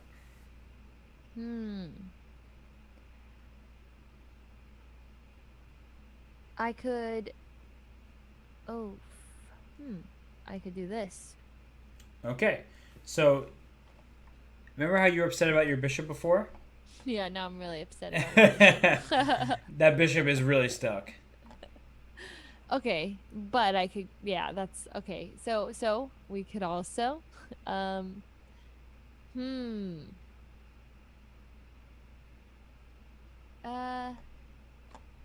I go here, that's kind of. I guess it's not bad. Yeah. It's not bad, but you probably feel weird because you moved this piece once, you moved it twice, and now you're moving the same piece 3 times. Yeah, screw that. I could tell. So Yeah. let's go back to this point here. So firstly, I don't expect him to make this move. I expect him to do something about the capture. But wow, thank you, Legendary Slayer. Really appreciate the 5 Thanks, gig Legendary subs. Slayer. Thank you. 666 Pog. Well, the 666 scared me, so I was like, Oh, just Legendary Slayer. yeah. I was like, Slayer. Legendary Slayer. Oh my gosh, you sound like you're straight out of a horror movie when you do that. Thank you very much. That's pretty cool. I can also talk like that. These are real voices. It feels gravelly in my throat. Here, it's not very comfortable. Oh my gosh, I've never smoked a cigarette, but I feel like if I smoked many cigarettes, my voice would end up being like that. Yep. You're like, I'm Batman. Yeah. Where's Rachel? Oh, very good. It's like when the Joker's like, you got a little fight in you. I like that. And he's like, well, you're gonna love me. It's like just. I love the Dark Good. Knight trilogy, but that's another story. Yeah, no, I think they're good. I'm not like a huge Batman fan, but I did watch The Dark Knight and I did like it, and I like Joker a lot. Okay, Word, I'm with you. really good. This is what happened with Void Boy. We ended up talking about movies for a long time, so I won't do that to you as well. Well, we can do it another time. I like Yeah. talking about movies. I'm a huge movie fan, so that's Anyway, this is a conversation for another time. Do the Joker laugh? I can't do the Joker laugh. It's too creepy. All right, so at this point in time, we're talking about you wanted to move your bishop out. You can't accomplish that. So what you can do is what's stopping you from getting this bishop out? It's this pawn here. It's this queen here. So you can take this pawn here and trade so that your bishop has some freedom. Holy crap! I can trade a piece. You can trade a piece. I never do this. So I'm going to take you back. Yeah, that's fine. Mm-hmm. But I can go like this. You absolutely can. I'm going to move my knight here. So why am I moving my knight here? To pressure this guy now. That's right. So so I could probably defend it, or I could move it back. Also, sorry to interrupt because this is more important, but someone goes, he better be ready to talk about Mean Girls. Yeah, I'm ready to talk about Mean Girls anytime. Wait, you like Mean Girls too? Of course. Wait, you mean by Mean Girls 2, do you mean that other Mean Girls spin-off? Mean Girls. Yes. It's Mean Girls. I like Mean Girls as well. Not Okay, Mean good. Girls 2, though. I love that you like Mean Girls. How, It's such a good movie. how could anybody Wait. not like Mean Girls? Are you serious? How could anybody... Kevin Naport? The G is Oh my silent? God. What do you want? Okay, we're not going to get into this right now. He knows. Of course I know. Wait, so you're a big Mean Girls fan? I love Mean Girls. That and Harry Potter, The Sorcerer's Stone are like my most quote. I like quote them randomly. I saw Mean Girls before a friend's wedding. I was in the wedding party, and we all watched Mean Girls before the wedding. Like, it just happened to be on TV, and we're getting dressed, and we're casually drinking, whatever. And then Mean Girls is on, so of course we're going to watch. I'm shocked. It's just you don't come off as a guy who would like watch Mean Girls. I mean, not that there's a type of person that would watch Mean Girls, but just you don't rub me as that kind of person. What? No, but yeah, that is so What? fetch. There are none for you, Fuslie. None for you. What? Well, the Glen Coco scene. Oh, none for you. Four for you, Glen Coco. 4 for you, or whatever. And then, That's right. And then none for you, Gretchen Wieners. Oh, gosh. I get it. Yeah, Anyways. that movie is... Okay, we'll talk about that another time. But how could anybody not be a Mean Girls fan? True, and true. Everyone here, it's mandatory watching. It's a great film. And what's crazy about it is when Shane Carr is in the movie theater above the auditorium. Holy shit! So Shane Carr is played by the actor in The Blacklist, Agent Wrestler, if I'm not mistaken. I don't know that. I'm pretty sure. I'm shook that you know that. Like, Wait, I don't think I could. wait, you don't remember when? No, like you could have asked me like where was Shane Carr? Like I don't know if I could have told you exactly where. You like knew exactly where he was. Like I can play the scene in my head, but I'm like I don't know. The if I would exact be able to scene say that. is, when Damien puts on the mask and steals her bag, and then it's like, I think he's going to the projection room above the auditorium or whatever. That's it. And then it's Coach Carr and it's Shane. Oh, don't tell me. Shane, not Dawson. No. Shane Omen. Shane Omen. Shane Omen is played by Agent Wrestler. Coach Carr is a creep with the... with Train Pack. Exactly. Coach Carr, step away from the underage girls. Yeah. When Principal Duval has he's like, yeah. I'm like really impressed right now. I really like Mean Girls. It's a great movie. So good. Yeah, Oh my god. It's too good. It's too good. So you're like really pretty. Thank you. So you agree? You agree. What? You think you're really pretty. Exactly. Like, It's like you want to do something fun? You want to go to Taco Bell? I can't go to Taco Bell. I'm on an all carb diet. God, Gosh, Karen, you're so stupid. stupid.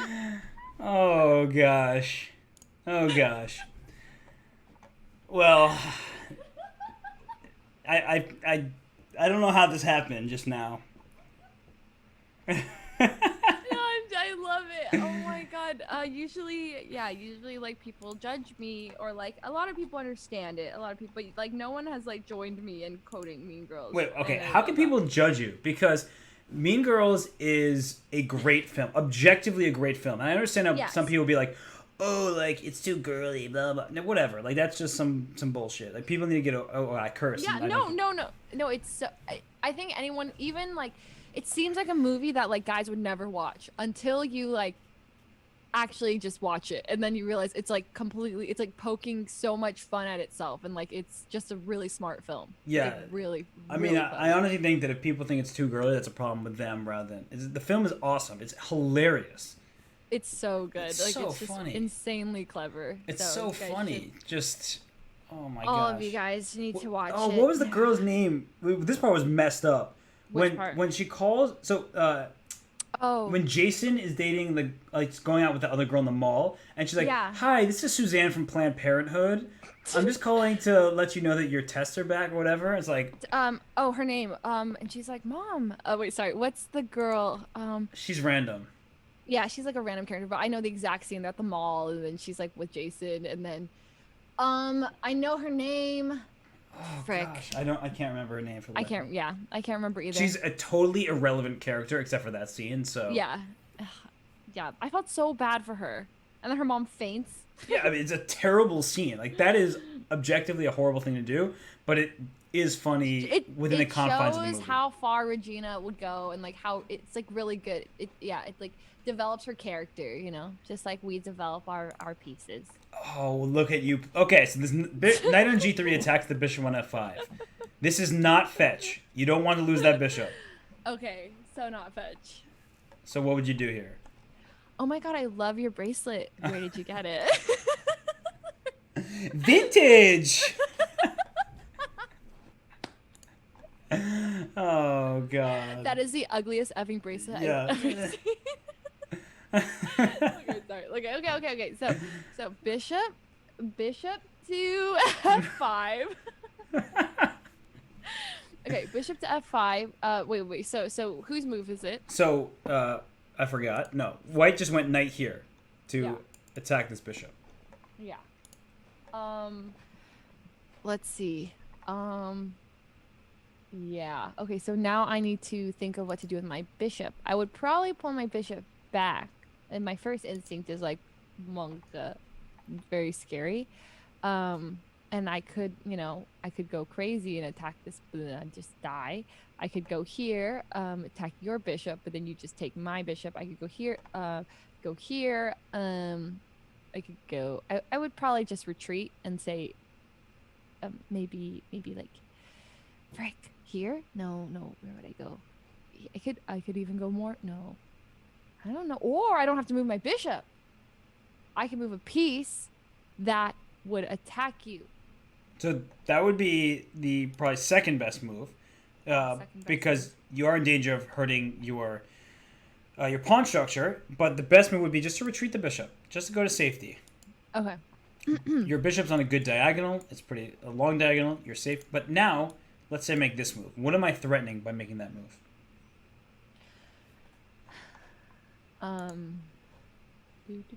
I was told that Robert is definitely part of Foos fam now. Is that what you're? Is that your squad? No. That's like what I call my subs and stuff. But it's like, I think it's just because we connect on the Mean Girls thing. Yeah. I'm still shook that you're like quoting it on another level. Like, I know exactly plenty of the lines. same- Like the part where the school is getting crazy, and then Mr. Duvall's like, "Hell no! I didn't leave the South Side for this." Like, there are just so many quality lines from that movie. I didn't even know that quote.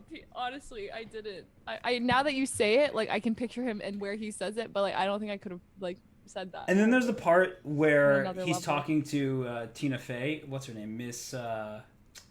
Shoot. Don't say it. Don't say Is it. it bothering you? okay. Oh my Yeah. god. Wait. Stop. Oh my god. She's a pusher. She's a pusher. Yeah, exactly. Stop. Miss. No. Norbury. Yes. Wait. Yes. Miss Yes. Norbury. There it is. So he has like that weird, creepy, like unacceptable because he's her boss technically like thing for her, and he's Yeah. like, "Oh, how was your summer?" And she's like, "Oh, well, I got divorced," and he's like, "Oh, my carpal tunnel came back." It's just like the most ridiculous sequence. It's like you're both losing. Okay. Pop quiz. Do you know the date it was? When Aaron Samuels and Katie are like Oh, in gosh. math class, and then he turns around and goes, "What? Like do you know what date it is?" September. Fake I fan. don't know. What's the date? October 3rd. Oh gosh, I was gonna say September 3rd, so I'm off. No, she's like on October 3rd. I quit. Wait, you still there? Oh my gosh, I think I lost her. I actually think I lost her somehow at that moment. That is crazy. I think her internet finally went out. How she left because of that? That hurts. Well, well, this is awkward. This is awkward. And now it's just me. See, that's my name. You see my name underneath me? That says ROB. She left. She left. Well, I'm not going to be teaching myself right now. So, yeah. I don't know what to say. I feel kind of... She's in chat. What? What? Oh. What? Internet. Yeah. That's what they all say. Internet. It's okay. I'll be alright. Just a guy alone in his thoughts. Ah, well. It was fun. It was fun.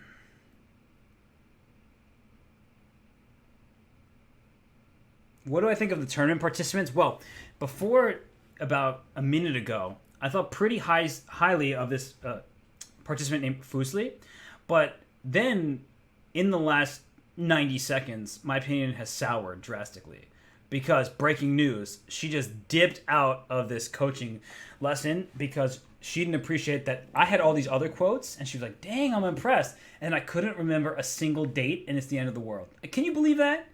That is just being fickle. I mean, I couldn't remember one single date. I messed up Shane Omen by calling him Shane Carr. And then now it's as if I'm the worst human on the planet. I'm done. So... oh, gosh.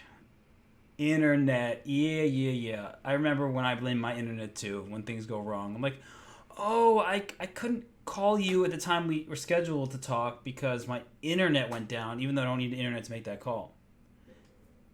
And... yeah, can somebody hit up XQC? Is XQC online right now? Let's see. Is XQC... no, XQC's not online.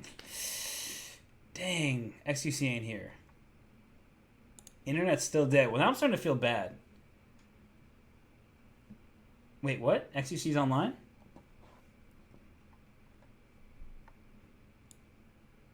No, he's not.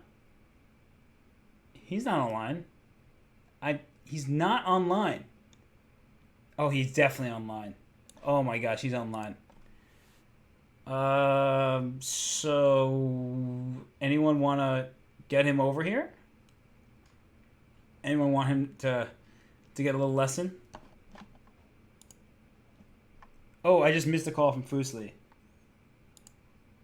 Now I feel bad. It looks like I'm betraying her. My Hello? bad.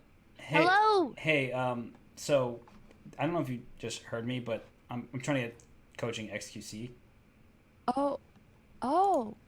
Oh. Oh, uh, Oh. yeah, this is awkward. Well. Um. Okay, that's fine. Yeah. yeah, well, Whatever. um, It's like fine. I mean, you don't have to be, Really? you don't have to be weird about it. No, I'm not being weird about it or anything. Just thought we were kind of like bonding over Mean Girls quotes and stuff, Yeah, and I mean, here we are. Yeah. fine, So just I mean, you're kind of like the XQC. you're kind of That's like cool. the mathlete of this equation here, and you know.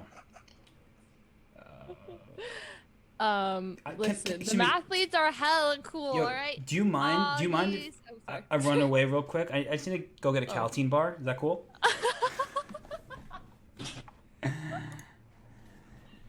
Guys, Caltine bars are these things that Katie, basically, they make you put on a lot of weight, and so when Regina's like trying to lose 3 pounds, she's like, oh my god, I have this thing that helps you, like, it just burns through calories just like that, and then she brings her these Caltine bars, which actually make you put on a lot of weight. And she's like, what is it, Swedish? Yeah. And so she's like, why are you eating that? Coach makes us eat those when we need to put on weight. And she goes, mother! Exactly. And she spits him out, and she's goes, ah! Exactly. You're a mean girl, Katie. You're a bitch. I remember that. That fucking hurt. When I was Whoa. watching that, I felt that. Well, I felt you just using Katie as sort of the filler, but I felt that directed towards me. Okay, I'm glad. I 'cause really that's felt- that was the intention. That hurt. Like, I don't think I deserve that. Oh.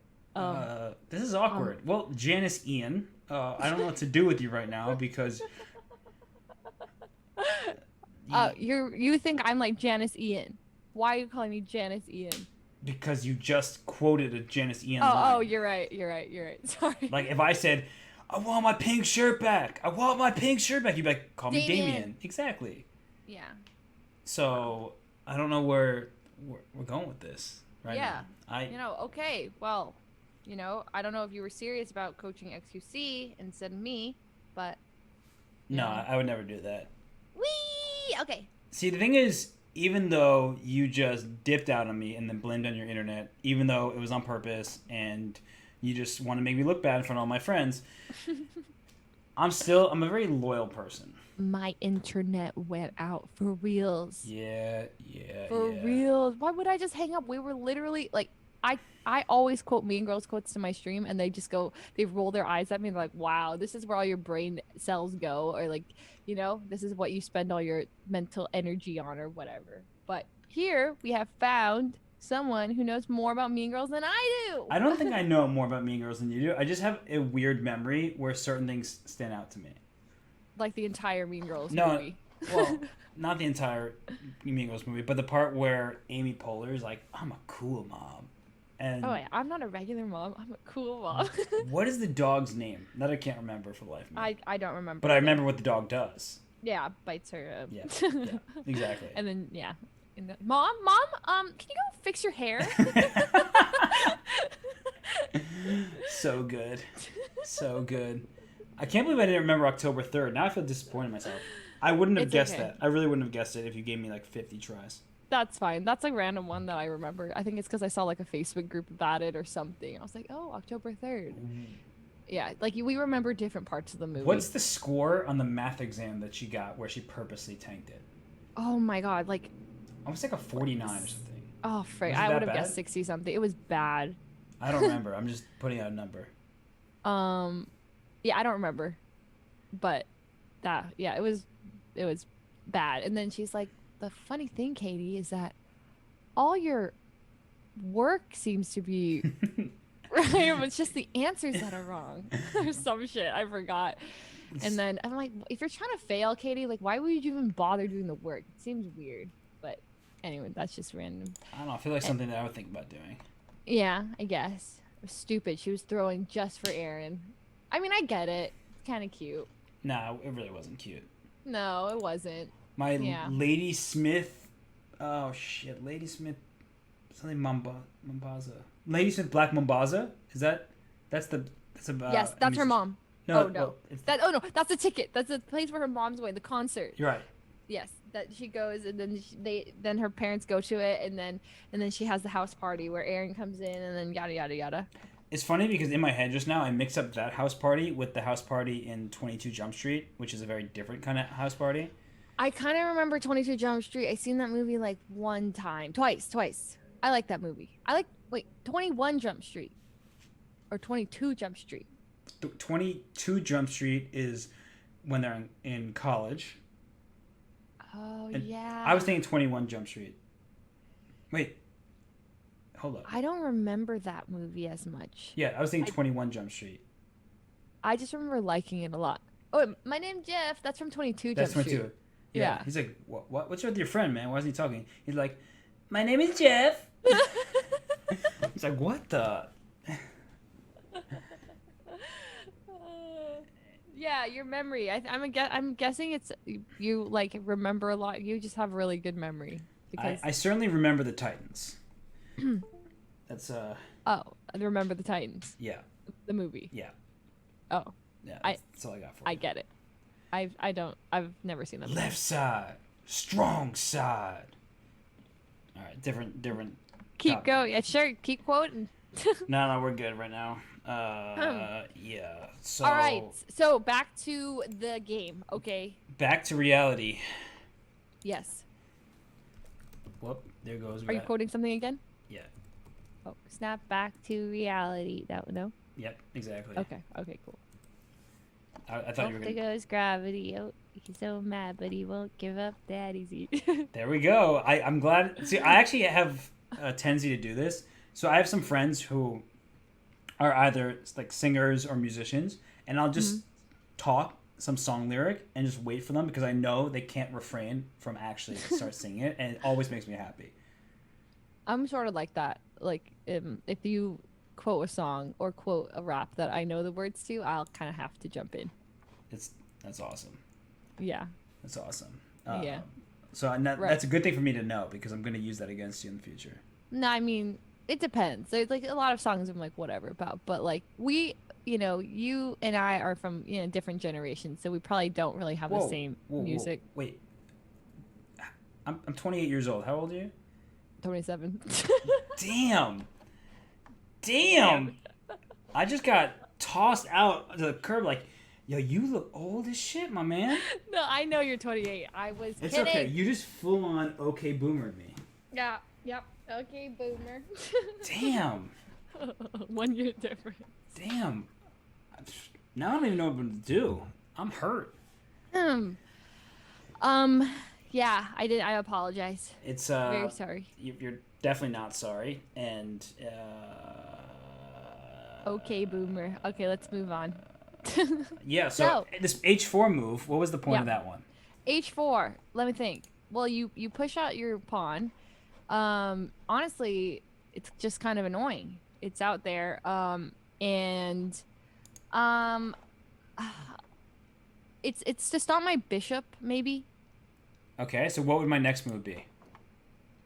For white. My next- For white. Okay. Man, I mean, it's kind of tricky. I would probably develop, your bishop, maybe the knight. So why did I put my pawn to H4? Oh, I see. You're trying to take my bishop. Yeah, I'm trying to get Yeah. here and get that bishop. Yeah. What I could do is push my pawn Where would you push it to? here. Right? I didn't see a move on my board. Maybe. Oh, it didn't push to H6? Nope, but that's a good move. So I put it on my board now. Somebody said, ask her if she is featured in any rap songs. Huh? Are you featured in any rap songs? No. What do you mean? Me? No. I can't tell. Rap? No, I'm actually not. I feel like you might be based on your reaction here. I'm literally not.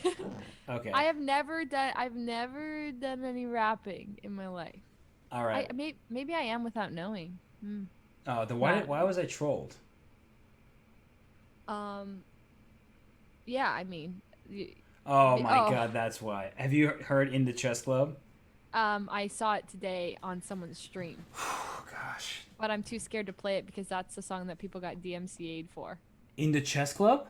No, in the club. No, but I'm just scared of that song. No. In the chess club. Here, you're. I'm on my stream. Yeah. So should I play it? You can play it. It's your stream.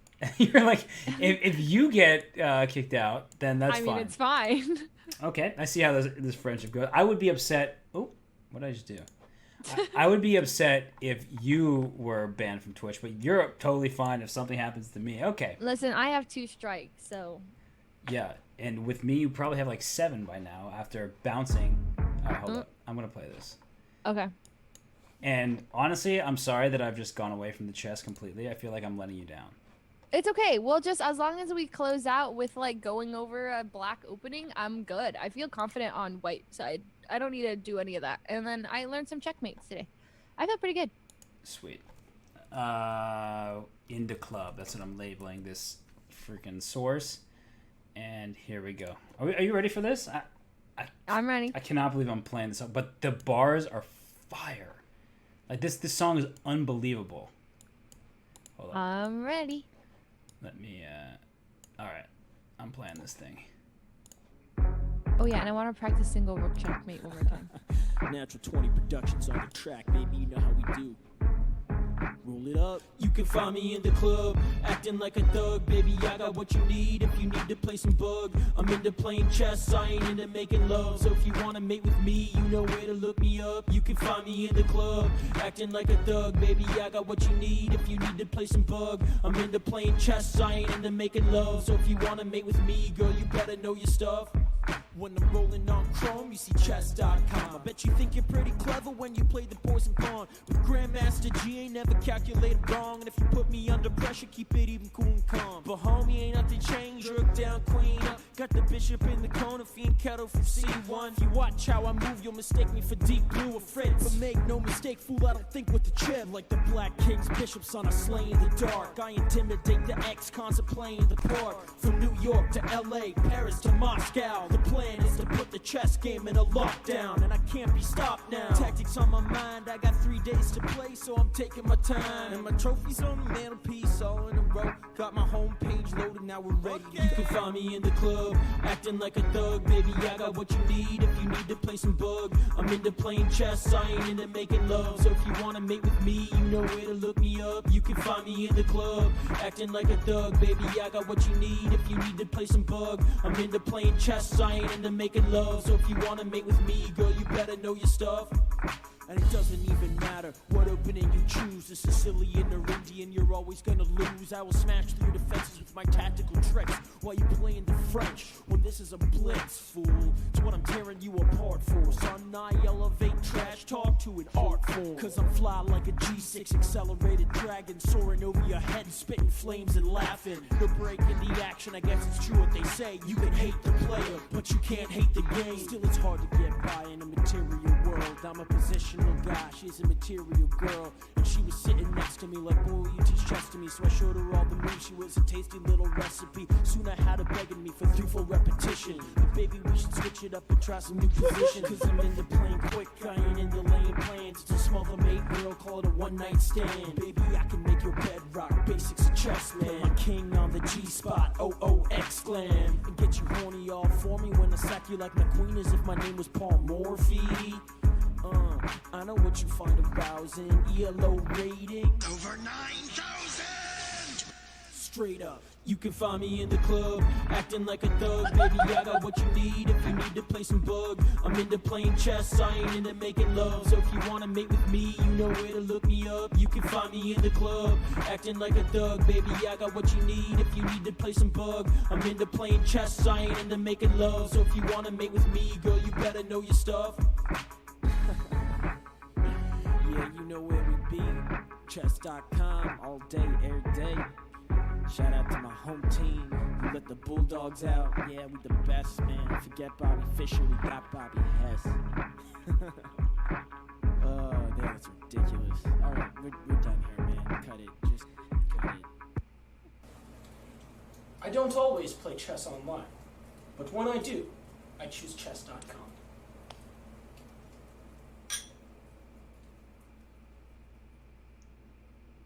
What a freaking banger. Like, that is... I mean, I don't know what you thought about it, but it's amazing. I loved it. It was good. It was actually really good. Like, I hate to admit it. It was very clever. you hate to admit it? There was a lot of clever lines in there. So, just for a second here. This here, Knight of 3, G6. Wait, I can't see it anymore, the board. Like, After you left for good. I got it. No. I just... Yeah, aha! There we go. Okay. So, can you see the name of the opening up over the moves? No. Wait, now I can't... It's just a blank board. What? Yeah. Okay, let's try this again. I'm going to invite you to a new board, and hopefully this time it works. Okay. Because now I'm... Mm-hmm. Okay, so here... Yes. No, not Carol Khan. That was for you. That was a mouse slip for you. Okay. Do you see what the name of the variation is? Sicilian defense. Hyper accelerated dragon. Oh. So fly like a G6. Oh, this is... Accelerated dragon. Oh my god. G6. Yep. Oh my god. Soaring over your head, spitting flames and laughing. Okay, so you like know this whole song? No. or- I only know like very few parts, especially the part where my name is dropped in it. So Oh, your name's in that? you didn't hear the end of it? Wait. I didn't. Can you... I like the part where they're talking? When he's like, "Oh, repping my squad, go Bulldogs," and he's like, "Fuck Bobby Fischer, we got Bobby Hess." At the end. Oh, that was you. Yeah, even though I don't go by Bobby at all, but you know, they were just trying to make it work. Damn. So that's why I was asked if you were in a rap, and I thought you were in a rap, but then they just wanted me to play that. Oh. Yeah. Moving on, back to the chess. Yeah. No, totally. I don't know what to do anymore. Okay. I think just as long as it's cool if I just play like Carl Khan tomorrow, right? And then like I'm like I feel like these two moves. I feel like I want to just start with those, and then I kind of just pull out my bishop, and then I think I know what to do, sort of. Yeah. Yeah. Is there like any like particular like moves you would recommend like that kind of work every single time for the black side, or So is that I can tell you've talked to Albert about chess because he asked me a very similar question today. He's like, "Is there a way just that my opening works against every single other opening?" Yeah. Yeah. So my guess is no. There are some that actually work against every single opening, but in Karo Khan, it changes depending on like what your opponent does. So Okay, so what? Okay.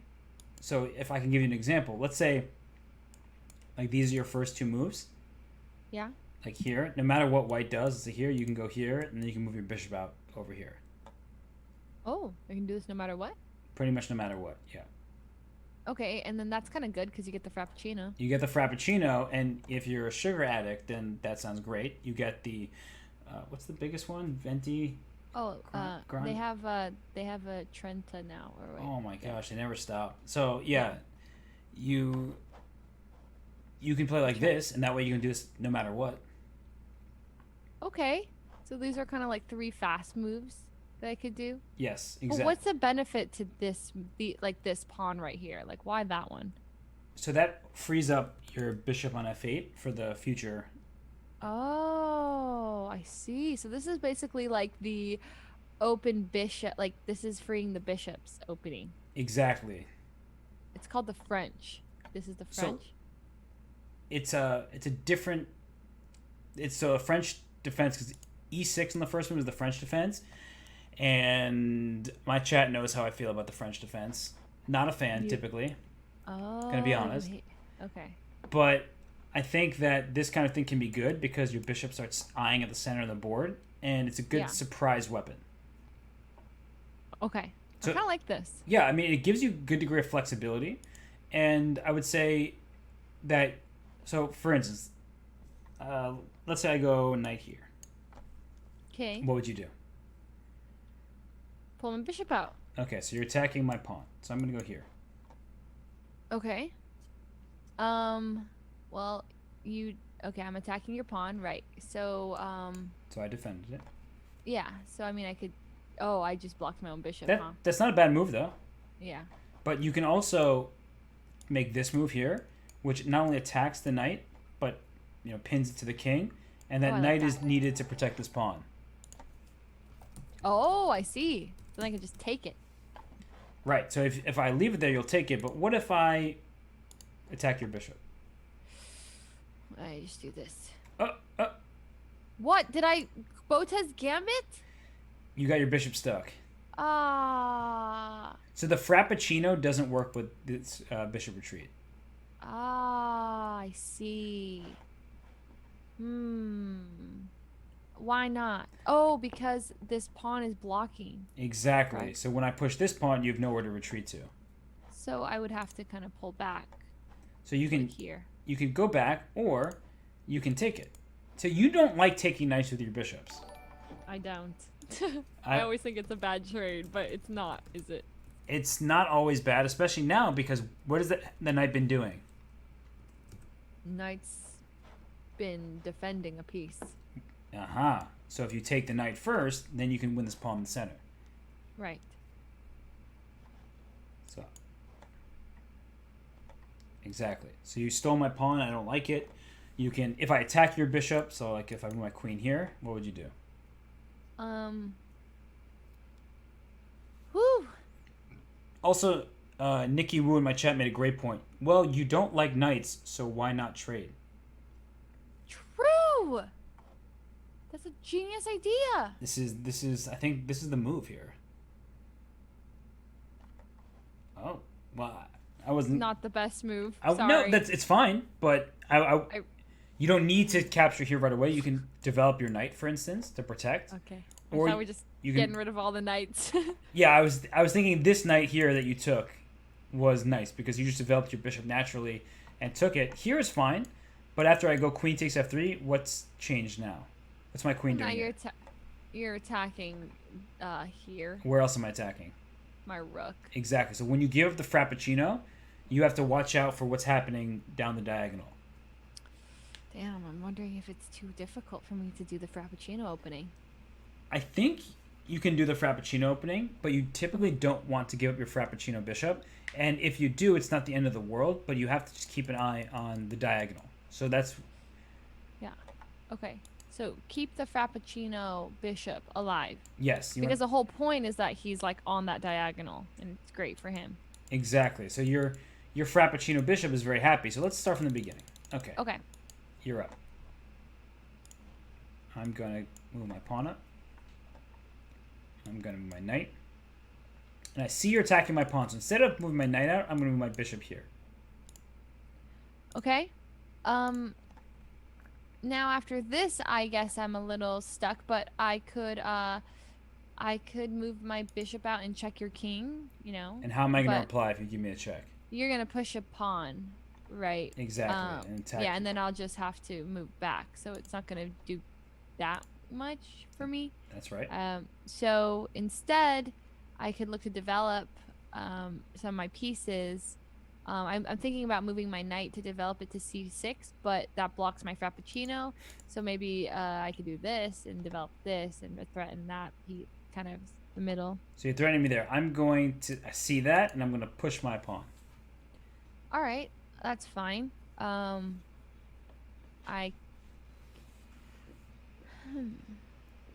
I would say this is the main downside of the Frappuccino, is you're playing on the side of the board, and your opponent might try to play in the center, in which case that's a good move. This is a good move. Let's say I castle. Okay. All right. Well, then that's fine. This is a bit tricky. I could look to also continue to develop my pieces. Maybe push out my bishop here. And this knight is getting dangerously close to being out of squares. It has one safe square to go to, so if I do push my pawn, your knight can jump out this way. Yeah. But I'm not going to let you take me, and then I'm going to just try. I would try to get after your piece. You're not trapped, so it's not the end of the world. But it just goes to show what can happen when you Frappuccino, because you're playing on the side of the board, and white has all these pieces in the center of the board. Yeah, Frappuccino's kind of tricky. It is very tricky, and it's kind of gives you some fighting opportunities right away, but it also, if it's fended off, it's playing on more on the side of the board than in the center. Maybe we don't Frappuccino. Maybe we don't Frappuccino. Okay, let's not Frappuccino. Let's see. I mean, I can still do the Caro-Kann one. I think I can do it against a lot of openings, right? Yeah? Or no, does it only work if he pushes E4? Right, because if he plays D4... Then well, that's okay still, because I'll just go like this. Exactly. So I'll play it backwards. Yeah, you can play like the Caro-Kann, but you also don't need to necessarily play this move because there's nothing attacking you in the center. So if he goes for the London system, you don't have to rush a move like C6. You can do the London system yourself even. Maybe I'll just try for the London on the black side. Yeah, I feel pretty confident he's going to play E4 on the first move. But yeah, this way you can just play the London versus the London. And...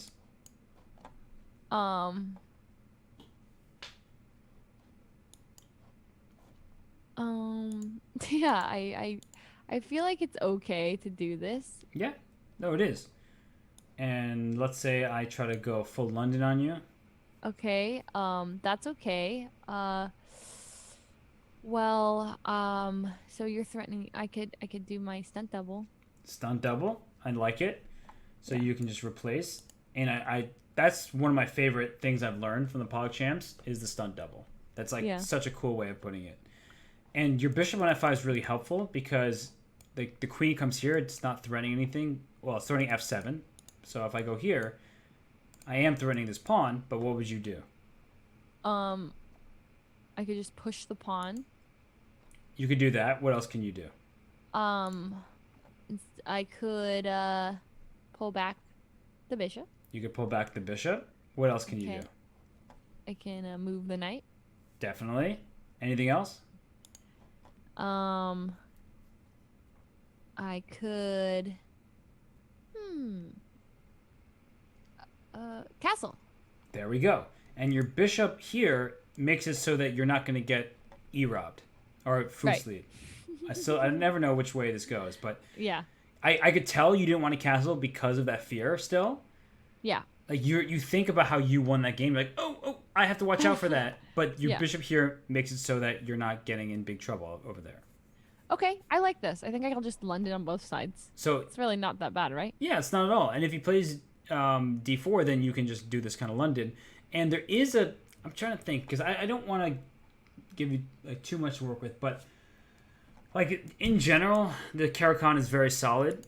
There's also this move D5, but then your queen has to come out early, and I don't know if I want your queen coming out early because that's when things can go.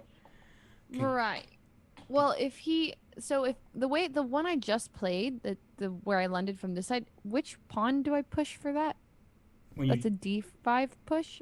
That was if D4, you played D5. Oh, okay. But so if he opens queen side, exactly, then I could play that, and then if he opens king side, then I could do this, the Caro-Kann. Right, you do the Caro-Kann, so you can try to play for D5. Okay. And I know these positions are a bit tricky, and there's, generally speaking, there are a lot of different possibilities here. So I know that it's maybe not the easiest thing to play, and I'm trying to think, like, for your sake here, because you can also play this move, D5, where you're challenging the center immediately. Yeah. And after pawn takes, queen takes, you come out to attack the queen. Yeah. Whoa. So you can just drop the queen back home. Yeah. And then sort of play relatively normal moves. But the thing is, you lose some time by doing this. Yeah. So, I mean, you can retreat the queen and then just develop this and push your pawn and develop here. But I don't know if you want to sacrifice that kind of time by having to move your queen twice. Damn, that's kind of spicy. Okay, I think I know. If he plays E4, I will do the Caro-Kann. If he does d4, I'll just do the reverse London and see how where it takes me. I think you got that for sure. And just the Caro-Kann one more time. So if I go here. Yeah. Oh, okay. If you okay. Well, I mean, I kind of still like pushing out my bishop. Mm-hmm. And I'm going to develop. Okay. That's fine. I can develop. Perfect. Okay. I can like. I'm not sure if it's better to put the bishop under the hat here or to check your king. So you can't put the bishop under the hat. Oh, right. So here. And this move is okay, but in general, when you're playing against this structure, you at some point would like to challenge. Remember we talked about how sometimes you need to be a little bit more aggressive, and you can play that right away. I like that. Okay, I'm going to do that. Yeah, it frees up your pieces, so your knight can come out to here next. Diagonal twins. What's your diagonal twins? Oh, no. So Hikaru, I don't know if it applies in this part, but he taught me that, like, if you have these diagonal twins, you bring in a triplet. Yes, exactly. Yeah. Exactly. So you can try to crack the center, and because this pawn is very strong protecting this pawn, and if you take here, well, then your bishop can just take back. Yeah. And then your knight can come out, and then you're getting developed.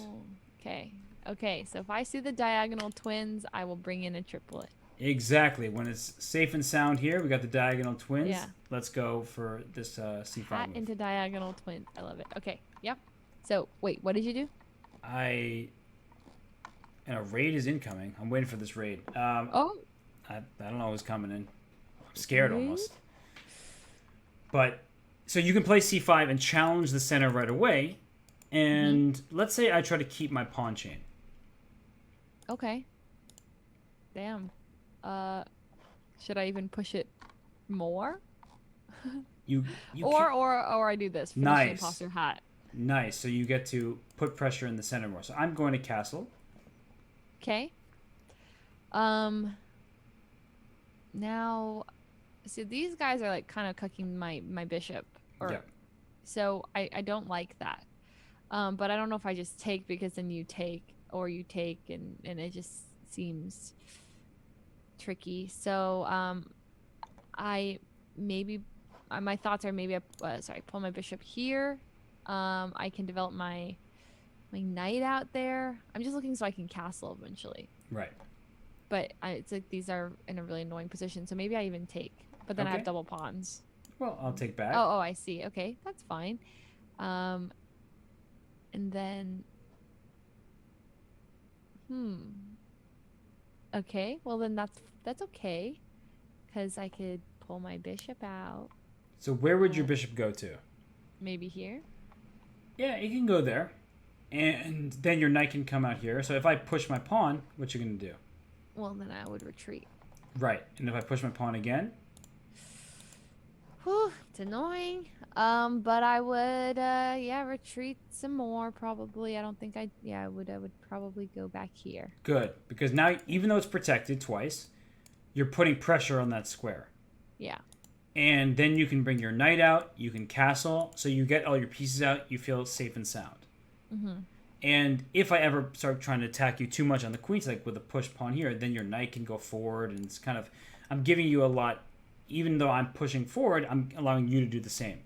Right. So this kind of setup, at least you're fully developed. You'll get your king to safety after bringing the knight out and getting your king castled. So yes, the triplet pawn formation, whatever it's called, I don't know the name for it. That's a good idea. Okay, I like that. That actually helped me a lot. The diagonal twins, because I always don't know what to do there. Yeah, your pieces started to get stuck on each other, and so if we just go back in time, being able to push this pawn is really helpful. And in the Caro-Kann, if they play this, the diagonal twins, that's what it's called. Diagonal twins. Then you can get the triplet so that you can break free and give your knight more space. Right. Okay. So I'm glad we came to this, because I don't want you to feel like your pieces can't move anywhere and they're stepping on each other's toes. So this is definitely good where you can bring your knight out next. Jeez. There's so many different variations. That's what gets so tricky about chess. But I think you have a solid foundation. So if I go knight here, you push this pawn out, right? Yep. And now if I take, I would take. and if I push, You push. I mean, that's fine. Maybe I'll go here. see, you feel a lot better now because your knight Yeah. has the square to get out to. And Yeah. if I put my bishop here, Put your bishop there. Well, part of me wants to do this. sure, why not? And Yeah. then you can go knight here and pawn here and bishop here. Like, you develop very normally, and there's no tension at the moment. I'm not attacking any of your pieces. Yeah. I'm gonna do this. This or the depending on which he pushes. Right. And so then either if e4, you play the Caro-Kann. Yep. If d4 on the first move, which he Play very likely will play, d5. Yeah. And And then you feel good from the white side, right, with your London system? yeah, I feel fine. I think so. Good. You should be confident. I am confident. You are confident. I am. You aged me tremendously at some point during this stream. You aged yourself. Excuse me? I did not Sorry. age myself. You said we're from different generations. Oh yeah. Sorry about that. No, I was actually talking to my dog. You're talking to your dog. Yeah. Yeah. Oh, okay. I'm sure that's what was happening. My boomer dog. Oh, man. So, Fuslie just became former student. Whoa. You know what? It's time to review that rook endgame again. Okay, let's do it. Okay, there's a small good silver lining in tomorrow. I know you won't like it if I say it, but if I lose tomorrow, then I don't have to be stressed for the day after. I didn't like that at all. I Not know. a little bit. I'm gonna try my best, but you know, I do have lots of anxiety from this tournament. Is it been that bad? Man, it's so stressful. Yeah, I mean, it's been really fun, and the feeling after a chess game, even the ones I lose, is awesome. So it's weird. It's like I know that even if I'm not going to, but even if I lose tomorrow, I'm gonna feel great after the tournament. So it's weird. It's just I have anxiety up until it, and then like it's really bad like 2 hours before it, and then horrible an hour before it, and then I'm like about to break down, and then I just play the game, and then it's fine. Can I ask you a quick question? Uh-huh. Do you have a dog? No. So you made that up. Oh. Yeah. It was a fake dog. So. Okay. Oh yeah. Let's do this. I'm pretty hurt. Oh.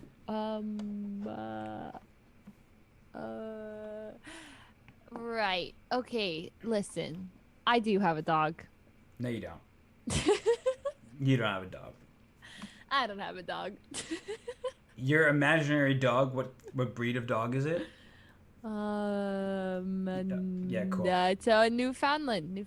Uh-huh, sure. The big one, fluffy. It's your move. Okay, all right. So, what piece am I? You're white. You're upper.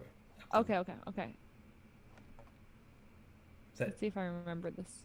Is that right? I think that's right. is that right? Mhm. You sure? I'm sure. Because you could have given me a check here. Oh no. Okay. Okay, I remember this.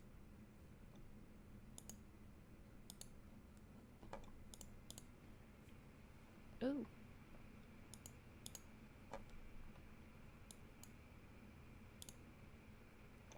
Uh-huh, I see.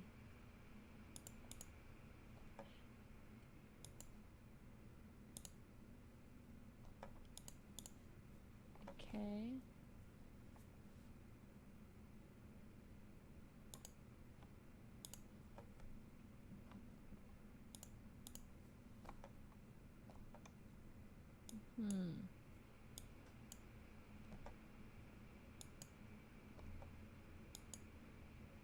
Hmm.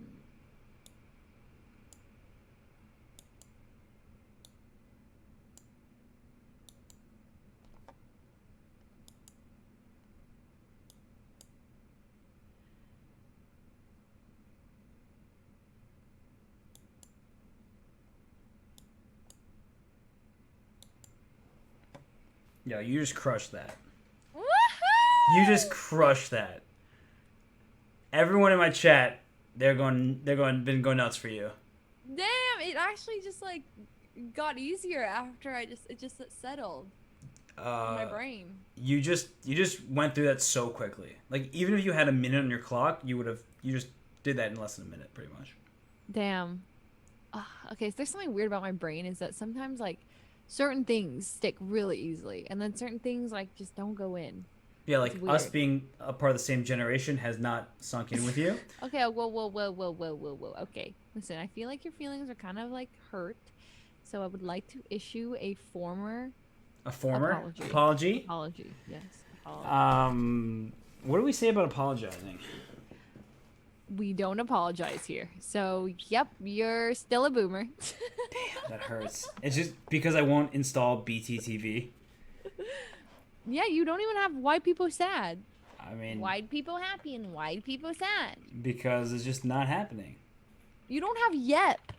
I don't have anything, Oh my god, you don't have Yep or Nope.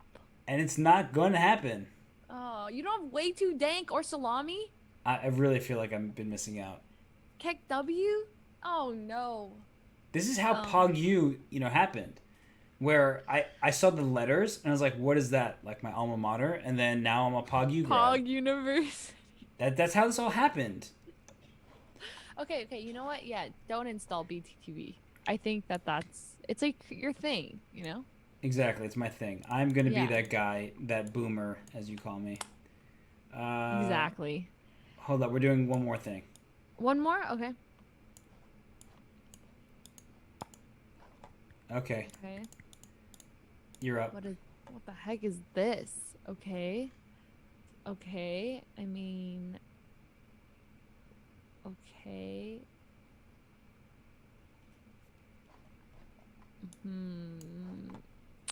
The fudge. Okay, hold up. What the heck am I looking at? Okay. So I feel like I'm gonna F this up.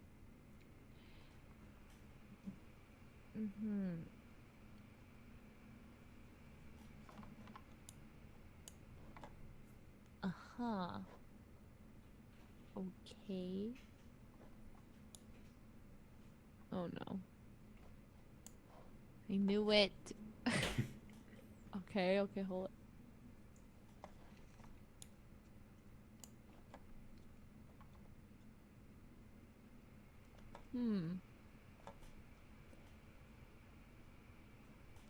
The heck?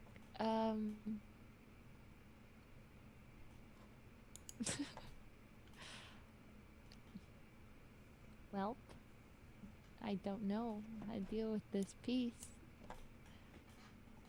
You got this. Okay.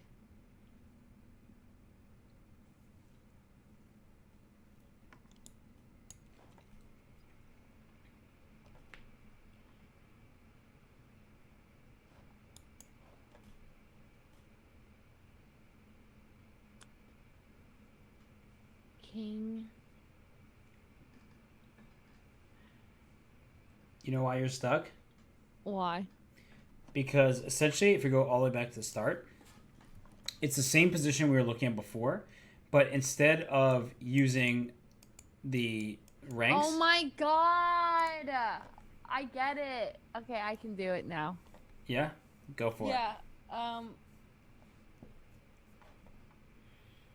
Okay, so I'm gonna go...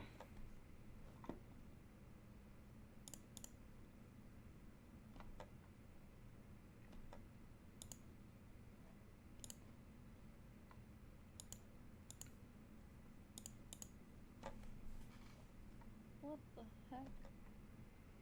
Oops.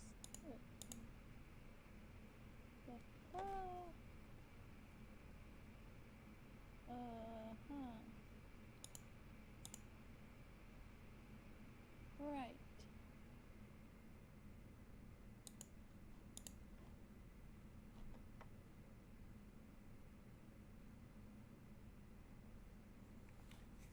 Yeah, you're getting good.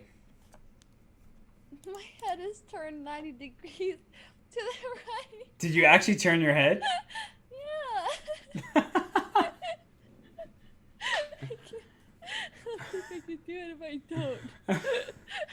My neck hurts. My neck hurts just thinking about what you're doing. Okay, let me see if I can just visualize it without turning my head to the right. I actually think I can do it. Sideways fuslie. That's funny. Okay. I think I can do it. Yeah. I can do it without turning my head. I don't need it. I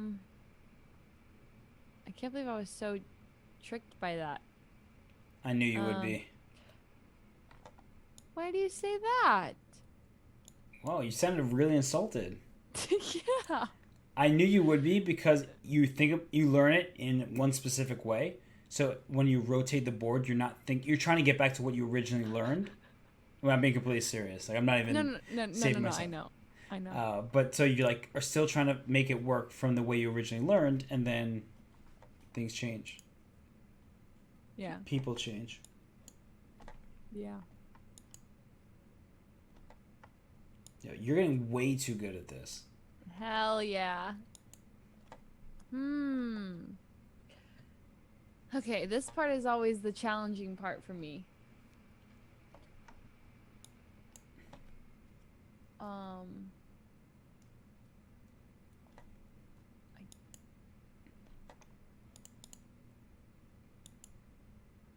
Yo, you're just crushing it. Woohoo! Yeah, Okay. I'm pretty sure they have these lessons, checkmate lessons, on the site, right? Like there are ways to do checkmates on chess.com. Yeah. And you just you just breeze through it. Like, I'm impressed. Well, that's actually just a reflection of your teaching. I don't know if I go that far, but you also know from our previous sessions that I don't get impressed easily. So you just did some good work, and now you're getting the hearts, and people are happy about what you just did. I feel like I had a thought and it went away, but I don't remember what it was. Oh, people asked if I was still going to really coach XQC. Nope.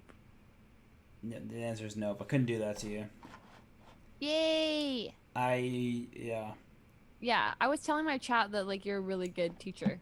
You really are. Oh, like my brain grows. You're a really good liar to your chat, so I appreciate that. I wasn't lying. You go at a good pace. You make me feel smart even when I do stupid things. And I feel like I am genuinely getting a little bit better. I mean, I'm sort of a lost cause when it comes to chess, but I do think that, you know, I feel prepared and more prepared for tomorrow. Whoa. Multiple things here. You shouldn't feel stupid. Even you say you do stupid things. They're not stupid things. They're things that, you know, either you're aware of. Once you you do it, you realize, oh gosh, I should do something different. That's actually a good thing that you recognize that, because sometimes you make a mistake, somebody takes advantage of it, and you're like, well, I don't even know what went wrong. But you're getting to a point where once somebody capitalizes on your error, you're able to recognize that and then try to correct it. That's one thing. You just said you're at a point where you'll never get good. Disagree. Firstly, you just demonstrated this checkmate with ease. Like, that was flawless. You just were able to go through that. And so I think that, you know, it's tough because oftentimes in chess you feel like you've studied a lot. It's like, where's the payoff? But you know, you've studied certain elements of the game, but it's about putting everything together. And we talk about the Caro-Kann, but we don't actually talk about specific move orders. We kind of get the general grasp, because how long have you been playing chess for? 2 weeks. You've been playing for several weeks, right? That's it. So you're doing a great job. And I know it's hard, and I know there are a lot of people who are like, how could you not see this? Blah, blah, blah. No, you're doing a great job. So. Yay. Also, Grace Fu seems to be a big supporter of you. Aw, my last name is Fu as well. Yeah, such a fast learner, all caps. So I was like, oh. Heart Grace Fu. Yeah, I'm Leslie Fu, so it's like we're like, you know, we're kind of, she's Fu Grace. I can't, never mind. If she were to mix her name like I do, but never mind. Wait, does that make both of your significant other your Fu Boo? Boo-boos? Oh my god, I've never called him my foo-boo. But, like, he would hate that. I mean, Damon John would probably sue you and file a cease and desist, but Oh my god, I know who Damon John is because I watched Shark Tank. yeah, and he founded FUBU. Yeah, but I didn't know what FUBU was until like 2 weeks ago when I started watching Shark Tank, and here we are. You're making a reference that I now know of. Yeah, it's it's the acronym for his clothing company for us by us. I just didn't know that I didn't know of FUBU until I was like, oh, interesting. It's like he made a lot of money off of that. That's crazy. Oh yeah, he did. He made bank. Yeah, it's actually insane. So Yeah. slight boomer reference there too. But I guess the fact that I got it means, damn, I'm getting old. I feel like this isn't going well for me. I feel like my reputation's been tarnished. I've been just... Yeah, surprising with the generation difference that I understood a reference you made. Oh my gosh. There's no comeback for me. I feel like it's already starting to go downhill, and it's going to continue to go there. And you should remember a little something. So Yeah, go ahead. you're playing tomorrow, right? Yep. And so people do commentary on your games, and Yep. I don't know who's doing commentary on your game tomorrow. You're doing commentary on my game. Yeah, I'm gonna be supportive. I am gonna be there. Well, I won't be maybe so actively cheering you on because I'm gonna try to feign neutrality. But then neutrality. exactly, Fake neutrality. exactly. It's not gonna be legit. I'm gonna be like, oh yeah, let's go. Oh yeah, so that was an interesting move. XQC, he's doing pretty well. Get after him. And yeah, this it's good here. It seems like reasonable. Let's go, Leslie. So that's gonna... It's gonna leak. You're gonna how sometimes I know when my match against Erob that Hikaru had taught me the London the day before, and so when he lost, he was like, woo, was clapping and stuff. But well, part of the problem is that Hikaru for sure is gonna be rooting for XQC. yeah, for sure. He didn't even offer me lessons this time around. Every single time, every match before this, he asked me if I wanted training. And I was like, oh yeah, sure. This one, he didn't reach out at all. I'm like, wow. Oh. It really do be like that. It really do be your own. Oh, damn. Yeah, so that's real. I see where the alliances lie, If it makes you feel any better, which it probably doesn't, I never offered to coach XQC. Not that he ever would have accepted, but actually, it's funny. I started watching Albert play. So I was in his streams, and I was we're talking, and then I just joined a call one time, and of course, 6 hours later, yes. Then I went to bed, and then we did another one of those, and then I gave a lesson to Void Boy the other day. Yeah. But you, I've had the most lessons with you. Really? Yeah. Yeah. Well, that's because I don't know. Well, Albert told me to ask you, and I was at Albert's place, and then. And he was we were going over chess stuff, and then he's like, hey, who have you had lessons with? And I was like, Hikaru and Chiyu. And he's like, okay, I've had lessons with all of them, and I would say that maybe I think I would recommend Hess because just the learning style and the way you teach is very, very clear. Not saying that the other coaches don't teach very clearly, but he's like, you should reach out to Hess. I had a really good experience with him. And I was like, okay. And then that's when I was like, hello. Oh yeah. He passed me his phone. He's like, message him. And then I was like, hello. That's pretty much exactly what happened. Yeah. And then you got a text in all caps from me. Hello, Robert. That's true. Yeah. So yeah, Box with the assist. He gets the assist. He played a crazy match today, and it was so funny. I was actually telling him, so I joined a call with him after his game. We just chatted about his game and just talked a bit, and I was telling him how you were busy, but you were still nervously rooting for him, and he goes, "Oh, well, yeah, then I'll probably root for her." And I was like, "What do you mean probably root for her? Firstly, she doesn't need to root for you for you to root for her." So I was sticking up for you. Albert. No. He's rooting for me, I think. Yeah. He's the whole reason I'm in this stupid tournament. I mean, wonderful, awesome, super great tournament. He's the reason. I blame him. But I also am happy. I'm thankful for it. He's the reason. I'm not He's sure. always yeah. I'm not sure how to react now because I think you're both excited and then you're nervous. So it's a stupid tournament because you're nervous, but in reality you're having a good time. So it's No, like it's awesome. It's a that lot battle. of fun. I would say chess is the most. It's the least the one I expected to be playing the least out of all the games. I think chess is the last one I thought I would ever play. So to be so invested, and it's cool to have like a lot of my friends in it too. I'm really good friends with Janet as well, and so it's been nice. We've been like talking on the side and just like nervous for each other, and then it's just fun to root for each other and just to get to like see new content creators. I didn't know like so many of the people in the tournament, and now I'm like really familiar with a lot of them, and it's been overall a great experience. So even if I go down tomorrow, I'm really happy about it all. Yeah, we're not going to be results oriented. Also, I just want everybody to know when she talks about her friends being involved in the tournament, she's really just not trying to admit it out loud. But now that she and I are friends, that there's you begrudgingly admit it. But the fact that I threw out so many Mean Girl quotes, I feel like that has to win me some serious friendship points. It's kind of true, actually. I'm really impressed. You that's like you got boosted, you know? I mean, I'm honored. Yeah, like it's a pretty quick way to like, to get friendship points So in my book. it's Harry Potter. You said Mean Girls. Yeah. What other movies should I go binge watch so I can Oh, okay. Vampire Diaries. Okay, I'm not gonna go. I've seen it, and I'm not. What? So good. No, okay, that's not happening. Okay, fine. Whatever. Okay, I'm really basic. Like, okay, I like a little bit of anime right now. That's what all I'm watching right now. But I didn't like anime until like my fiance got me into anime. He's a massive weeb. So then I was like, fine.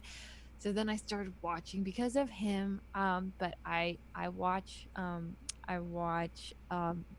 have watched zero of these things.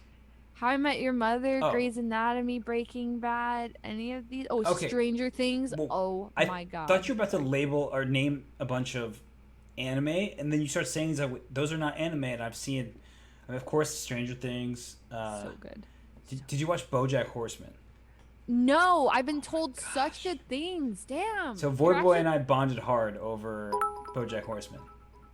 I have been told, like, specifically about this show. Yeah. From very close friends, like, of all the shows, you should watch this one. And I started the first episode, and then I was like, I mean, not to say I didn't like the animation style, but like the animation style was like a little bit like, not as cute. But I'm fine with it. I would watch it if it has a really good, like story or like. It has an amazing arc, and it's very real. I usually hate animated comedies because I find them to be, what's the word I'm looking for? Yeah, that, and I don't have a word for it, but I just don't like them. And then BoJack Horseman hits you in a different way. Okay, I'll watch it. Rick and Morty too. I mean, I recommend that one. Yeah, Rick and Morty's funny, but I haven't been able to get too far into Rick and Morty. It's oh no, I've only watched a few episodes. I like maybe like half of all of them. I haven't even seen. Did you see the one that's like, show me what you got? Yeah. Okay, I love that episode. It just like it blew my mind. And then like the world within a world within a world within a world. Okay, I just really like the certain episodes. They're just really good. But I haven't seen all of it. I can enjoy pretty much any show, but like the ones that like hit hard, like my obsession. Oh, also Avengers. Every single like movie related to the like what you hate. You don't like it. No, I like the Avengers movies, but I actually went off on this the other day when talking to Void Boy. It's just like, there's too many of them. There's too many MCU movies. Yeah. Wow. Yeah, I'm too boomer for Avengers. I was around when the first Avengers was even created. Okay. Yeah. Like you mean like Iron Man or the first Avengers movie. I was involved in the creation of the Avengers. That's how far back I go. What the hell are you talking about? I'm just aging myself even more. Like, throw me back there. But no, I think there's just too many of them. I kind of agree. I actually haven't even seen all of them, but there's particular like ones I love, like Iron Man, Spider-Man, Doctor Strange. What about Ant-Man? That's the one I have not seen. Yeah. I haven't seen Ant-Man or Ant-Man and the Wasp or whatever. Yeah, it's ridiculous. We don't need all these movies. Yeah, it's a little too much. It's formulaic. They know it's successful. People will go see them, and so they'll make a ton of money. But some of them are great. Like I have to say that every single time. Like some of them are amazing, but then other times it's like I know you're making this for the strict purpose of making money, and some of it's great, but then it's like I am tired of this. Make something new so I can expand my imagination, and that's why I like movies. Is because it always makes me think. Yeah. Okay. So what movies do you like? Have you seen The Silence of the Lambs? No, this is a scary movie, isn't it? Yeah, it's awesome. Okay, so do you like horror films? I What's like your all sorts of different films. I like comedies, horror films, psychological thrillers, like Hitchcock films. We're talking those with Void of the Day. Parasite recently was great. Oh, The Peanut Butter Falcon. That's super high on the list. Never seen Peanut Butter Falcon, but I loved Parasite. So that one, yes. Peanut Butter Falcon. Peanut Butter Falcon is so good. Okay, never even heard of this movie, but it has Shia LaBeouf and the girl from 50 Shades of Grey. Yep. Oh. Cool. I mean, it looks like a movie I'd be interested in just based off of the cover art. It's really, really good. Have you seen Hereditary? I have, yeah. Okay, I've never seen it. I've heard really legendary things about how scary that movie is. I don't really get scared of any movies. Oh. So you okay? Are you the type of guy that watches scary movies by himself? You don't do that, right? That's like kind of scary. Like, what do you mean by a scary movie? Like, would you watch a horror film by yourself? I would consider it, but I mean, the answer is yes. Oh, okay. And what kind of scary movies are we talking about? Any kind of scary movie. I just feel like it's crazy. The only reason I watch scary movies is for the thrill with my friends. I cannot watch a scary movie by myself. I watched this one episode of Black Mirror. I don't know if you I've seen watched all Black Black Mirror. Mirror. I fucking love Black Mirror. So Yeah. good. Yeah, okay. So the one with the bees, Yeah. I don't want to spoil too much, but like it was very suspenseful. And I literally had to minimize my Netflix window to like maybe an inch by 1 inch, and then and I was watching by myself and like peek out of the corner of my eye just like because I couldn't handle it. Like, and I'm in like broad daylight, but like I'm just like, oh my god, oh my god, oh my god, oh my god. So I just minimize it really small. But yeah, see, I can never watch anything by myself. I mean, that's totally fair. That's probably the normal thing. And a lot of horror movies are very bad because they're gore. Like, I'm not talking about gory movies; those are pretty bad. Mm-hmm. But I like horror movies that actually have some kind of they make you think. They make you actually consider. Agreed. Agreed. And I actually think one that does it well. I liked Saw actually. The first Saw was one. great. Yes. Great. But yeah, the gore was there, but like I didn't really care. It was more the story was so cool. Like the end of it blew my mind. And just no spoilers. Same issue with MCU is that how many freaking Saw movies they make? Wait, 7. I saw 1 to 5, and I was like so done with it. Yeah, so I'm done with this, Detective Matthews. I'm like, oh god, why are you here? Get out of my life. It's way too much. I was like, okay, the story was cool. I think I enjoyed 1 and 2 a lot, and then 3, 4, 5 was just how gory can we get? And I was just like, okay, I don't like this at all. Oh, the Human Centipede. I never watched it. I can't. That's what Severian's asking about. Nope. Any of you guys, you seen it? I mean. You watched it, didn't you? No. I would watch it out of sheer curiosity. That's it. Like, I'm just like curious because everyone was talking about it because it was so ridiculous. So then I'm like, damn, should I watch it just because? But I no one would watch it with me. So it's just a ridiculously not. The movie's just not good. Yeah. So like, if it had amazing reviews, then like maybe I would still go see it. You know. Have you seen The Room? Nice. The Room, that one I heard is like so bad it's good. Is that movie? It's like rated the worst movie of all time. Although I think Jack and Jill is the worst movie ever, which is where Adam Sandler plays a twin brother and his twin sister, and for some reason Al Pacino's in the movie. It doesn't make any sense. Like it's never heard of it. Single worst movie ever. But The Room is horrible, and it's become a cult classic. And then Room is the really sad one, the messed up one, where the woman is kidnapped and forced to have a child with her. It's based on the book with her captor, and Yeah. it's really messed up. I read the book and then I saw the film. The book is, it's jarring. Wait, holy crap! I actually think I have this book. I went to start the book. Wait, it's told from the perspective of the kid, right? Wait, maybe not. Never mind. I'm thinking of a totally different book, but it's a similar idea. It's like this. It's like same thing, but it's all in the perspective of a 5-year-old. So the writing is like really dumbed down and stuff, but it's like really cool too. Anyways, never mind. Never mind. Wasn't this book? Totally different book. Yeah. Any Oops. other movies? How do you feel about Pixar? That's what Void Boy was on my case about. Hell yes. Good. What's your favorite Pixar movie? Ratatouille, hands down. What? What? What? I'm Coco. I'm all aboard the Coco train. Oh, Coco's so good though. Coco's one of the best. Oh my god, my emotions watching Coco. Wait. When you say one of the best, there are like how many Pixar films at this point? Like 20 something. I would actually say Coco's like my number 2 Behind Ratatouille. after Ratatouille. Yeah. How Coco did probably made me feel more than Ratatouille, but I think I just overall enjoyed the whole ride of Ratatouille. Just it was so beautifully done, and like the food, just the humor. It was just Pixar amazing. Except I wasn't a fan of Up. you didn't like Up? Why? I didn't like Up and Inside Out like that much. I watched them, enjoyed them, but I wasn't like, damn, what a good movie. I'm gonna watch it again. Whereas like Ratatouille and Coco, I think I've like watched. Well, Ratatouille in particular, I've watched like 10 times. Whereas like I can keep watching it. I crave watching it. Whereas like I don't know, Up, I just felt like the story was like dragged on too much. Like all the dogs and just felt like I don't know. Maybe I need to watch it one more time. I've seen Up one time. Dang.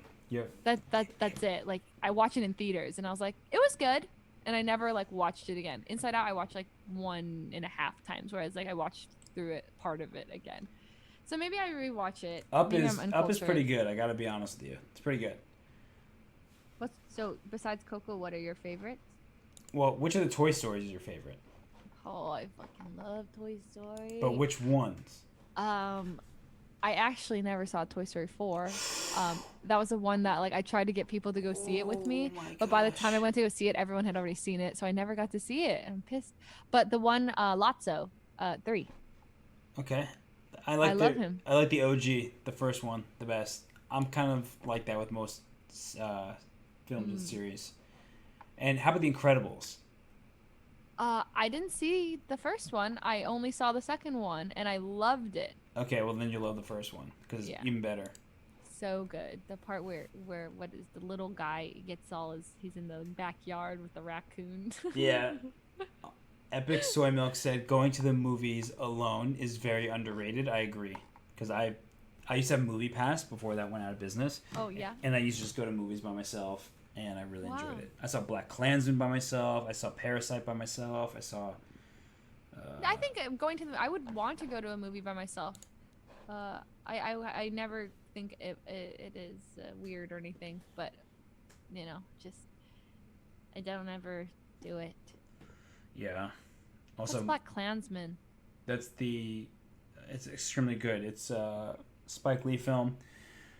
It's about a black cop, and you should check it out. He goes undercover at well, I don't know how much is spoiling because like the exact theme of the film, but he pretends to be white over the phone and infiltrates the KKK. I saw trailers for this. Yo, Raging Bull is also a very good movie. That's a Jake LaMotta. What a movie. Anyway, I'm just keeping you up. I shouldn't do that. Oh no, I mean I don't mind. So here's my theory is that the later I sleep, the later I wake up, and the less anxiety I'll have to live through tomorrow morning. If I wake up at 9 a.m., I'll be suffering from 9 to 10, 10 to 11, 11 to 12, 12 to 1, 1 to 2. If I wake up at 12:45, I suffer for only an hour. Wow, this And if I sleep through the match, there's no anxiety at all. Genius. You got this. Like you got this. No, I'm absolutely gonna play through the match, but I get this before every one of my matches. I was very nervous before the one before E-Rob. Oh my god, I had this huge knot in my. It was way worse than what I feel now because now I've experienced it. But the one before E-Rob, I actually was looking for ways to like get out of the competition. I was like, would it be so bad if I dropped out? And you think like, would it really mess up things? And the whole copyright thing was happening. I was like, oh, maybe my channel will get banned and I'll be out of the tournament. Wow. No, I was going to these weird thoughts, but I'm naturally anxious. Like I've heard it's good to be nervous because it means you care. I do care. I want to play well tomorrow. I want to have a fun match, and not just freeze up and then freak out and like push a pawn randomly. Because that's how I'm freaking out. I'm just like, what do I do? What do I do? What do I? Just push the leftmost pawn. That's like my panic move. I get it, but maybe let's not announce that so XQC will know that you're going to get panicked. You're going to move the leftmost pawn so you can set it up. So maybe let's use some reverse psychology where he thinks that's what you do when you panic, but in reality, you're setting up a trap. Ooh, I like it. And I agree. Someone, Malagas goes, have fun. That's the most important. True. It's about having fun, and I know I'll be having fun. Cindy Lauper even sings a song about this. Girls just wanna have fun. Exactly. Oh, girls just wanna have. That's all they really want. That was actually pretty solid. I respect that. Did you know I sang the other day in front of the entire PogChamps audience? You sing. Well, I sang Happy Birthday to Mo. Oh. How was it? Probably not great, but I hope it went decently. It's because Void Boy was like, oh, it's Mo's birthday. And then it was kind of like, we should sing, but nobody was going to sing. Because, everybody gets embarrassed and bashful. Yeah. And they're just like, oh, I don't want to, people are watching. I'm like, I don't care. Like, what are people going to do? Be mad that I can't hit every single note? I'm not a singer. Right. So, yeah, I sang Happy Birthday. Are you going to sing Happy Birthday to Box tomorrow? Well, he's not playing, so it's kind of weird if I'm not singing to his face. But I do want to wish him. It's his birthday right now. Oh, it is. Let me send that man's a quick little DM that he's gonna ignore. Happy birthday to you. You're alone on this one. Okay. But I am sending him a message. He's gonna ignore it though. Hopefully he's enjoying his birthday. He said, "Oh, I just said happy birthday to him," and he says, "Oh, thank you." What? You got a response already? Yeah. Wow. Okay. Ha. But I also used to live with him. Okay, so we go deep. I also went to Twitter DMs instead of Discord, which is probably the wrong way to go here. Yeah. I go on Discord. Yeah. I know the way to Albert's DMs. I've talked to precisely 3 people on Discord. Me, Albert, and Alexandra. Those are my guess. No, Void Boy. Ah. Oh wait, that's not true. I actually have. I had this. Shoot, what was the name? Super Punch or something like that. This esports show, and I had to use Discord for that. Otherwise, I don't use Discord. It's okay. Discord's complicated. I get it. It's not very boomer friendly. Exactly. It's difficult to deal with. So I'm like, oh, this whole tweeting thing is. Also, Twitter DMs are cool. If you just think about the name Discord and the word Discord is disagreement. Like, why am I going to go on something that is... That's kind of true. Why did they call it Discord? I don't know. That is weird. Define Discord. It's disagreement between people. Why the hell would they go with that? Don't ask me. Lack of harmony between notes sounding together. Disagree. And yet it fits. It's true. Discord. That is so wow. It's my brain has been boomed. I take that as being a good thing. I hope. Yeah, brain boom. Yeah, no, I mean it's more like my mind has been blown. I'm just like, wow, I didn't know. Yeah, and nobody has any answers about this Discord thing. It's a play on discourse. That's the worst play on discourse ever. What does discourse mean? Like, you're. But this doesn't make any sense. Why would you? Why would you make discourse into discord when you're? That doesn't make sense to me. Oh, maybe they were. This is hilarious. Maybe they're having trouble installing the servers. Which chord is it? Discord. That's kind of funny. Ha Yeah, it's. Boomer humor. It wasn't me. It was Normanot. Oh, well, Normanot is a boomer. Yeah. Well. Anyway, so, great talks and everything. Yeah, I mean, Yeah. you can just dip. No, I mean like you can dip. I'm gonna dip when I'm the one streaming, so that makes a lot of sense. Yeah, you can just end your stream right now. I could do that. In fact, it is 3:30 in the morning in New York, so that. No, you hang up. Wow. Okay. Have you ever done that with someone? Of course, I've done that with somebody. Oh, okay. Okay, so I'm a boomer who also has just been talking to himself his whole life. So. No, I never said you were talking to yourself. I'm just saying, like, that. Have you ever done the no, you hang up, no, you hang up, no, you hang up? Yeah. Yeah. It's something that sadly we should never do because it's just a waste of time. And Agreed.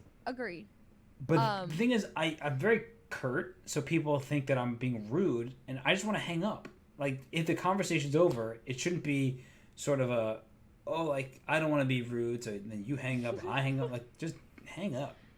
Okay, so it sounds like you're kind of talking to me, so What? why don't you just hang up then? I mean, you're allowed to hang up whenever, and someone goes, are you on Austin's show tomorrow? What's Austin's show? Oh, Austin, formerly Raj Patel. Yeah, Austin. Are you competing for Alexandra's heart tomorrow? Oh, okay. I shouldn't have asked the question. I didn't know it was going to happen. Now look what you started. No. She's the The host or love thing. Yeah, whatever. yeah. But yeah. So are you gonna compete? You have to understand. So Alexandra and I have done a lot of chess commentary together, and we are good friends IRL. So people are trying to ship us all the time. And so you just open up the floodgates for the chat. No, I was just translating what the question meant when someone said, "Are you going to be on the Austin show tomorrow?" They're asking, "Are you competing for her heart?" But So the answer is no. I'm not competing for her heart. Okay. Yeah. So how does that work? Oh, have you never seen the show? Before PogChamps, like I've done commentary on Twitch for years. Just I do my commentary. I pay attention to the chat of my commentary, like when I've been on the chess channel or whatever, and then I never have gone on Twitch. Oh, wow. Okay. Yeah. So basically it's like a show where there's like his name is Austin, and he's a great host. And he basically there's a guy or a girl who's like the bachelorette, and then he, then if it's a guy and if it's a straight guy, then there's 10 girls, and it's like an elimination thing. And then he, they just talk, and then he eliminates one by one, and at the end, if it works out, that person, at the beginning, and then they can, end up together or whatever, or have happily ever after. Go ahead. This is like Too Hot to Handle or The Bachelor or whatever without any physical interaction. So it's kind of like, oh shit, what was that show called? I watched it. Where you weren't seeing each other, but you were through rooms. Holy crap! Love is Blind. Love is Blind. That one. What the? You watched Love is Blind? Even I didn't watch Love is Blind. Okay, what do you mean, even you didn't watch Love is Blind? I mean, I love The Bachelor. I love The Bachelorette. I have seen Bachelor in Paradise. No, I've never seen any of that. I know what it is. I've never seen it. I did watch Love is Blind, though. But I'm so confused. So you go on, you have some kind of, like, conversation with people, or... Yeah. You just talk. And, sometimes Austin, he gives prompts, or the whoever's the bachelorette or bachelor, and tomorrow Alexandra, she can say like, what would our first date look like, and then they would all answer. oh, well, I'd take you here. We go on to do a long walk on the beach, yada yada yada. How does this work during quarantine? It's all through a camera, like Zoom. It's like a big Zoom call. Oh, so for this date, I would FaceTime you from my living room, and we could Yeah. watch a movie together. Oh yeah, I mean you could say something like that. Yeah, exactly. That'd be Sounds like an answer. Enthralling. I would definitely. Okay, so no, here's where it gets spicy, right? Okay. So everyone before they go on the show, they pick either love or host. Okay, and if they end up winning and when they get kicked off the show, it's revealed whether they pick love or host. And if they, whoever wins the show, like the last man or woman standing, if that person picked love, then all the viewers would go to Alexandra. Like if the guy picked love, and it shows that he's actually interested in her. Like that's like what it's implying. But if he picks host, then he gets all the viewers, and he's just saying like, yeah, gotcha. Like I wasn't really into you at all. I just wanted the viewers. But like they can just, yeah. So it's kind of like a mind game. Like you don't know who picked what. Got it. So mind games, I tend to be at least a little half decent at, but this mind game in particular sounds like something I'm going to avoid. And Yeah, I don't know if you would like to be on the show or anything. No, it's gonna but be a you hard pass for me. But also, Alexandra did some kind of like Bat Chessler show or something like that, or What there's the Bachelor for chess players. she made something like that up. That's what, at least as far as I know. And she texted me, being like, "Would you be on my Bat Chessler show?" And I was like, "What the heck is that?" And- Oh. Yeah, and apparently there's one like catfish and several actual contestants, and I was like, "What the heck is going on here? This seems ridiculous." And yeah, Damn, you should have signed up for tomorrow. It'd been perfect. no, it sounds Okay. ridiculous. Damn, maybe it's not too late. Well, it's probably happening similar time to the actual, the chess games, but interesting. Wow. Yeah, interesting and nice. I don't know if Are- I don't know if it'd be your vibe. Yeah, because I'm too boomer for it. No. I just the audience for the show is very like how would you guys describe it, chat? It's very I don't know. They're toxic. There we go. They're very toxic. Got it. Yeah, that's not Yeah, my thing. There. Awful. Everybody's saying Ratchet. Well, Ratchet's okay. I can get Ratchet. They love drama, and like it's a very overly dramatic, and a lot of the contestants are really mean. The Oh. girls get so mean with each other. It's scary. I never would want to have to they're so catty, and they Is this on YouTube? Like, can I watch this? yeah, you can watch it. It's like you can also just you should watch it tomorrow. It'd be funny. No, I'm definitely not going to watch it live. I'm going to watch it on like double the speed and. Yeah, just type like Raj Patel. It's his former Wait, name. okay, got it. RAJJ Raj Patel, and then he has tons of show like Raj Lorette. Raj Lorette? He calls it formerly Raj Lorette or Raj All right, Lorette. let's see. Raj Patel, and what's it called? The lover host? There, okay. Yeah, well, it's officially going by lover host as of tomorrow. That's the first time. He just did a name change on the show from Raj to Austin, so I'm getting used to it, and I think but it's all on YouTube. He puts it there. So if you guys can do a React Andy, ooh, and then you can So this is going to be a super boomer question. Who is Andy in all this like equation? Who is it? Like Andy Milonakis? Okay, you know what? I'm laughing at you, but I'm like not 100% sure myself. I do think it's Andy Milonakis. Is it actually? Because I used to Yes. watch the Andy Milonakis show when I was a kid, and he was like, "It's Yes. my show. You can't tell me what to do. When life hands you lemons, you make beef stew."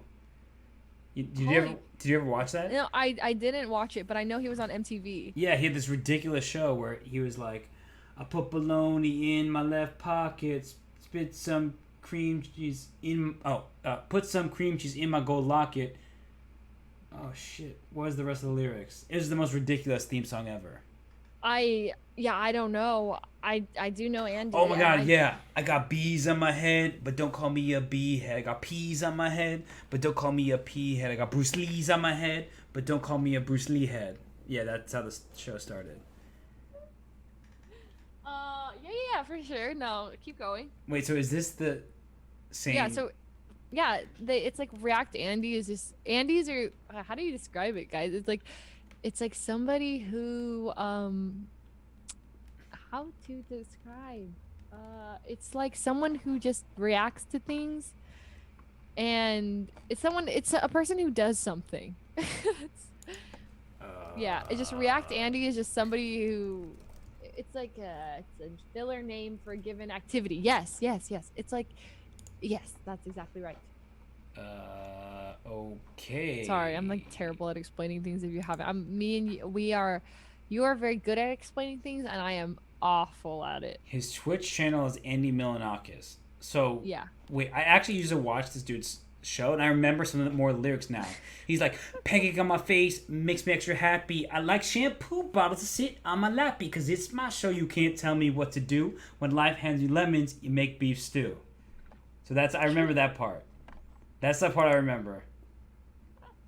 And then the bologna in my left pocket. Smear some cream, GM memory. go lock it, because it's my show. I'm Andy Milanakis.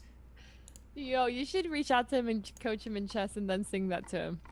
I mean, do I wanna? I don't know. Wanna do this? He's on Twitch and stuff.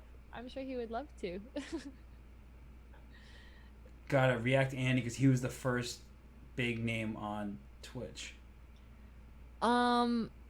Yeah. Well, no, he wasn't the first big name on Twitch, Oh. but I think he was like I don't know how it all started, but yeah, and then React Andy's just became a thing, and then like now people say like I can't my brain, but then they say like you know how they say like blundering Barry or something. Yeah. Like it just people just add random names in front of the you know what I'm talking about. Andy Milanakis was on with Alexandra on the Austin Talent Show yesterday. So Oh yeah. They were judging together. Judging? Yeah, Austin. Oh, or, talent show. Got it. Okay, I thought they were judging the contestants of this lover host. So not only are the people being catty with each other, as you said, but then they're like people judging them.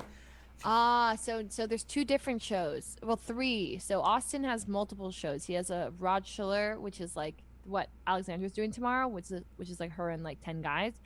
But there's also a talent show he hosts where he has like 4 judges and then he has a bunch of different people who come on and apply to be on it. And then that's what she was also on, and Andy was one of the judges as well. So it's like Twitch has got talent instead of America's Got Talent. Yeah. Or Oh, whatever. there's also King Queen of the Hill, which is brutal, but it's like 4 guy judges, and then like Queen of the Hill would be like 2 girls come on, and then all the guys vote which girl to keep, and then a new girl comes on, and then So- they like keep fighting to be Queen of the Hill. Or Voting to keep based on what criteria? they just talk to her or him, and you know, whatever. Sometimes it's looks, sometimes it's how Oh they yeah, I their wouldn't like personality. this. I wouldn't like that. That's It not, doesn't. Yeah, that's not it's, my thing. It's. I watch it. I'm like, damn. I could That never. feels shallow and probably pretty crude. So not really. Yeah, it draws in the exact kind of audience you would expect. But the host, Austin, he does a really good job. He's a really cool guy. But the show itself is a little bit. It could be a little bit. It's for a certain crowd. There you go. Yeah. It's definitely not. Yeah, probably not your cup of tea. But if Alexandra's so she's gonna be on the show. I feel like out of support to her, I should watch it. Yeah. But wait, does that mean people are gonna be like assholes to her?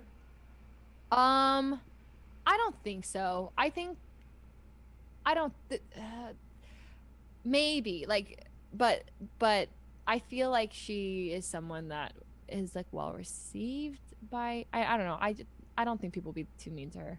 Usually they're not. Yeah. I mean, my friend Saikuno was on it as the Bachelor, and he kind of got shit on. So. Wow. Yeah. Yeah, it is kind of. But yeah. Oh man, that's. Wow. I mean, she is very thick-skinned, so I think she'll be okay. But you know, I don't know if I want to tune in to watch my friend get roasted by. Yeah. Oh, Cal Cobra, thank you I for the think she'll gift be okay. subs. Appreciate that. I Pog hope so. champ! Well, Woo! you're the only PogChamp here. Oh, I'm a Pog champion. Well, Woohoo! yeah, and I'm the Pog chump. You said it, not me. Damn, you're not supposed to agree though. Oh, well, I do. The thing is, if you had better place to be, you'd be there. So the fact that you're still on chatting with me, even though I'm just spitting Andy Milonakis bars. Well, no, I mean, I can go whenever. Well, so my fiance was supposed to come over tonight, and he didn't. So. So lame. I was just like the person just essentially giving you entertainment while I was just a stepping stone for your future plans. Listen. I not saying that, but I probably would have hung up a little bit earlier. But it's not that you're a stepping stone. I think, or the second option. I think you're Not just like that. upset because Not we've already the talked about waiting this. room. That I would be tighter with your fiance than I am with you. I do think that you guys would get along. We did talk about this. Yeah. So I think that's why there's some animosity here. It's because you feel I'm like not mad. yeah, we but- did bond over the Mean Girls knowledge. Actually, Edison would probably be a little bit. He would maybe question you after that. He can question me all he wants. I can stand up in the line of interrogation. You kidding me?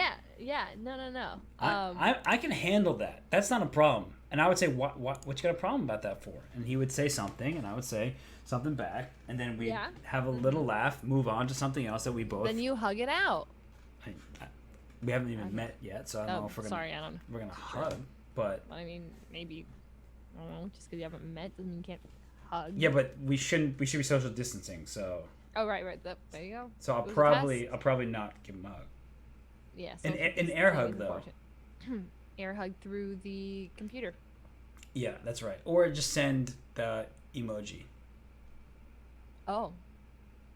Yeah. Wait, GMHess watch Edison propose? I can watch you getting proposed Yeah. Don't to? do that. Yeah. Don't do that. That's weird. Wait, that's there. It's online It is online, but it's weird if you watch it. while talking to you. Yeah. That's weird. You can watch it after. Yeah. No, but- I'm not gonna do that. I'm not gonna do that. But he did propose to me on stream, which was something. And so it's memorable, both because it is on the interwebs forever, Yeah. and because it was probably a grand romantic gesture, and you said yes, so all is Yeah. well. It was really cute. It was very unexpected. He had just finished he broke the world record for most hours streamed in a 30-day period. Sorry, what? Yeah, he did like a 40-hour month where he streamed like 18 hours a day for 12 hours, 14 hours. I don't even know how many days, but he streamed a ton. What? 540 hours. And then he ended it with the proposal. And you were like, I haven't seen your ass in a month. Yes, correct. But Yeah. you're now on camera, so you're like in a.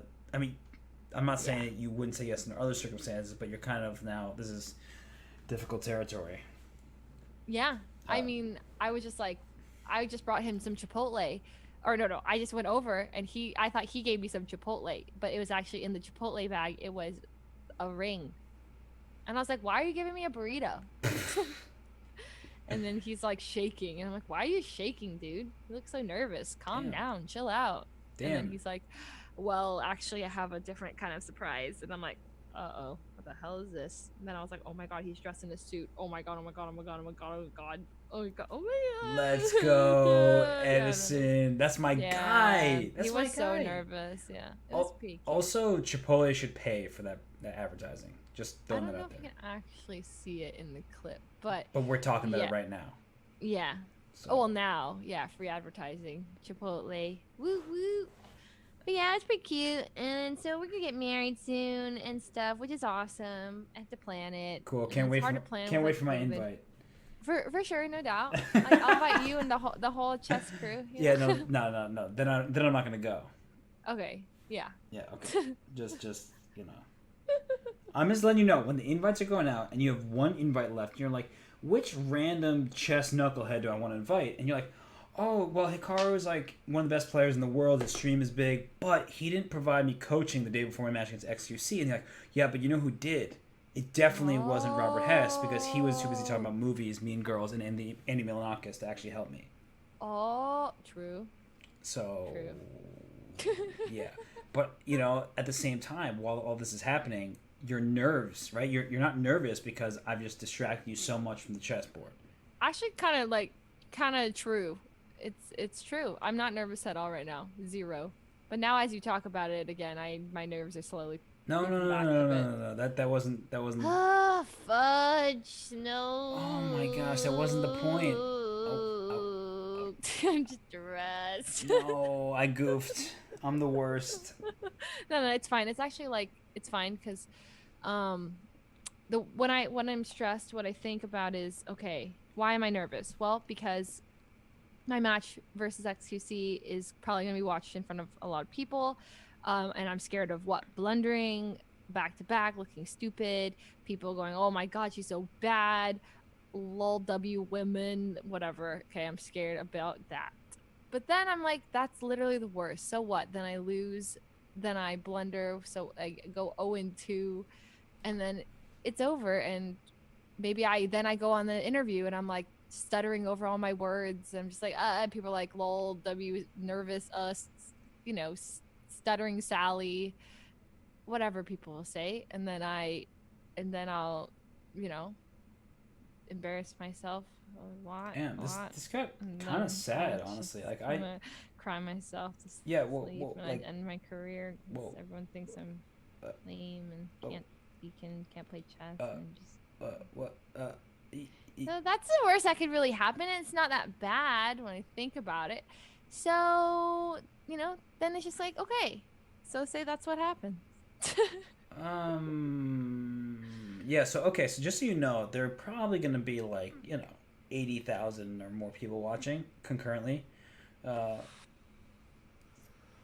figured I'd just say that out loud for a quick second. But.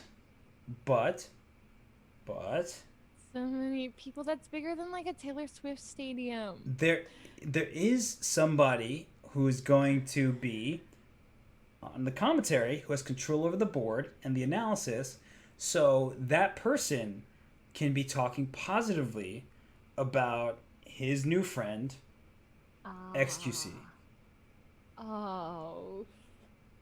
Oh, I meant you. So, I have control over that, and there are going to be many people watching, and then there are going to be plenty of XQC stands, and I'm going to be like, yo, Fuslie got this, though.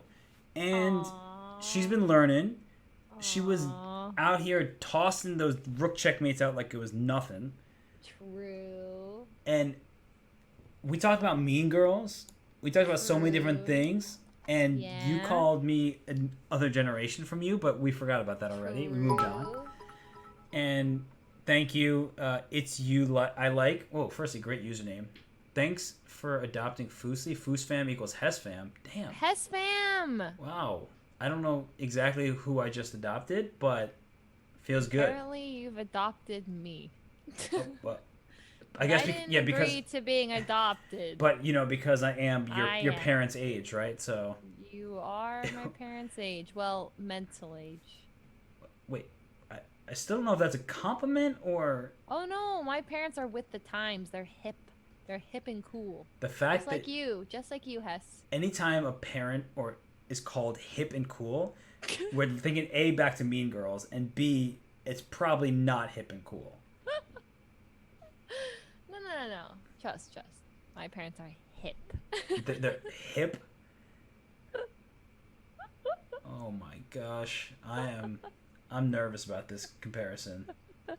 No, my mom is cool. My dad's cool. They're actually, yeah. Don't worry about it. But yeah, I gotta say thank you very much for distracting me. And I think I am ready for tomorrow. Whatever goes down, goes down. But my mind can't help but go to like worst case scenario. That's what causes nervousness, right? Yeah. I mean, the Yeah. worst case scenario from my point of view is that if you lose a game of chess, you lose a game of chess. True. You're still a fucking boss. Look, you got me to curse. See, that's an accomplishment. You're still awesome, and you got a loyal fan base, and you do great stuff, and chess isn't your game of expertise. You're improving. You're getting better. Not? compared to your other games of expertise, it's not number one. Oh. Uh, Oh, I thought I was getting pretty good.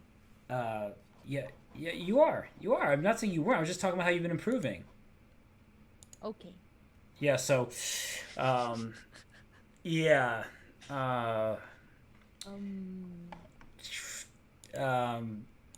Okay. Yeah. No. I mean, you're doing great. So, I'm here. You don't know how bad I am at other games, do you? I'm like really bad. Like how bad? Really bad. Like what is if I said what is your number one game, and that's the game that you're gonna have to play for, I don't know, some kind of prize or whatever, what would you pick? Animal Crossing. Never played in my life. Next game. Pokemon, but everyone beats that game. I would say Counter-Strike.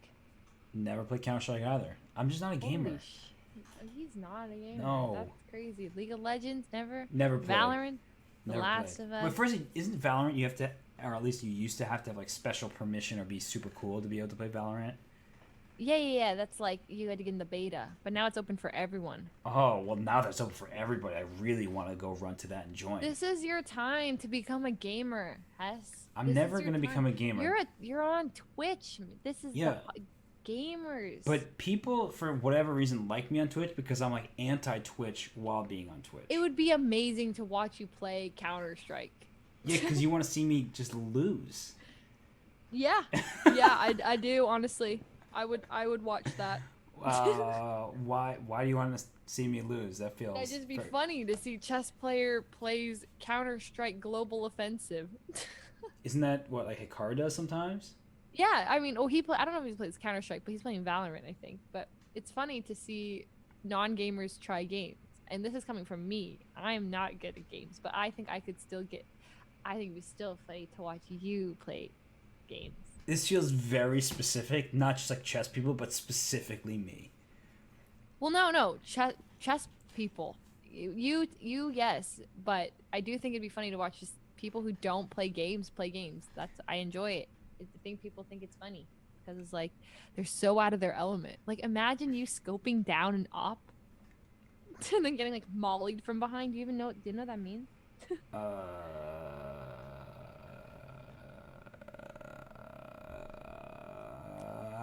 Yeah. Oh no. Nope. Sorry, what was the mollied? Molly, like a Molotov. Oh, okay, that makes a lot of sense. Yeah, but it's like, okay. Yeah, Molly. See, when you said Molly, I thought drugs were in the occasion, and I was confused how that. What the?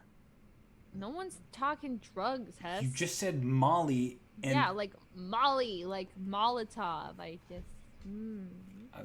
Got it. I really made that connection very quickly. We could have been talking about Molly Ringwald. Thank you, Jayhawker, for the sub there. But wait, so these games I probably wouldn't be able to thrive at. I would play. I played Halo growing up with some friends and stuff like that. Used to play some Super Smash. I would always be Kirby. Oh my god, me too. Hell no way. Yeah. No way. Hi. Oh my gosh. I would just try to like fly up in the air and then, smash them with the that one. Wow, you're way too good at that. Thanks. You should do some like voice recording for the video games. No. Actually, secret desire of mine is to do voice acting, but it'll never happen because I have way too much anxiety. No, and I would never apply to or audition to do acting. I kind of got that feeling, and that's why I said it. Yeah, maybe one day. Streaming has really helped me. I used to have much more I get really, really nervous. And my number one biggest fear used to be having to do improv.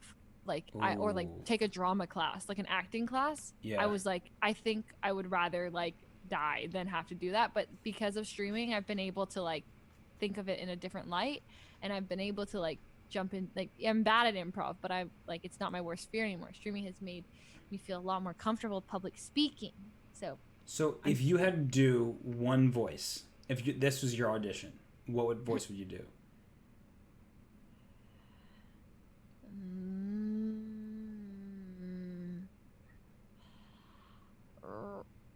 I can talk like this, but I don't really know what voice this would be. What the? What did I just listen to? You sounded like Gollum ate a duck and was quacking at me. It's kind of Stitch, more like Stitch. I can like. Okay, now I'm gonna do Wait, it. that's actually kind of good. Now that I'm thinking about it, that was actually pretty good. Like, Wait. your Stitch right there. Oh, what? Oh my god, it's creeping me out. Hana beads, Hana beads from. But yeah, I can do that. I can do like a British accent, but I feel like I can't do it right now. I can do a Valley Girl accent. And is that even an accent? I can talk Yeah, like it that. is. Yeah. But And then, yeah. oh my gosh, that caught me off guard. I can't really do voices myself. I just have this, like, what I say is my voice doesn't change too much. I'm not somebody who often goes, I guess I don't know if I have a huge range of my voice. Okay. So I don't know if I can do impressions very well. Oh. Yeah, it's sad. Can you do a duck impression? Definitely not. Okay, you want to hear my duck? Yes. Oh my gosh. That actually scared me. Oh my gosh, it scared me. Donald Duck, kind of. I liked it, but I felt like it attacking me through my computer. Okay, fine. Okay, no duck impression. No duckity, you're gonna back it up? No diggity. I get it. Yeah. I get the reference. Wait, I'm trying to think. I can't really do any Okay. voices. I feel like you could do some Finding Nemo. What? I can't do anyone from Finding Nemo. Can you? No, I can't. Dory, Nemo, Marlin. The best thing I can do is someone with a really deep voice, and I tried Okay. to do my Batman earlier. Oh, that was good. Your Batman was really good. I mean, all it takes to do Batman is just like throwing on the deepest of deep voices. Like, That didn't sound like Batman. Okay, fine. You do it. All right, well now I need to think about my line here. I'd be like, wait, what? Okay, he says like you just said it earlier. Yeah, I know. today. He's just like, where is Rachel? Oh. Where is she? You just gotta like throw on the deepest possible voice, and I feel like that's all you gotta do. Rachel. I can't do it. You scare me when you do that. Okay, yeah. It's But like, it's the same thing as you're doing. but the problem is I'm trying to remember the other lines where it's like, when the Joker's there, right? That's the only lines I got. It's like he's like, "Ooh, you got a little fight in you. I like that." And he's like, "Well, you're gonna love me," and then he punches him. So Pog champ. That- That was sick. that's all I got for you. I feel like commentate with that voice. If I commentated with that voice, I would not be able to talk for at least a decade. It actually like hurts your throat. It does. When I talk It feels like that. it feels gravelly, and I'm just like, if I was just like, well, the knight's going to c5, and then there was the bishop c4, and then Lucius, I only trust you. There's in the device is a, I don't remember the lines, but like he's like, in the device, when you're done, you type in this code, and all of this will disappear, and then you're just like, getting into the really deep Christian Bale Batman voice. Dude, you gotta do it tomorrow, just randomly. That would be so funny if I just break it out. like Ludwig's there talking. He's like, yeah, and there's a position, and I was playing it slicker, and then I'm like, yeah, Ludwig, I remember too. I was there. Why did you sound like Ludwig right there? Holy shit, that was. I honestly am not even listening that much, except for his pterodactyl scream when he's like, oh shit, I can't really do it, but I did it on air the other day when he's like, my rock. Oh gosh. Whoa. Oh, you're getting a raid. I don't know why you would raid this. Actually, it's perfect because Daniel Naroditsky. Have you worked with Daniel at all?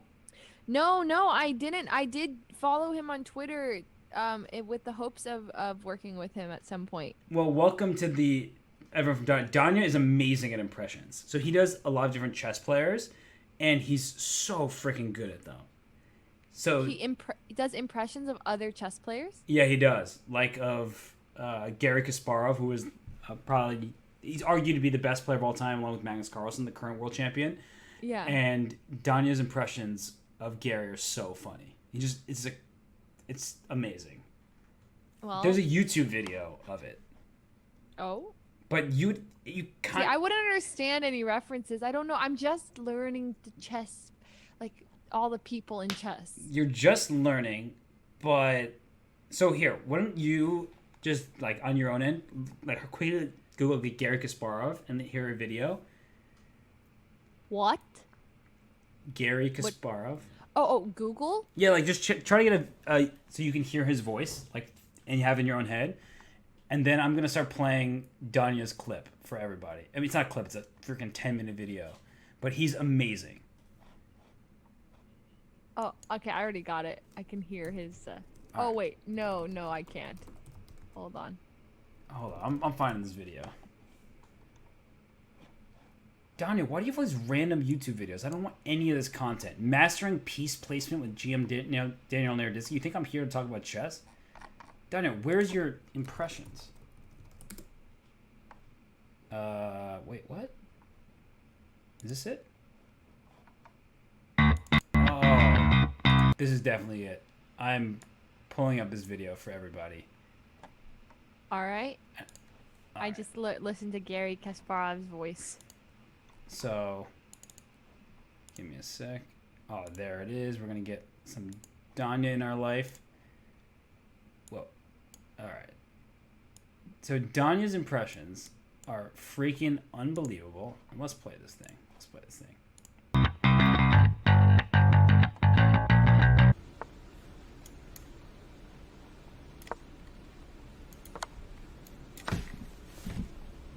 Yes, Jen. Yes. Well, this game actually reminds me of a story. And the story takes place in Tilburg, 1975. Hikaru play F4, he bring to the board bag. What has in bag? He has fruit. He has apples in the bag. Hikaru has eating apple here. I was playing FM Geller. Yes, Geller. He plays queen d4, threatening forking. I need to pause the video. So, for context, the FM Geller, yes, FM Geller. So Yasser Seirawan is a very prominent commentator, and he talks quite slowly, and he tells stories that are quite similar. So he's like, well, in Tilburg, 1987. No, actually, it must have been 1984. Oh, well, Jen, yes, exactly. So I'm not doing it nearly as well as Danya, but that's the impression that he's doing, and so we're gonna pull that back up. D1. He Here's play a Russian commentator. At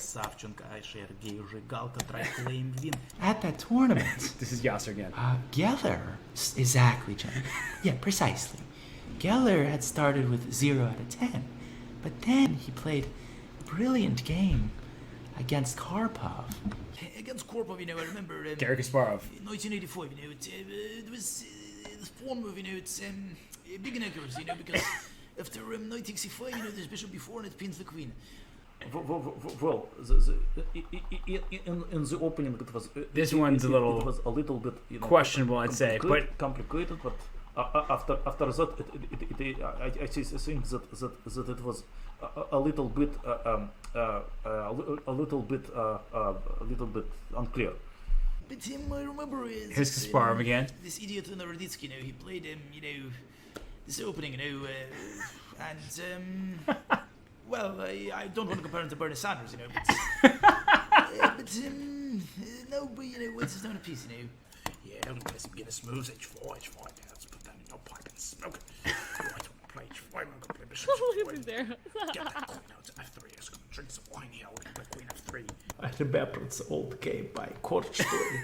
It's his position, and he told me that when you have bad tournament, you have to go buy some shit at the store and make feel better.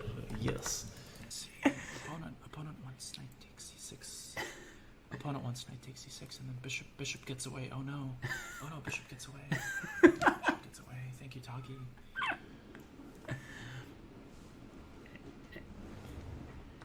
Technically winning position. He's just exchanging pieces now. It's all over. Put your king on a square like. What's the queen takes g4? What's he overlooked?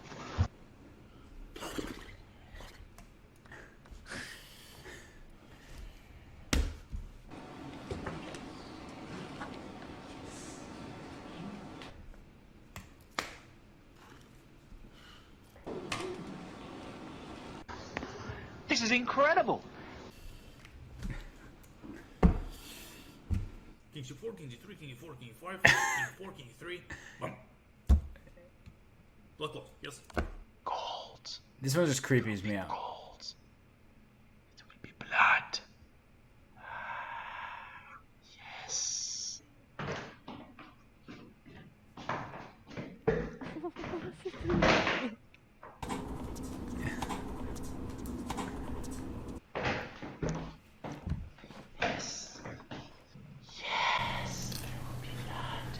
Hello? Crystal Ball? This is the best. Hello? Crystal Ball? Alright, Fuslie, you're probably like, what is I this? don't want to play this match anymore. No!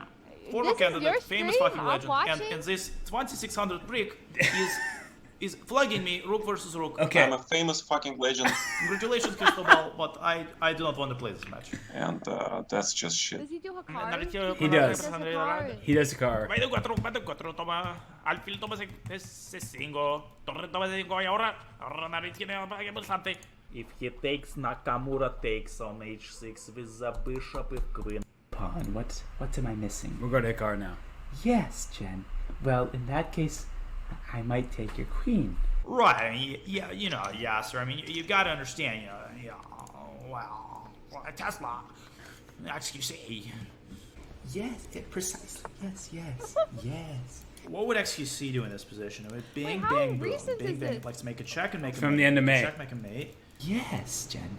Yes. Okay, let's count. Knight e7, rook e7, rook e7. Then he goes bishop e4, bishop c5, knight c5, queen g7, checkmate. Oh, but I missed queen f2 check. But then I can play rook f1 from the pawn. Takes. Yeah, another mouse glitch. Yeah, of course, stupid new mouse. It's a new mouse that's glitching again. Obviously glitching again. I'm gonna use my backup mouse. It's okay, I mean, this is really ridiculous. You know, this is classic, you know, modern chess. You know, this is the reason I quit chess in 2005. You know, because when I played corporate, you know, there was a certain romantic, you know, charm to the game. You know, now it's just kids with computers. You know, kids with computers. And my backup mouse is shit too. You know, honestly, Magnus should have beaten me now because, you know, when I play this badly, you know, it's of course, you know, Magnus is a very bad player. He will never become as great as me. You know, but no, but he has a little bit of potential. Oh, I just blundered. Oh my god, you just distracted me. I just blundered. You know, if he continues to train with me, you know, he might become, you know, 2650, you know, one day. Oh my god. Oh jeez. Oh jeez. Queen c1 check. Oh jeez. I blundered mate. Oh no, I blundered mate. Oh my god, I blundered mate. It's ridiculous. I just blundered mate. Wait, that's Gaga. I think that's just 97 just Gaga. 97 just Gaga. I think it's just Gaga. Alright. Gaga, check, Gaga. No, this is completely lost for me. He's all of a sudden playing much better until he blunders. Oh, it's just a horrible move. No, it's... And now he's going to play knight takes c6. It's not so clear. I think Luke McShane might be in some trouble here after queen takes c6. Alright, I've had enough of it. I love these videos. They're freaking hysterical. Danya, you're the man. Thanks for the raid. Oh my god, the Hikaru ones are so good. Good. I saw him on livestream fail. Like, I think I saw that. Like, I saw Hikaru reacting to that. It's so funny. I mean, Amazing. the guy, like, Danya's impressions of people who are Russian, Ukrainian, Hikaru, Wesley So, he just has all these different impressions worked out, and they always crack me up. Except for his terrible chess pawns. His Kasparov is amazing. His chess pawns are terrible. Well, there's a lot to learn about the chess community. Yes, there are many a person. Yes, and he also is an amazing player, for sure. Danya is a speed demon. All right. Yeah, you should bounce. This is now officially sleep time. But this is good because I'll sleep by 1:45. I'll wake up at like 10:45 or 11:45, and then I won't be too anxious. I'll skip coffee because every time I don't need coffee to stay awake when I just have crippling anxiety. Well, I think you did a great job.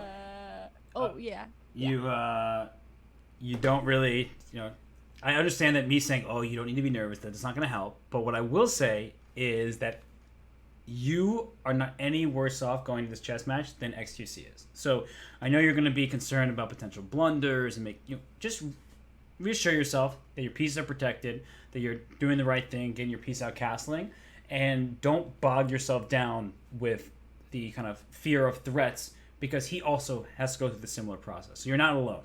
Let's put it that way. I know he's gonna blunder, and I'm gonna catch it, and then it's gonna be game over. You got to catch them all. Yeah. Exactly. Yes. Okay. Indeed. Yeah, make sure to wear black tomorrow. I should wear black? Yeah, because we're gonna attend XQC's funeral. Oh! Oh my gosh, that was sick. I honestly thought you were like gonna make some joke about matching. I thought there was a Mean Girls reference here that I was missing, and then you just slayed that. Oh my gosh. Yeah. So black. We got this. Easy peasy. I'm actually gonna wear a black shirt tomorrow. I'm gonna be sweating because it's already hot when I do my commentary because I have all these lights on. But I am going to wear a black shirt. Hell yeah. Okay. All right. This is it. This is the bedtime. This is it. I think you've dropped the mic. That was a good closing speech. So I'll let you go. Well, Leslie, it's been fun. It has been a lot of fun. Thanks for the distraction. Thanks for the lessons. Chat, thanks for being so supportive. And it was really cool. And I will see you guys tomorrow during the tournament. All right. Well, have a good night. All right. Good night. Have a good stream. Thank you. Thank you again. Goodbye. Bye.